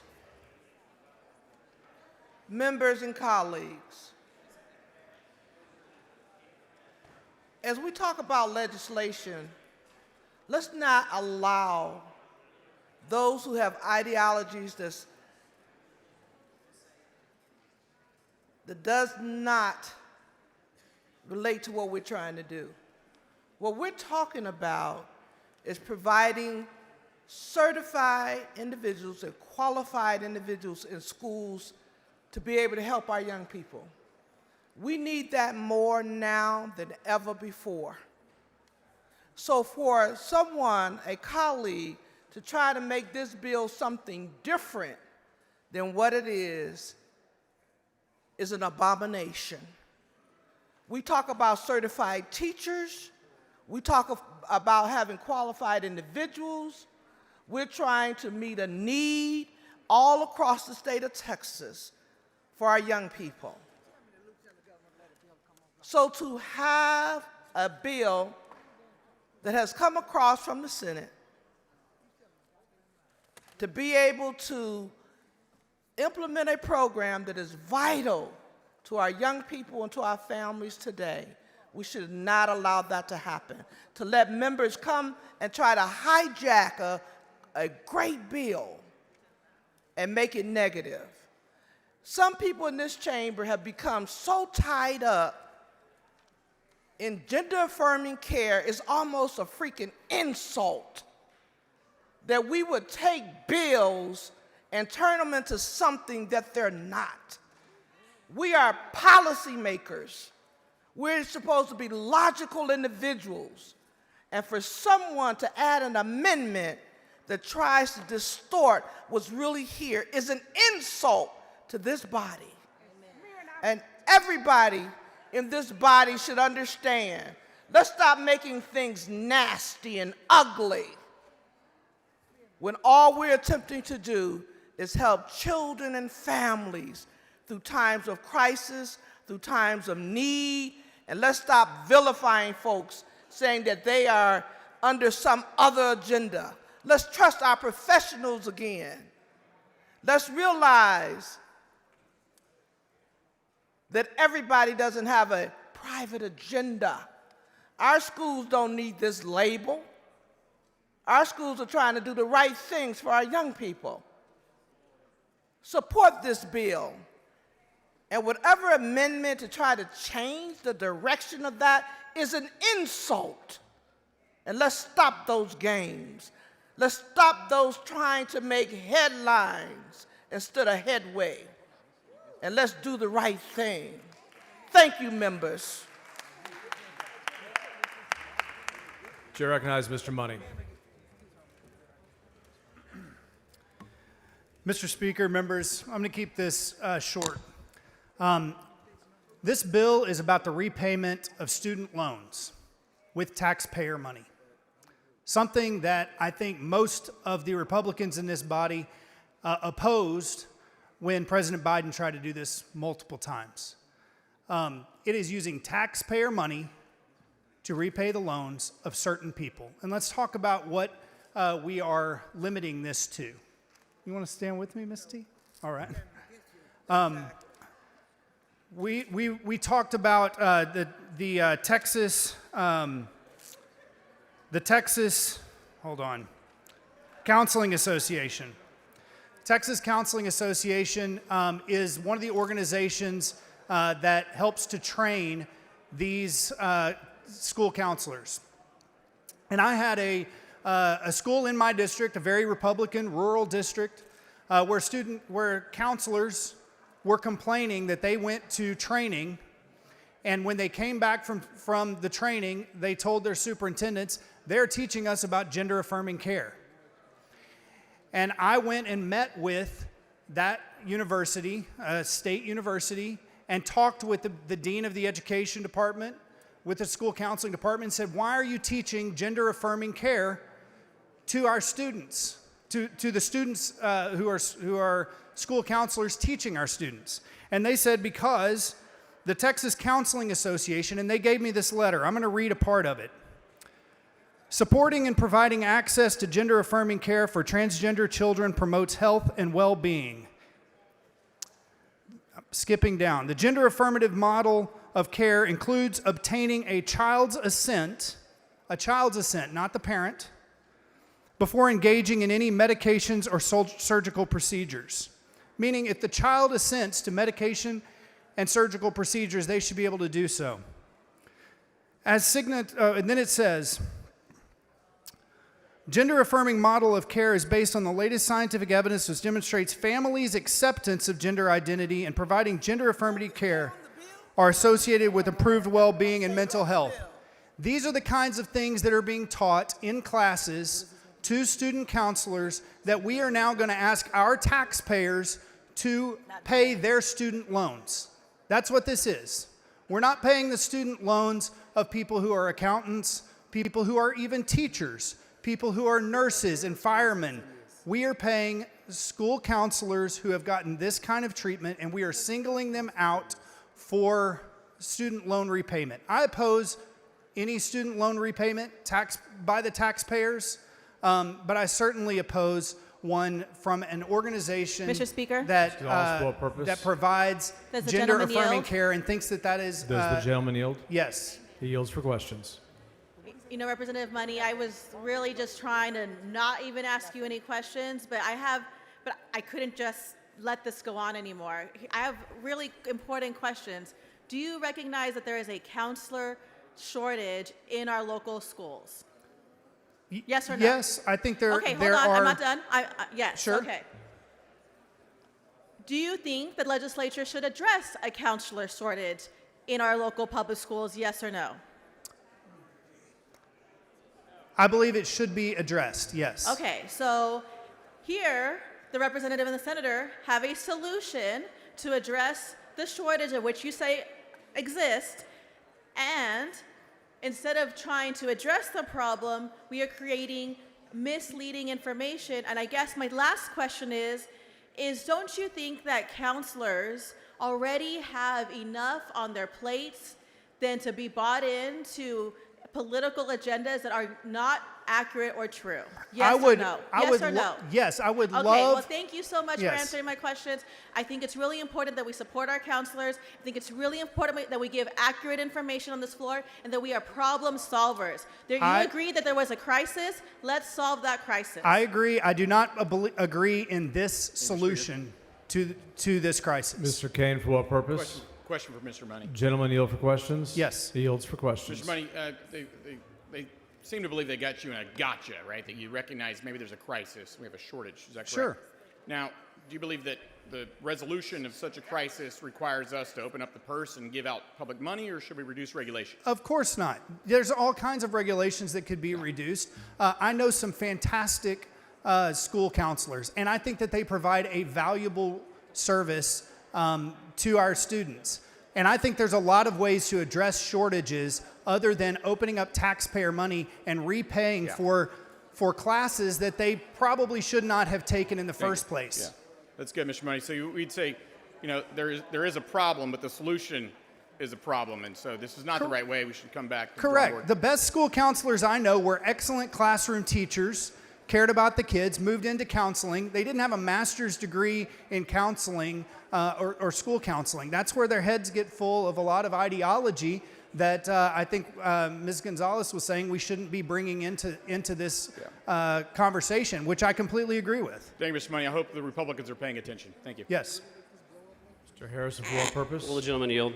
Gentleman yield for questions? Yes. Gentleman yield for questions. Mr. Money, are you aware that during the previous administration, the Biden administration tried to enact a loan forgiveness program that was declared unconstitutional? Yes, I think twice. Twice. So if this body were to pass this bill without amendment, at least, it's fair to say that this body would be furthering the Biden agenda. Is that correct? It seems like a Biden agenda program to me. This reads exactly like a page out of the Biden administration's playbook.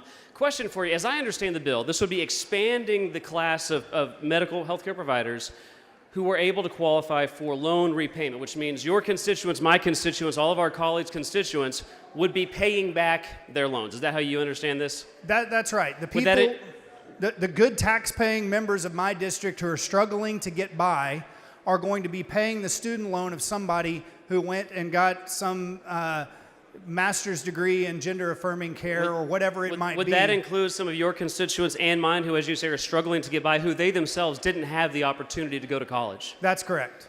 So would this bill include, as it's expanding the people, the healthcare providers, mental health professionals who can qualify for taxpayer-funded reimbursements, would this include healthcare, mental health specialists who believe in social transitioning of children? There's no question that it does. And that would include people, healthcare professionals, who believe in teaching that boys, that they can become girls and that girls can become boys. Is that correct? Yes, and people who believe that saying something other than that is child abuse. So if we do not amend this bill or vote this bill down, any Republican who votes for this thing would be voting to force the tax-paying men and women of the state of Texas to subsidize healthcare professionals to teach young children that a boy can become a girl and a girl can become a boy. Am I understanding this bill correctly? Yes, you are. Thank you. Mr. Alcoff, for what purpose? Yes. Does the gentleman yield for a single question? Gentleman yield for questions. I do. He yields for questions. Representative Money, is it a possibility that one of the reasons we have a shortage of healthcare workers in these schools is because of the active encouragement by some of these organizations that you cited to actually socially transitioning kids? And then if that was not the case, maybe we would have more mental health workers willing to go into these schools if they didn't feel pressured into doing this socially transitioning? Absolutely. I think that we have a situation where there are a lot of good men and women who would love to help the kids in our schools with the kinds of things that school counselors help them with. Figuring out what their class load is, extracurricular activities, talking with them about their college plans and how to navigate through the young adult years of their life. And we have this idea that in order to do that well, you have to go and be brainwashed at a university for 4 or 6 or 8 years in order to be able to do that effectively. But there's a lot of people that you and I know that do that well without this additional credentialism or education or brainwashing on what things, on these kinds of ideological issues that we're talking about. And so I don't think that it benefits the taxpayers of Texas to repay the loans of people who have made a decision to go into this profession and get those credentials. One last question, Mr. Money.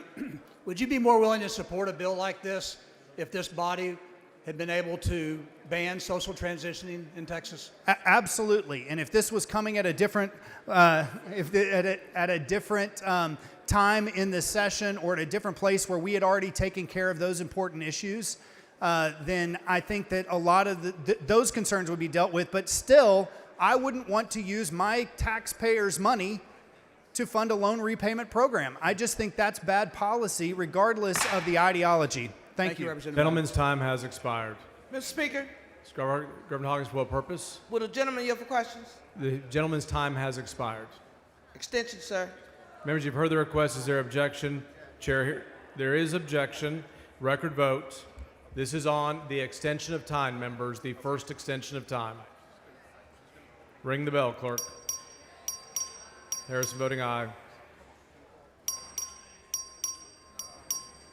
Wally voting aye. Howard voting aye. Have all members voted? Have all members voted? 122 ayes and 13 nays. The gentleman's time has been extended.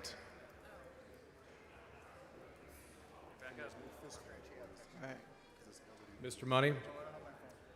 Mr. Governor Hawkins, for what purpose? Will the gentleman yield for questions? I will yield for questions. He yields for questions. Representative Money, in respect for our colleagues here, let's not have long answers. Let's get to the point. Okay. Does this bill have anything related to gender-affirming care in it? Indirectly, yes. Yes or no? Does it? Indirectly, yes. So that means a no. The other question that I have is loan forgiveness. Is loan forgiveness anything new? No, it's been discussed and been a policy issue for quite some time. Representative Money, are you the only one, and your constituents are the only ones that pay taxes? Of course not. There's other individuals who feel value, wouldn't you agree, in providing incentives for individuals to get into this much needed profession? Would you agree? Yes, and some people can vote for that. Some people can vote against. Some people could donate their own money. They could go and say, I think that the school counseling program is really Mr. important. Money, one of the things I did ask is direct answers. Let's not go off on the rabbit trail, okay? Let's talk Yes, ma'am. about what we specifically want to do here. So we know loan forgiveness is not anything new. We know that there's nothing about gender-affirming care that's in this bill. We give incentives to developers. Wouldn't you agree with that? Some people do, yes. And we give incentives to make things happen, correct? So giving incentives is nothing new, correct? I generally vote against those kinds of things, but yes, that is done. Would you agree that in today's time, counseling support is needed in our schools? Quality Yes or no, sir? No, it depends, because I think in some cases the counseling that is offered is extremely harmful to our kids.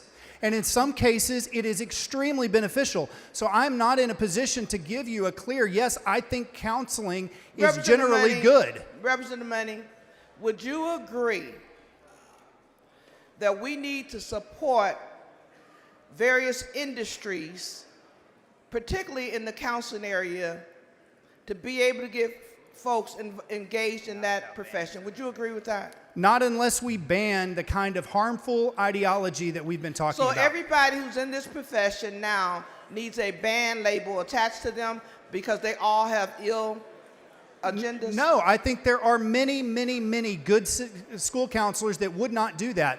But there are many school counselors that are preying on our children using taxpayer money, and I don't want to give them more of it.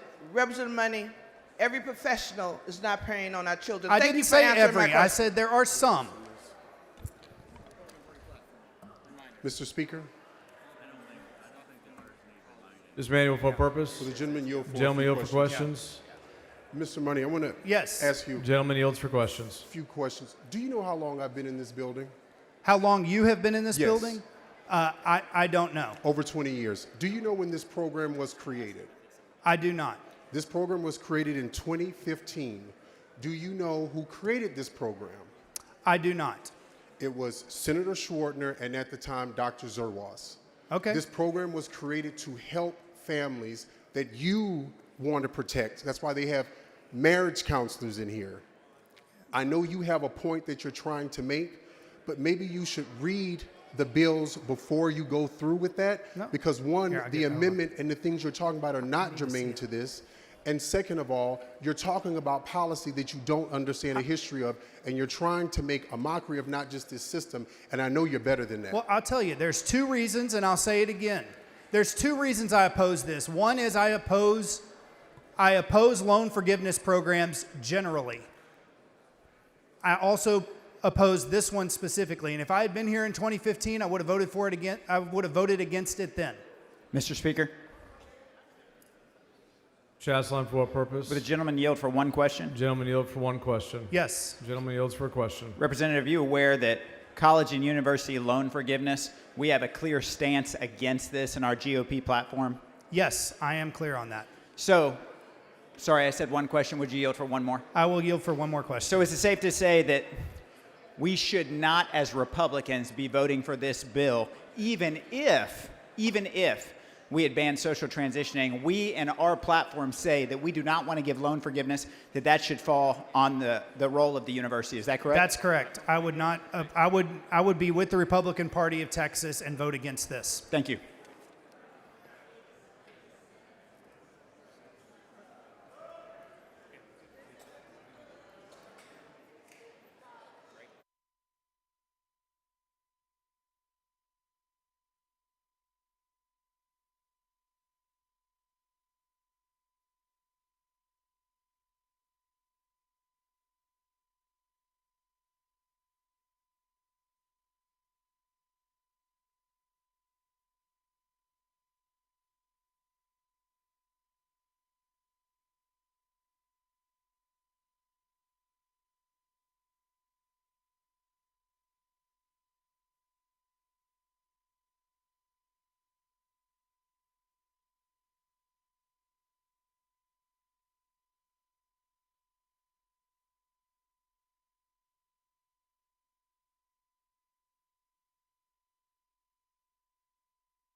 Mr. Speaker. Mr. Doorkeeper, Mr. Speaker, I have a message for the Senate, the door. admit the messenger.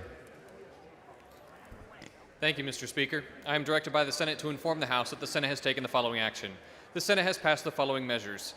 HB 102, Wilson, sponsor Hancock, relating to early registration for students in military-related programs at public institutions of higher education. HB 132, Ray Lopez, sponsor Hughes, relating to the confidentiality of information used to prevent, detect, respond to, or investigate a hostile act of a foreign adversary of the United States. HB 1639, Patterson, sponsor Alvarado,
Chair recognizes Ms. Davis for a motion.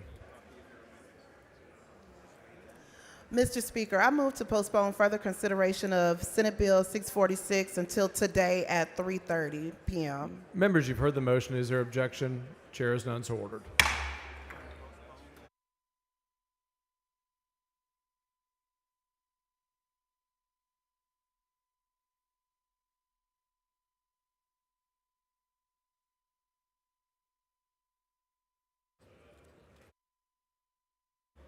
Chair lays out Senate Bill 2037 as a matter of postponed business on second reading. The clerk will read the bill. SB 2037 by Sparks, relating to permit application review and contested case procedures for environmental permits involving a project to construct or modify a liquefied gas export terminal, authorizing a fee. Members, when this bill was postponed, the amendment by Mr. Patterson was pending. The amendment is before us now. Mr. Patterson. Thank you, Mr. Speaker. Members, this amendment simply states in the bill that the additional funds that LNG companies will pay will go to pay for the overtime for the TCEQ workers that have to work extra time to expedite the permit. I move adoption. Mr. Patterson sends up amendment. Record vote has been requested. Clerk, ring the bell. Mr. Anchia voting aye. Mr. Patterson voting aye. Have all members voted? Have all members voted?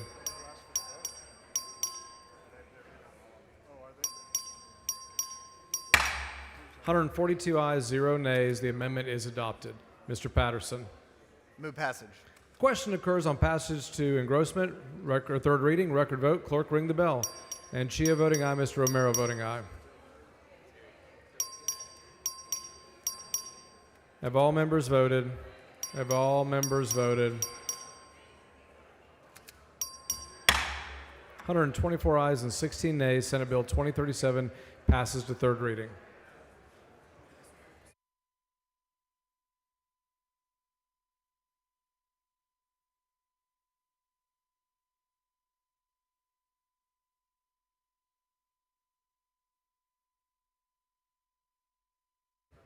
Chair lays out SJR 1 as a matter of postponed business on third reading. The clerk will read the resolution. SJR 1 by Huffman, proposing a constitutional amendment requiring the denial of bail for an illegal alien charged with an offense punishable as a felony.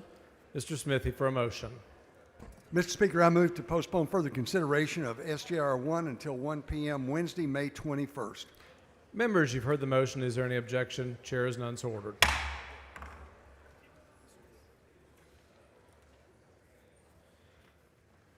Chair lays out SB 3 as a matter of postponed business on second reading. The clerk will read the bill. SB 3 by Perry, proposing relating to the regulation of consumable hemp products and hemp-derived cannabinoids contained in those products, requiring a registration, imposing fees, creating criminal offenses, and providing an administrative penalty. Mr. King for a motion. Thank you, Mr. Speaker. I move to postpone further consideration of SB 3 till 6 p.m. today. Members, you've heard the motion. Is there objection? Chair is none so ordered. Chair lays out SJR 2 as a matter of postponed business on second reading. The clerk will read the resolution.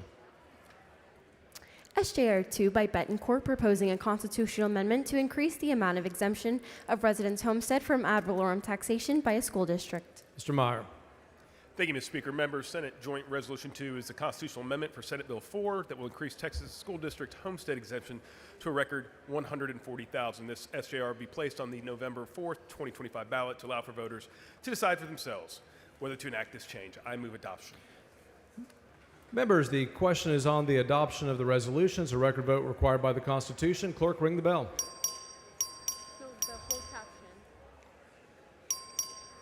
Have all members voted? Have all members, Mr. Wally voting aye. Have all members voted? 143 ayes and 0 nays. SJR 2 is adopted. Chair lays out SJR 85 as a matter of postponed business on second reading. The clerk will read the resolution. SJR 85 by Betancourt, proposing a constitutional amendment authorizing the legislature to increase the amount of exemption from ad valorem taxation by a school district of the market value of the residence homestead of a person who is elderly or disabled. Mr. Meyer.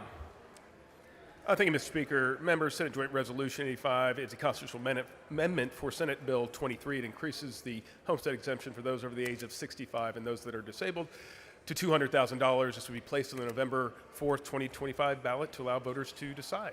I move adoption. Question occurs on the adoption of the resolution. Record vote required by the Constitution. Clerk, ring the bell.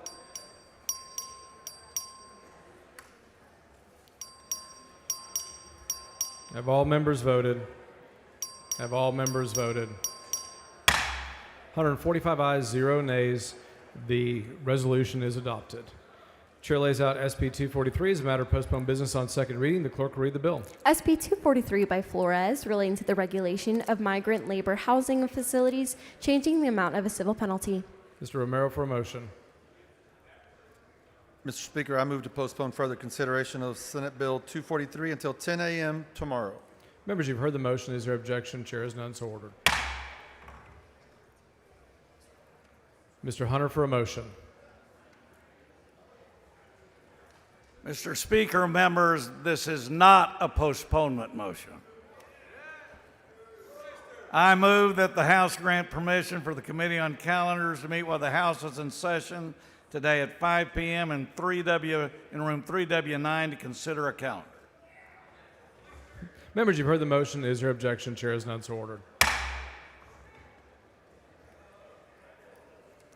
Chair lays out on second reading SB 670. Clerk, read the bill. SB 670 by Hughes, relating to patient authorization to access certain investigational sun protection products. Ms. Campos. Thank you, Mr. Speaker. Members, skin cancer is one of the most common forms of cancer in the U.S. Sunscreen is the most effective preventative measure, but the FDA has not approved a new UV blocking filter since 1996 due to their lengthy approval process. This bill will allow patients access to investigational sun protection products upon physician recommendation and written form. I move passage. Question occurs on passage third reading. Record vote. Clerk, ring the bell.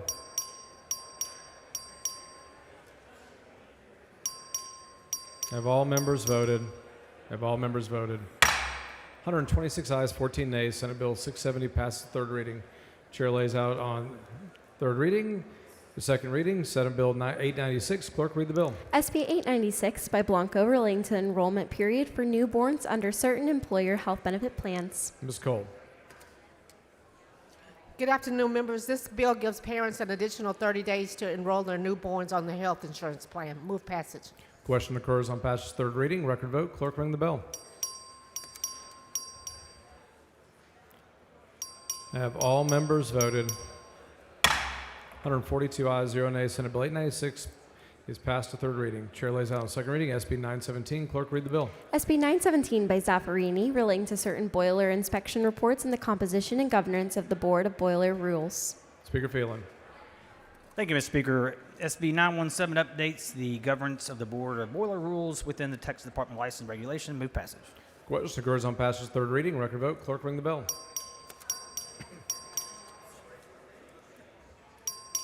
Have all members voted? Have all members voted? 141 ayes, 0 nays. Senate Bill 917 passes third reading. Chair lays on second reading Senate Bill 1184. The clerk will read the bill. SB 1184 by Creighton, relating to the age of wine authorized to be sold by a wine collection seller. Chair recognizes Speaker Phelan. Thank you, Mr. Speaker. SB 1184 lowers the minimum age of wine authorized to be sold by wine collection from not less than 20 years before the sale date to not less than 10 years. Move passage. Members, the question occurs on passage to third reading of Senate Bill 1184. A record vote has been requested. The clerk will ring the bell. Have all members voted? Have all members, show Mr. Toth voting aye. Have all members voted? There being 129 ayes, 15 nays, Senate Bill 1184 passes the third reading. Chair lays it on second reading, Senate Bill 971. The clerk will read the bill. SB 971 by Sparks, relating to the definition of a rural political subdivision for purposes of the Texas Water Assistance Program. Chair recognizes Mr. Gertis. Thank you, Mr. Speaker. SB 971 removes the drafting error from last session and restores the legislative intent back to what rural water means. Move passage. Members, the question occurs on passage to third reading of Senate Bill 971. A record vote has been requested. The clerk will ring the bell. Show Mr. Dean voting aye. Have all members voted? Have all members voted? There being 125 ayes, 18 nays, Senate Bill 971 passes to third reading. Chair lays out on second reading Senate Bill 1255. The clerk will read the bill. SB 1255 by Zaffarini relating to the regulation of mold assessors and remediators. Chair recognizes Speaker Phelan. Thank you, Mr. Speaker. This bill removes mycotoxins from the definition of mold, exempts demolition activities after a fire or disaster from mold requirements, corrects typographical errors, and strengthens the advisory board duties. Move passage. Members, the question occurs on passage to third reading of Senate Bill 1255. A record vote has been requested. The clerk will ring the bell. Have all members voted? Have all members voted? There being 113 ayes, 25 nays, Senate Bill 1255 passes to third reading. Chair lays out on second reading Senate Bill 1261. The clerk will read the bill. SB 1261 by Perry relating the financing of water supply projects included the state water plan, authorizing the issuance of obligations. Chair recognizes Mr. Gertis. Thank you, Mr. Speaker. SB 1261 provides a new financing tool to help the needs of our state develop large-scale, long-term water infrastructure projects, and I believe there's an amendment. The following amendment, the clerk will read the amendment.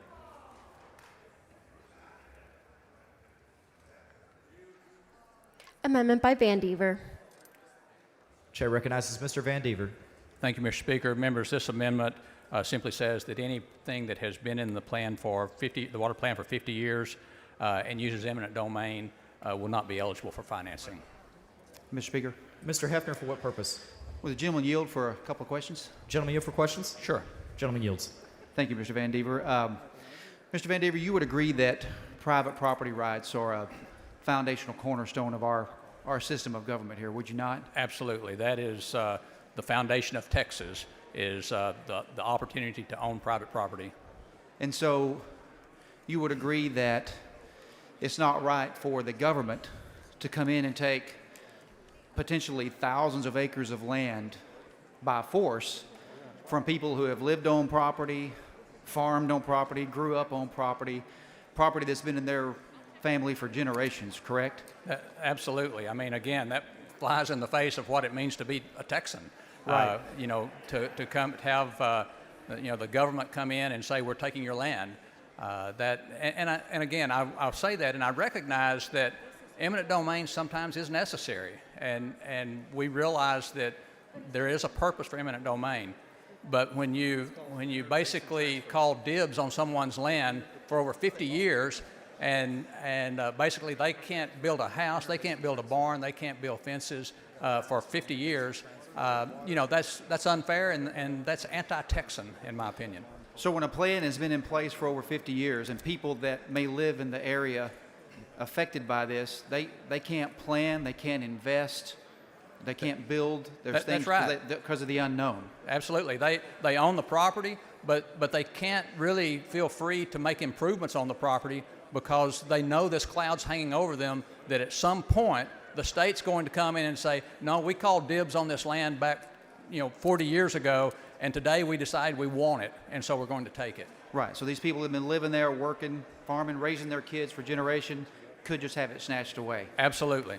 So another question is, when a project like some of these could take place, not only is a reservoir built that takes tens of thousands of acres, is there not mitigation land that could come with that as well? Yes, the federal government now requires mitigation when you take land out of production, which this is prime hardwood timber bottomland.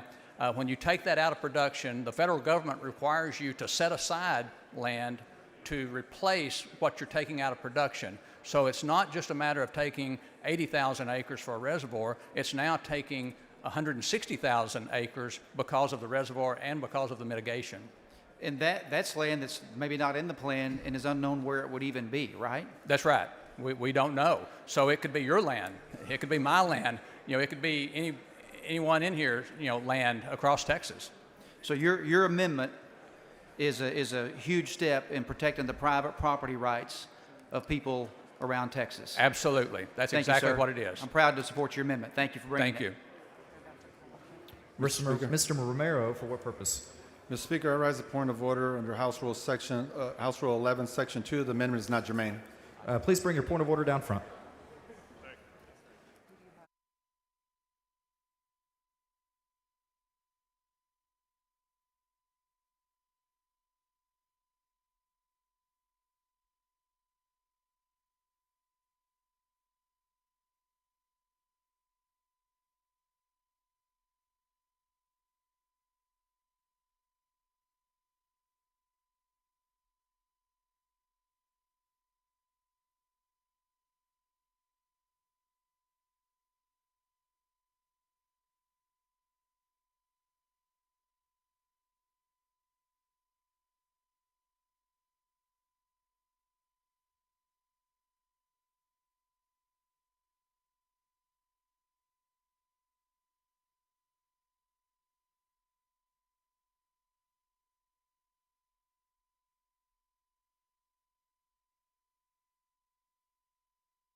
The point of order is withdrawn.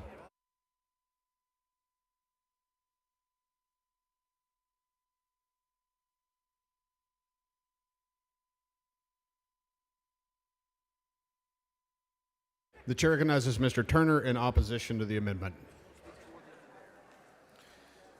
Thank you, Mr. Speaker. Members, it's been a few minutes since this amendment was laid out, so let me just remind everyone what it does. Mr. Van Dever, who I have great respect for, and I know he's doing what his district would like to see, has proposed an amendment that would imperil the Marvin Nichols Reservoir, which is a critically important surface water resource for the state of Texas as a whole and for the North Texas region, the Dallas-Fort Worth area in particular. And I just want to take a couple of minutes, because I know other people are going to speak on this as well, just to walk through a brief history of this project. This is not a new proposal, the Marvin Nichols Reservoir.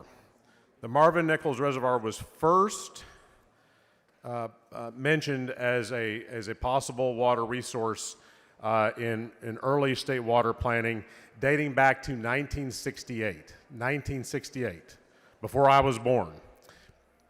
And following the passage of Senate Bill 1 back in 1997, before the vast majority of us were in the legislature, the Marvin Nichols Reservoir has consistently, in some form or fashion, been a part of long-term state water planning. It was in the 2001, 2006, 2011, 2016, and 2021 Region C regional water plans. It was in the 2001 Region D water plan, and in the 2002, 2007, 2012, 2017, and 2022 state water plans. It's been a recommended strategy in all of those plans going back decades. And in 2007, the Texas legislature designated the Marvin Nichols Reservoir site as a site of unique value for the construction of a reservoir. And the reason for that is the abundant surface water supply, the ability to capture a lot of flood waters that otherwise would simply go out into the Gulf of Mexico. And fundamentally, this is about ensuring a stable water supply for a region, the North Texas region, which is going to be more than 10 million people by the year 2070. Today, the DFW area is more than a quarter of our state's population. And as a matter of policy, members, we have a Texas Water Development Board. I'm reading from their report here, their feasibility review that came out earlier this year on Marvin Nichols. And we have charged the Water Development Board with ensuring that our state water plan works for the long-term continued economic growth of our state and ensure we have sufficient water supply. We can't undermine them by bringing an amendment at the 11th hour. Mr. Speaker. Mr. Guerin, for what purpose? Would the gentleman yield? Will the gentleman yield for questions? Yes. The gentleman yields. Mr. Turner, are you aware in this last recent water/flood event in North Texas that we've released from the lakes above Fort Worth and through Fort Worth over 51 billion gallons of water? That is my That understanding. is water that we were not able to store because we were flooding those areas above the dams. Are you aware of that? That's right. 51 billion. with the B. 51 billion gallons. That's right. And these lakes were lakes that were really low because of the drought. Absolutely. Were you aware also that I served on the board of Tarrant Regional Water District and then the Texas Water Development Board when the water plans were first put forward? I did not know that. I left the Texas Water Development Board when I ran for the legislature in 2001. So Marvin Nichols is a major, you're aware that Marvin Nichols in our forward planning has been always on the table as a source for water, and that we have tried to buy water from Oklahoma and been unsuccessful. You aware of that? I'm very aware of that. And absolutely, Marvin Nichols goes back to 1968 in early state water plans. So it's been on the books for a long time. Are you also aware that over $10 million of taxpayer dollars have already been spent on planning and engineering on Marvin Nichols? Yes. Mr. Turner, this amendment needs to go down, and I appreciate you speaking against it today. Thank you, Chairman Guerin, and I appreciate your long-standing commitment to long-term water planning in this state. Once again, members, we can't just undermine our long-term water planning and the work of the Water Development Board by saying we don't like one of their decisions, so we're going to bring a last-minute amendment to undo all the good work they've done. Please vote no on this amendment. And finally, an important reminder, the surface water belongs to the state of Texas, not to any one region, county, or person. It belongs to the state, to all of us. The chair recognizes Ms. Gonzalez of El Paso to speak for the amendment. Members, when James Frank and I, and Cecil Bell and I, and Trent Ashby and I came in 13 years ago, and Ken King, in the 13 years I've been here, the committee hearing where we heard this bill was the most, I don't even have the words to describe it, the most powerful committee hearing I have ever sat in. We heard from families who live in the Marvin Nichols Reservoir, who said, I have to tell my grandmother that she may not be buried next to her grandfather because it might be flooded. I have to tell my children that our 100-year generation ranch may not be theirs anymore. This isn't just about water. This is about people's lives. This is about generations of families that have lived in East Texas. And you may wonder, why does a West Texas representative stand up and give this speech for an East Texas project? And not just because Representative Van Dever is an amazing representative, but mostly because there is an injustice that has been happening in East Texas for 50 years. Imagine not knowing if you can keep your home. Imagine being in limbo for your family and your industry. Imagine having a farm and not knowing if you're going to be able to keep it. This is not a heartache we should wish on anybody. Of course I love our Central Texas area or North Texas area that is planning to potentially use this reservoir in their future. But this is not an us versus them battle at all. There will still be resources for that area. The thing is that reservoirs are the most outdated way for water supply. There are better ways, and by supporting one community and saying, we're not gonna pick East Texas to lose so one other region can win, we're going to say we're going to protect all our regions and push the agency to pick a water supply that does not make people lose their homes, their graveyards, their farms and their ranches, to make the timber industry of Texas completely annihilated. Members, this is a really big deal, not only to East Texas, because what makes Texas beautiful is that we have West Texas and East Texas and North Texas and South Texas and everything in between. But right now, the plan allows for East Texas to literally be drowned and taken away. And for that reason, I stand with East Texas in this moment in time. Mr. Speaker, Ms. Howard, for what purpose? would the lady yield? Will the lady yield for questions? Of course. The lady yields. You know, this is a battle I really don't want to step into because we all have water needs and we're all looking at the different ways we can get it. So I understand the conflicts. But did you know that I came to the legislature at the beginning of 2006, but I believe it was in 2007 when this was an issue on the House floor at that time? Did you know that? I actually did not know that. And I remember being kind of having an aha moment when the East Texas representative said to the Dallas area representative, sometimes my people that live in my community that are dependent on this water, they understand that sometimes you have to turn the faucet off. And I think the idea was that they were good stewards of that water, that it was water that was important to their community, and that they were concerned about some of the uses that might go on to water green lawns and that sort of thing.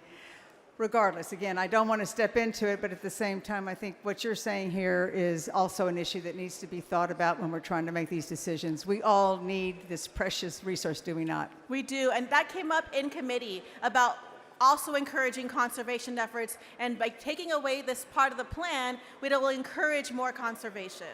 Thank you. Thank you. Please, members, let's not let one part of Texas be destroyed.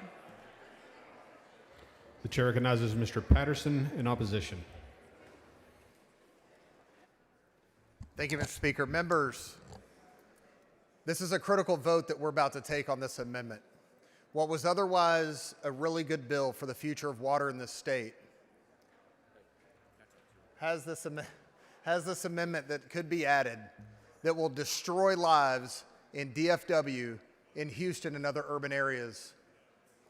Members, taxpayers have spent more than $10 million on the engineering and design of this reservoir, only for a handful of members to try to take it off the map. We have professionals who work in this industry that work for the state of Texas planning for decades, 57 years, planning for this reservoir to be in East Texas. Folks, we have 1,600 people moving to Texas every single day. 1,600 people a day moving to this state. We are now becoming the 7th largest economy in the world. Our needs for water are tremendous, and we are going to spend billions of dollars on developing those resources through legislation and through the budget this session. But to take a huge opportunity off the map that has been in the plans for 57 years is not right.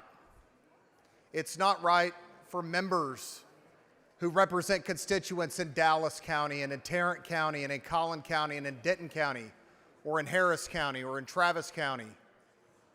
It's not right. This has been on the books. We have spent millions of hard-earned taxpayer dollars on this project, and we need to move forward with it. We need to vote down this amendment and save this bill so that we can vote to advance this bill through the process. Mr. Speaker. Mr. Romero, for what purpose? Does the gentleman yield for questions? Will the gentleman yield for questions? I would love The gentleman to. yields. Chairman Patterson, you realize, you do know that this amendment is doing in effect what the author of the amendment's bill that did not come to the floor. It does, in essence, but it's a go-around. His bill said, let's remove Marvin Nichols from the water development plan, although this was the furthest out part of our water plan in North Texas. Countless lakes, and those of us that are from the North Texas region, I'm sure you're aware, have done everything in our power to not affect these folks' land through conservation, through wetlands, through moving water from one part of our region to another, potentially up to 100 miles.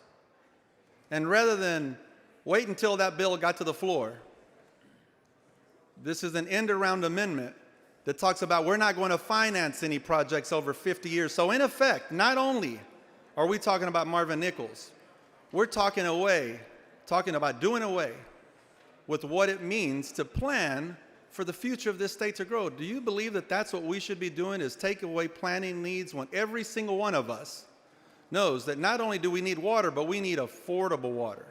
We do. That's absolutely right. And this lake is going to be vitally important to the future of this state. I mean, at a time where we're growing like crazy, both in population and economically, we need all the water we can get. We're about to spend billions of dollars on developing new sources of water this session. This is not congruent with that task that we have before us. This is taking a tool out of the toolbox for absolutely no. Now, I will say this. I have the utmost respect for my friends over in East Texas, and I understand why they're fighting this fight. I do, and I've got the utmost respect for them. But this needs to be in the plan for all of Texas to survive. Chairman, and just to one of the points that was brought up a second ago, are you aware of any aquifer that's ready right now for aquifer storage, where we could do aquifer storage recovery, where we could put 51 billion gallons of water in right now? I'm not aware of one, and when you look at what our lakes have been able to accomplish through the rainfall that we've had, and to have that trickle down to these other lakes and bring them up when they were, a dozen or so feet under, and now those lakes are being able to be topped off, and this lake would be able to fit into that same program. Well, I think that for anyone that doesn't know where we are, I'm thankful to be in Chairman Harris's Committee on Natural Resources, where we've been studying aquifer storage recovery, and we just had a bill that was voted down because folks are not comfortable with putting clean water, what's otherwise clean water, what TCEQ's already said, we'll put that because folks are afraid it's going to get, it's actually going to contaminate their otherwise good groundwater. So the cheapest, most affordable, that none of us want to pass this on to our ratepayers to say, well, we can do desal and others. We're going to do that after we can't continue to catch water. And I am thankful for your leadership on this, and I'll be voting no on this amendment. Thank you, sir. And I'll just say, again, $10 million of hard-earned taxpayer money has been spent on this project already. I've heard people say, well, they can just put it somewhere else. Well, we did. We put it somewhere else 57 years ago, right here where this amendment would strip it out. And I encourage you and beg you all to vote no on this amendment. Please excuse Mr. Lowe because of important business on a motion of Mr. Alcott. Is there objection? The chair hears none sworn. The chair recognizes Mr. Hefner for the amendment. Thank you, Mr. Speaker. This is about protecting the private property rights of hardworking East Texas families. If this project was so important, if it was such a good idea, why hasn't it been built in 57 years? It's a $5 billion project. It's going to take 70,000 acres. Family land that's been in these families for decades, for generations. It's going to take that land out of production. They're going to have to move their families.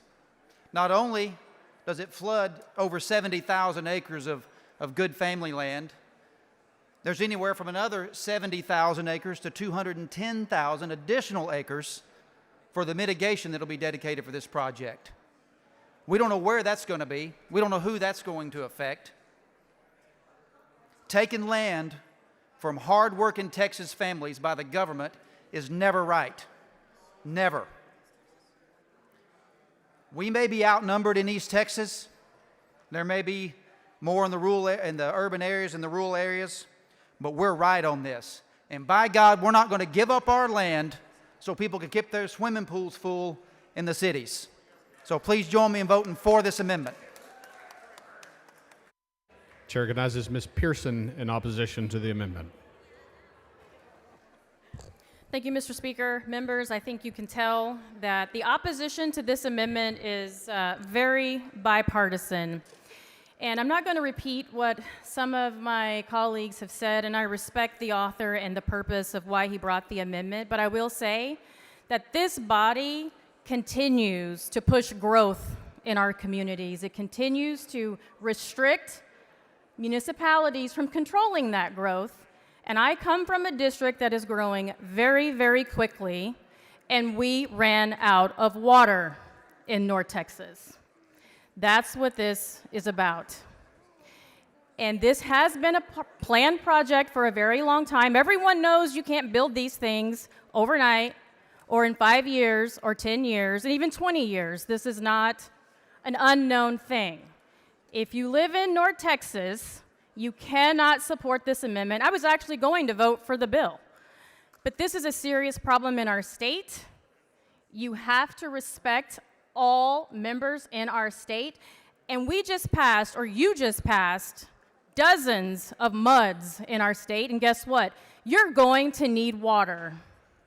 So I really hope you've double-checked that those homes that you're about to build in your districts are going to have access to water, because if this is the precedent that we're going to set, that 57 years later we're going to decide to cut water off to those districts, you're going to be responsible for that. I'm not going to go home and tell my district, by the way, 57 years later we're cutting off water to my district, and we have thousands of homes that are in the process of being built. So I encourage you all to vote no on this amendment.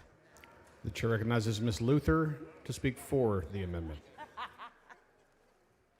Hello, members. I humbly stand next to my colleagues Cole Hefner and Mr. Van Dever.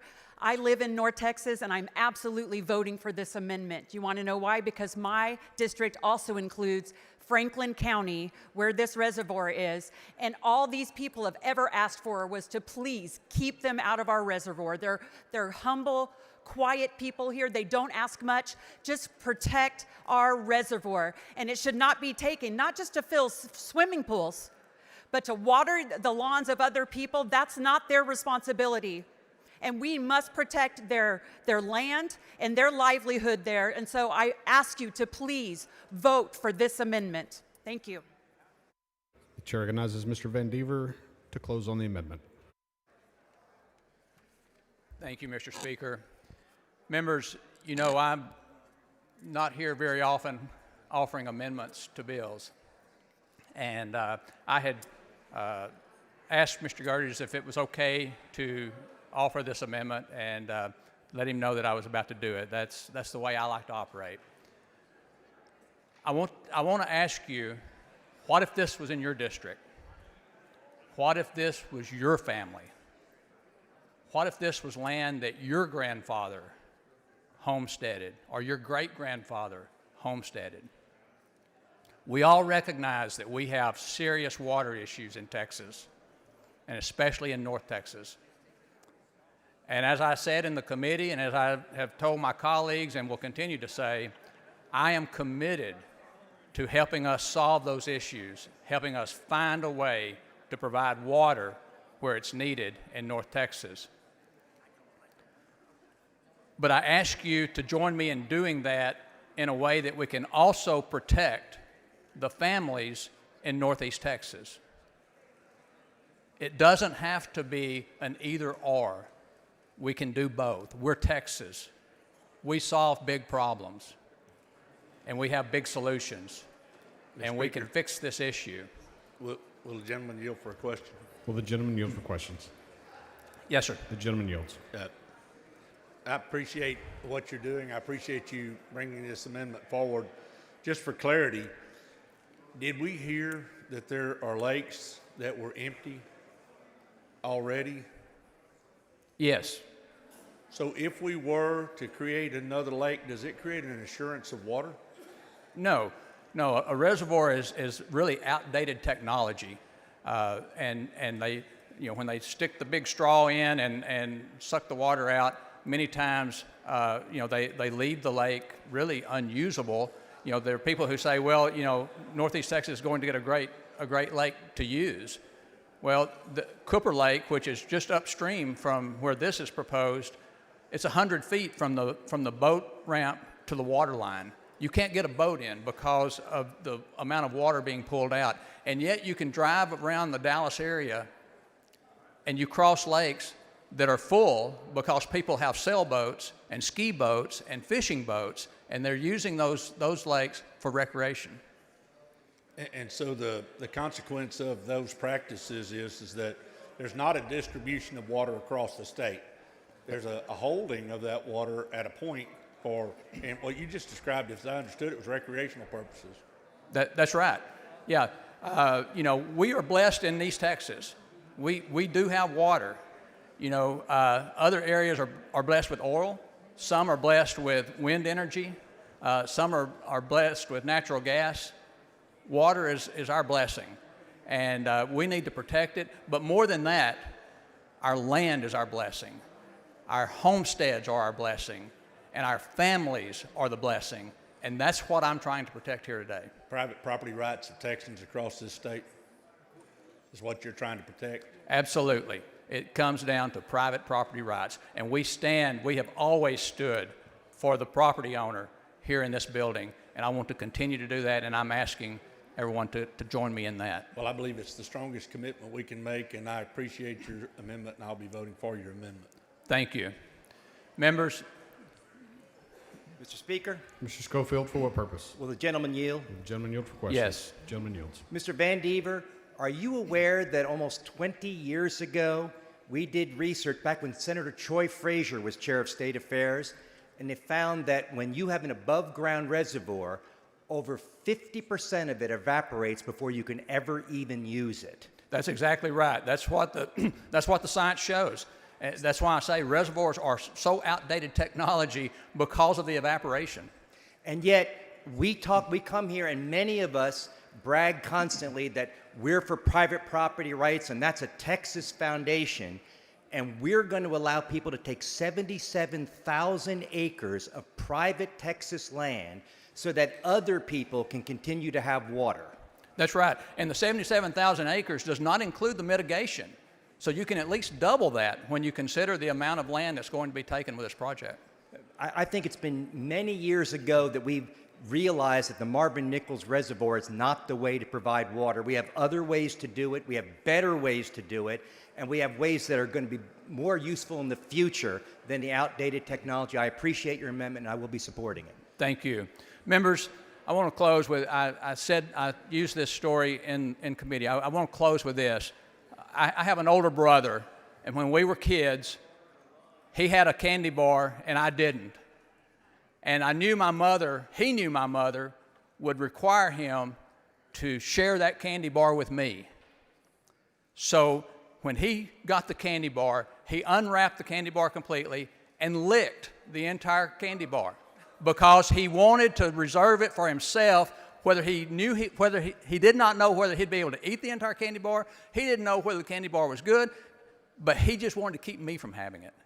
Members, I just feel like the North Texas group, the Dallas-Fort Worth area, has licked the candy bar. I'm asking you to stay with me, vote for this amendment, and set my people free. Thank you. Mr. Van Dever sends up an amendment. The question occurs on the amendment. A record vote has been requested. The clerk will ring the bell. Show Mr. Van Dever voting aye. Show Mr. King voting aye. Show Ms. Gonzalez of El Paso voting aye. Show Ms. Luther voting aye. Show Mr. Hefner voting aye. Show Mr. Romero voting nay. Show Ms. A. Davis of Dallas voting nay. Show Mr. Colonel Wilson voting aye. Have all voted. There being 45 ayes, 91 nays, the amendment fails to adopt. Does any member wish to speak for, against, or on Senate Bill 1261? Hearing none, the chair recognizes Mr. Gerdes to close on the bill.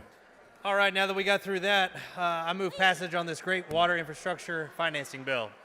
Question occurs on passage to third reading of Senate Bill 1261. This is a record vote. The clerk will ring the bell.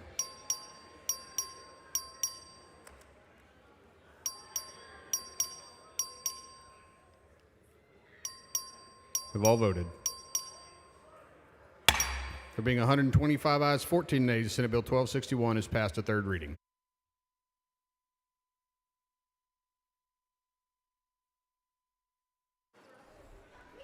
Just Speaker Freeland for what purpose?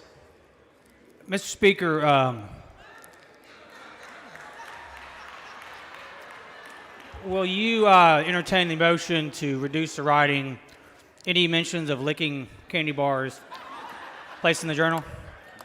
Members, you've heard the motion. Is there objection to the adoption of the motion? The chair hears none. The motion is adopted.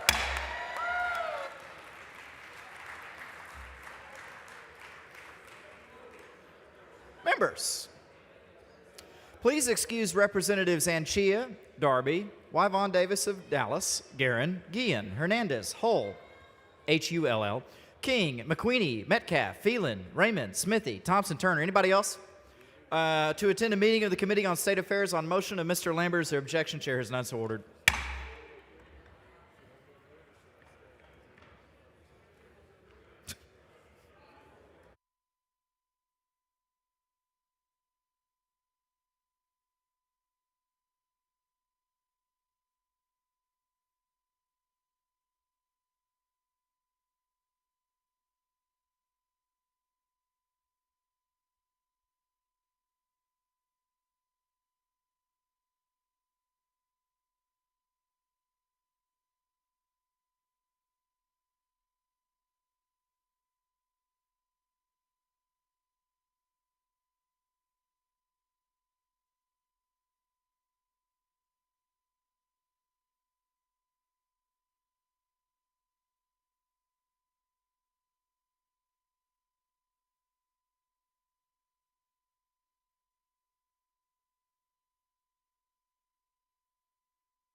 Chair lays out Senate Bill 646 as a matter of postponed business on second reading. The clerk will read the bill. SB 646 by West relating to repayment of certain mental health professional educational loans. The chair recognizes Ms. A. Davis of Dallas for a motion.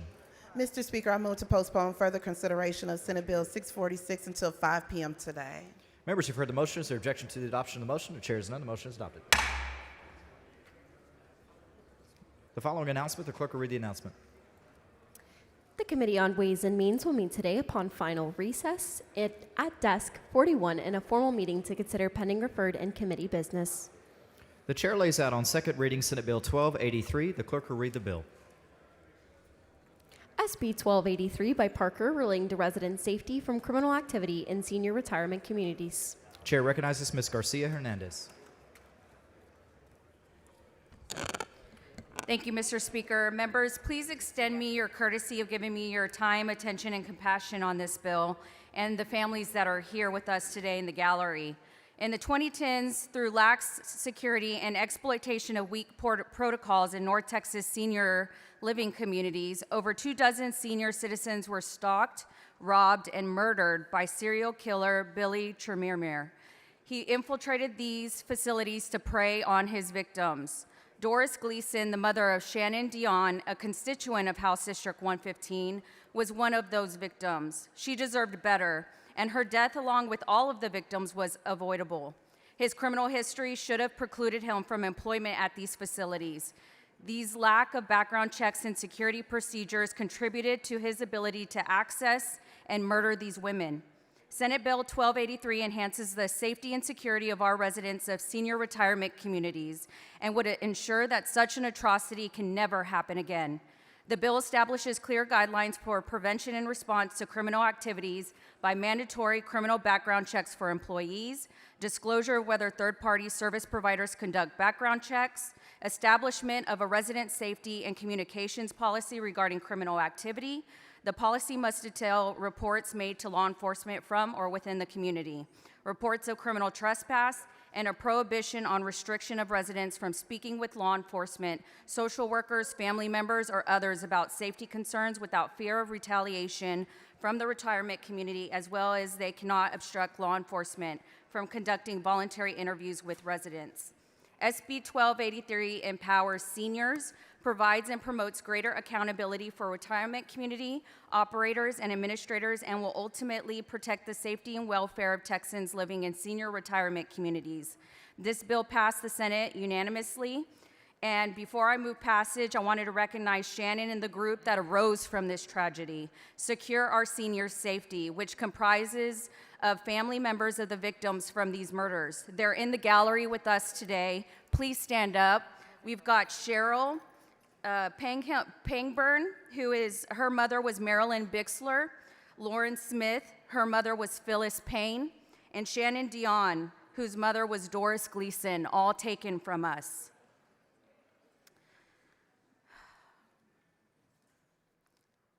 It has been a great honor. It's been a great honor and a pleasure to work with you all and to have your trust on this bill. Finally, I wanted to thank my joint authors for their support of this bill, Vice Chair Noble, Representative Morales-Shaw, and Representative Little, and especially Chairman Patterson for allowing me to build on the progress that he made on getting it this far this session, and of course, Senator Parker for making it one of his priority bills and helping us get it across the finish line with his office. For our seniors, members, join us and let's save our seniors. I move passage.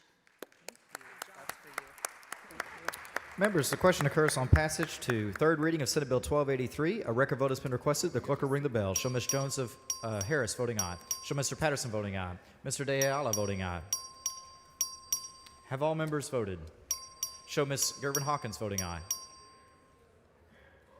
Have all members voted? Have all members voted? Oh, show Ms. Kerwin voting aye. Here we go. There being 128 ayes, 0 nays. Senate Bill 1283 is passed to third reading. Chair lays out on second reading Senate Bill 1358. The clerk will read the bill. SB 1358 by Parker relating to prohibited local regulations regarding certain late night and overnight deliveries to food service establishments. Chair recognizes Mr. De Ayala for a motion. Mr. Speaker, members, move to postpone Senate Bill 1358 until December the 28th. Okay, let me tell you about the bill then. No. Thank you. Okay, so that's your motion. All right. Members, you've heard the motion. Is there objection to the adoption of the motion? The chair has done. The motion is adopted.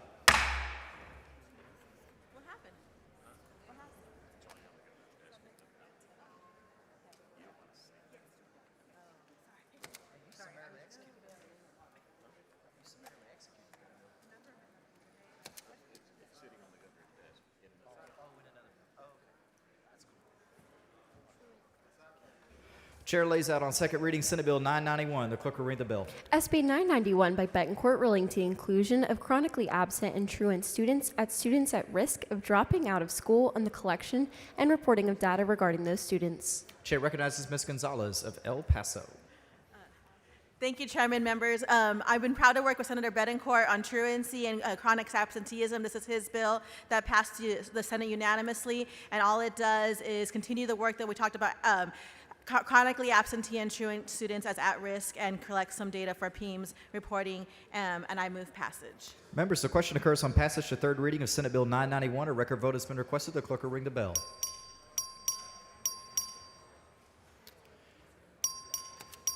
Have all members voted? Have all members voted? There being 90 ayes, 34 nays, Senate Bill 991 passes to third reading.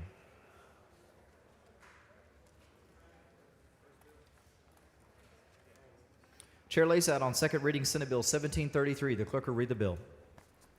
SB 1733 by Colcorth relating to the composition of the Board of the Calhoun Port Authority. Chair recognizes Mr. Lozano. Thank you, Mr. Speaker. Members, Senate Bill 1733 adds one at-large seat to the board for the Port of Calhoun. This will increase the board composition from 6 to 7, relieving the issue of having a tie. I move passage. Members, the question occurs on passage to third reading of Senate Bill 1733. A record vote has been requested. The clerk will ring the bell. You're going to vote green? Show Mr. Hunter voting aye. Have all members voted? Have all members voted? There being 123 ayes, 1 nay, Senate Bill 1733 passes to third reading.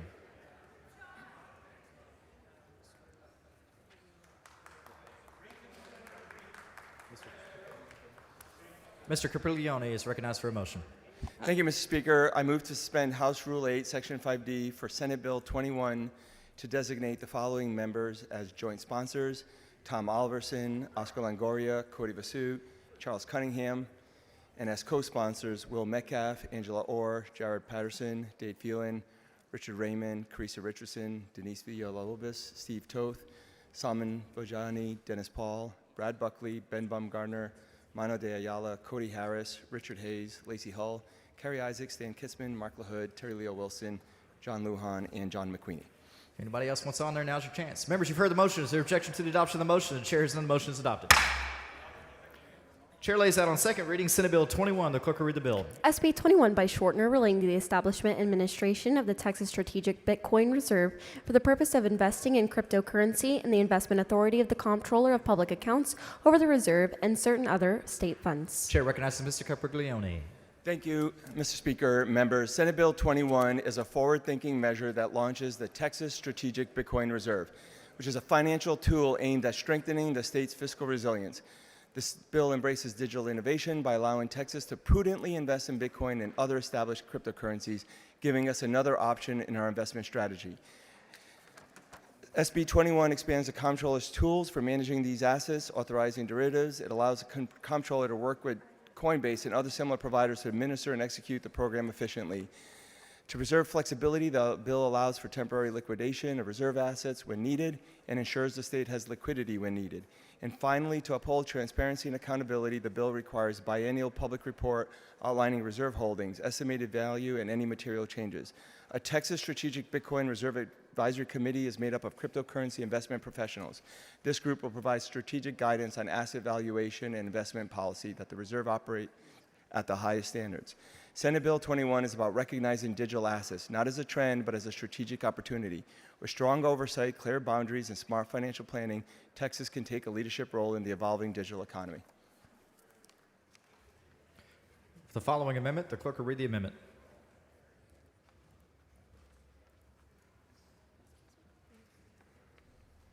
Amendment by Linda Garcia. Chair recognizes Ms. Linda Garcia. Thank you, Mr. Speaker. Members, originally I was against this bill because of the short-term volatility that we can see in cryptocurrency. And then after further consideration, and then of course working with the chairman, we looked into extending the time frame where a coin is being considered. Currently, the coin is considered $500 billion market cap. We extended that market cap from 12 months to 24 months. This will actually minimize volatility. It will ensure that cryptocurrencies in the reserve are better established and have demonstrated sustained adoption and stability in the market. The amendment is acceptable to the author, and I move adoption. Ms. Garcia sends up an amendment. The amendment is acceptable to the author. Is there objection to the adoption of the amendment? The chair hears none. The amendment is adopted. Nope. Backup members. A record vote was requested on that amendment, apparently. So ring the bell. Show Mr. Capriglione voting aye, Mr. Oliverson voting aye, Mr. Toth voting aye, while also pushing his button voting aye, Ms. Garcia voting aye, Ms. Bowers voting aye. Have all members voted? Have all members voted? There being 123 ayes, 6 nays, the amendment is adopted officially this time. Chair recognizes Mr. Capriglione on the bill. Thank you, Mr. Speaker. Members, this bill embraces digital innovation, and by allowing Texas to prudently invest in Bitcoin, it will give us another option in our investment strategy toolkit. I move passage. Members, the question occurs on passage to third reading of Senate Bill 21. A record vote has been requested. The clerk will ring the bell. Show Mr. Capriglione voting aye, Mr. Oliverson voting aye, Ms. Garcia voting aye, Ms. Bowers voting aye. That was L. Garcia, by the way. Mr. Toth voting aye. Have all members voted? Have all members voted? There being 105 ayes, 23 nays, Senate Bill 21 passes to third reading. Chair lays out on second reading Senate Bill 231. The clerk will read the bill. SB 231 by King, relating to temporary emergency energy facilities. Chair recognizes Mr. Guillen. Thank you, Mr. Speaker. Members, this creates regulatory clarity, specific guidelines, and strong accountability around mobile generation procurement by transmission distribution utilities for emergency situations to ensure units are mobile, deployable within 12 hours, and generating power within 3 hours. Move passage. Members, the question occurs on passage to third reading of Senate Bill 231. A record vote has been requested. The clerk will ring the bell. Have all members voted? Show Mr. McQueenie voting aye. Have all members voted? There being 129 ayes, 0 nays, Senate Bill 231 passes to third reading.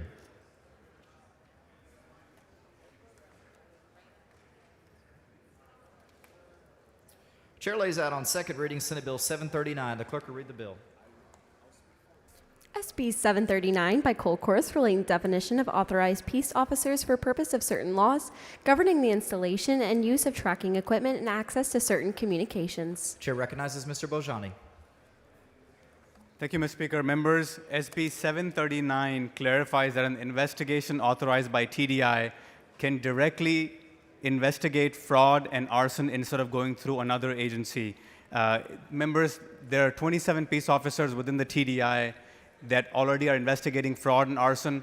This allows them to go directly to the prosecution to request any warrants, as opposed to having to waste another law enforcement agency's time in order to do it. This is government efficiency at its best, and I would move passage. Chair recognizes Mr. Wu to speak in favor of Senate Bill 739. Thank you, members. Mr. Bojani asked me to come up here and speak for the bill, and also to admit my mistake. I voted against, so there's some confusion. I voted against this bill in committee. It was a mistake. I actually did not mean to vote against it. This is actually a very reasonable bill, giving the law enforcement officers that work for TDI basically the same abilities as every other law enforcement officer in the state. I think that's very reasonable for them to do their jobs. I hope you vote yes on the bill. Anyone else wishing to speak on for or against? Chair recognizes Mr. Bojani to close. Thank you, Mr. Speaker. I move passage. Members, the question occurs on passage to third reading of Senate Bill 739. A record vote has been requested. The clerk will ring the bell. Mr. Boljani voting aye. Mr. Vo voting aye. Mr. King voting aye. Ms. Gervin Hawkins voting aye. Ms. Bowers voting aye. Have all members voted? Have all members voted? There being 99 ayes, 33 nays, Senate Bill 739 passes to third reading. Please excuse Mr. Harris because of important business on motion of Mr. Kitzman. Is there objection? Chair has none so ordered.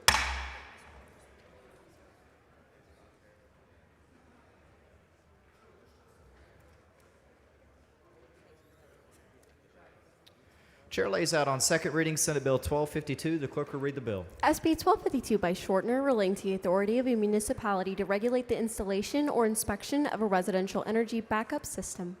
Chair recognizes Mr. King. Thank you, Mr. Speaker. Senate Bill 1252 prevents cities from adopting or enforcing local rules that regulate installation or inspection of residential energy backup systems. SB 1252 keeps the process simple by following the National Electric Code. Move passage.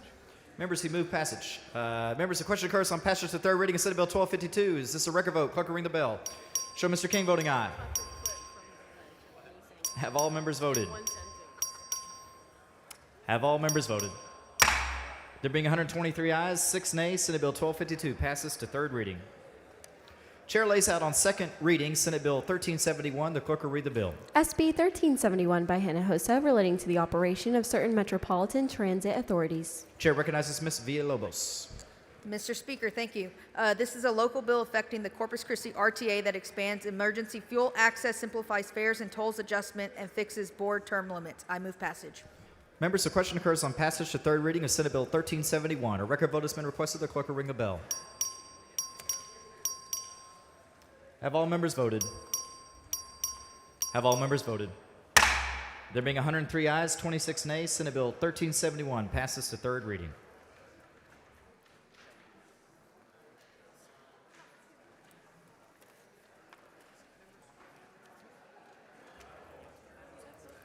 Members, we're going to move on to the items eligible for consideration.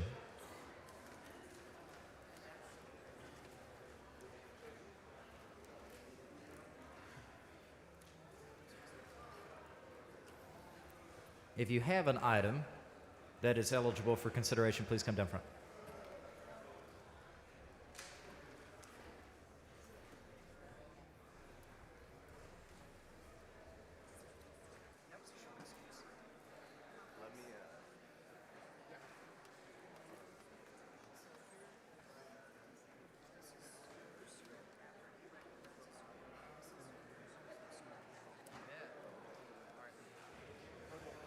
Chair recognizes Representative Harris for a motion.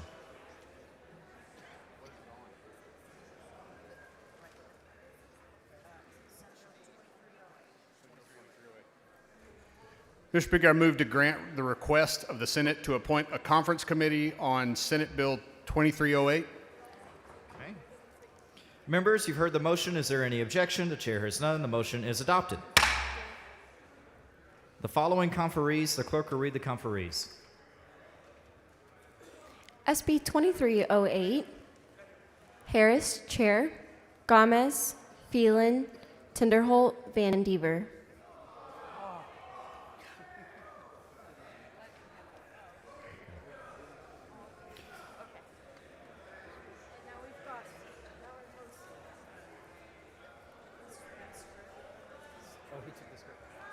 If Mr. Harris will please bring the script back.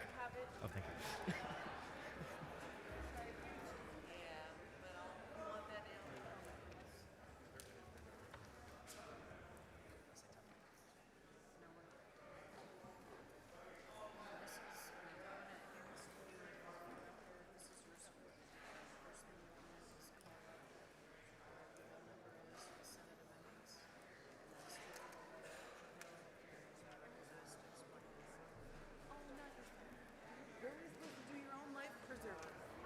The chair recognizes Mr. Paul.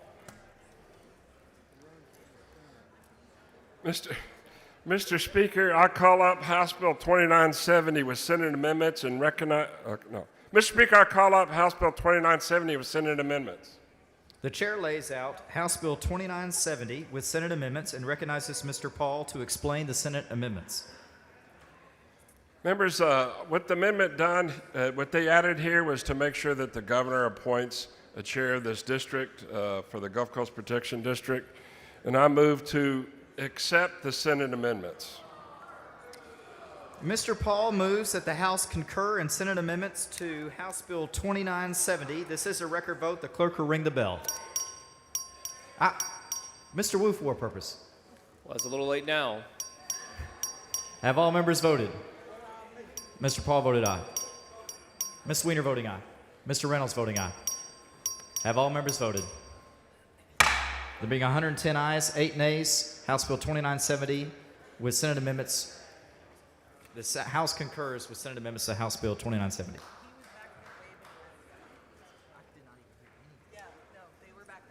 Okay.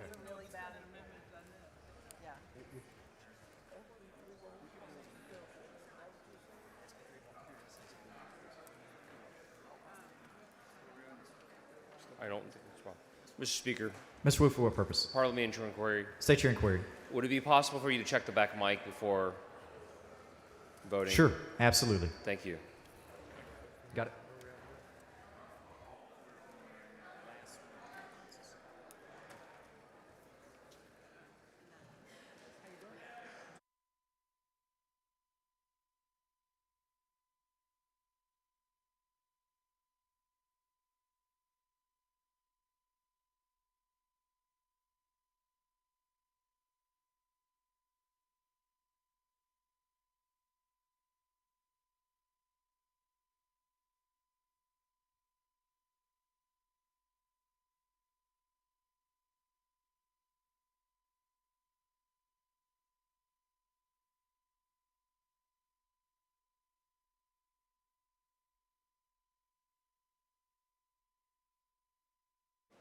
Schofield, for what purpose?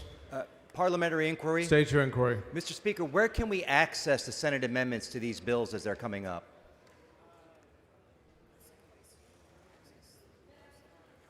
The same place you access the bills that are on the calendar. Okay, thank you, Mr. Speaker.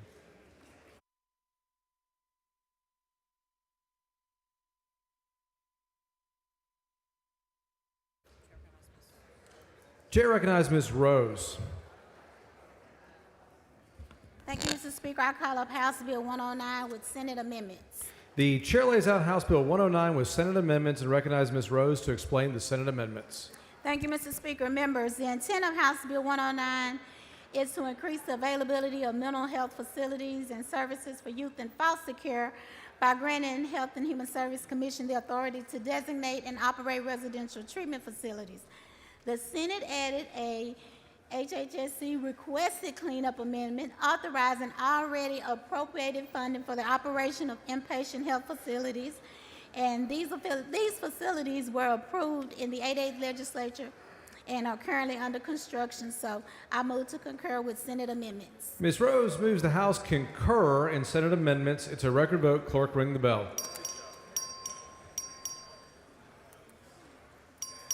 Have all members voted?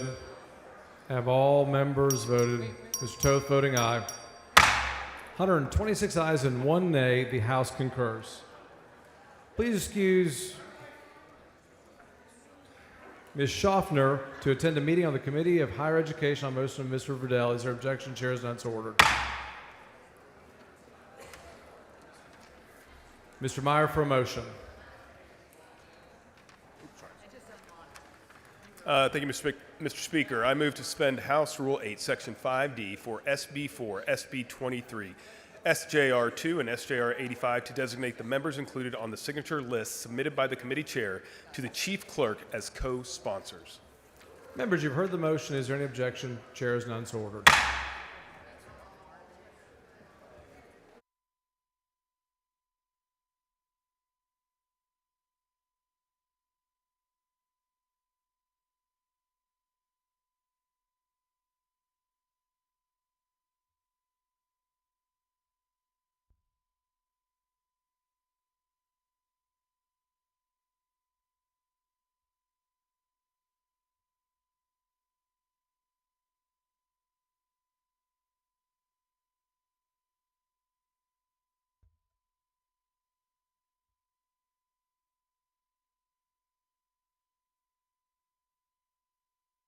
The following bills on first reading and referral. The clerk will read the bills and resolutions.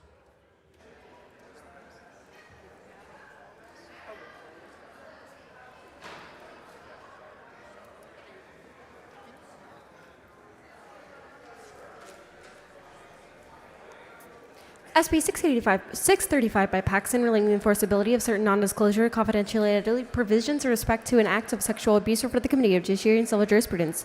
The following resolutions are being referred to the Committee on Local and Consent Calendars: HCR 152 by Craddock, HR 1239 by Bryant, HR 1240 by Bryant, HR 1241 by Munoz, HR 1242 by Dutton, HR 1243 by Dutton, HR 1244 by Harris Davila, HR 1245 by Harris Davila, HR 1246 by Lozano, HR 1247 by Hinojosa. The following resolutions by Martinez Fisher being referred to the Committee on Local and Consent Calendars: HR 1248, HR 1249, and HR 1275. HR 1250 by Meyer, HR 1251 by Slauson, HR 1252 by Flores, HR 1253 by Bella Montgomery, HR 1254 by Guerra, HR 1255 by Tepper, HR 1256 by Garcia Hernandez, HR 1257 by Martinez, HR 1258 by Martinez, HR 1259 by Bella Kaufman. The following resolutions by Perez of El Paso being referred to the Committee on Local and Consent Calendars: HR 1260 through HR 1262, HR 1264, HR 1263 by Meyer, HR 1265 by Toth. The following resolutions by Leach are being referred to the Committee of Local and Consent Calendars: HR 1266 through HR 1274. The following resolutions by White Davis Adals are being referred to the Committee of Local Consent Calendars: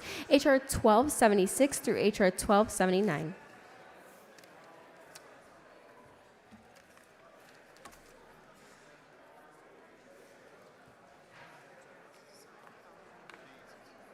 Chair announces the signing of the following in the presence of the House.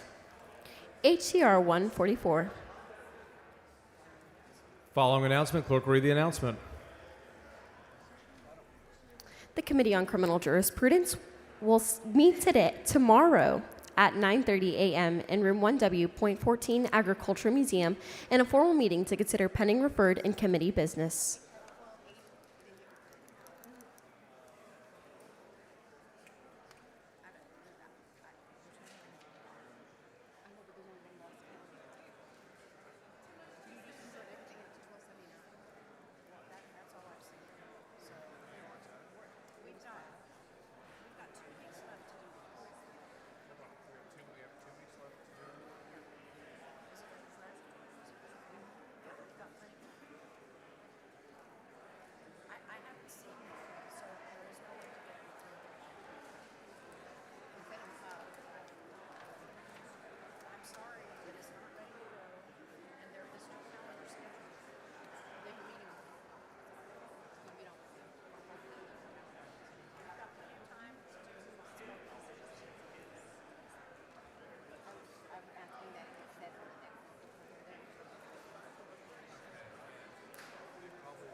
The Speaker's desk is clear.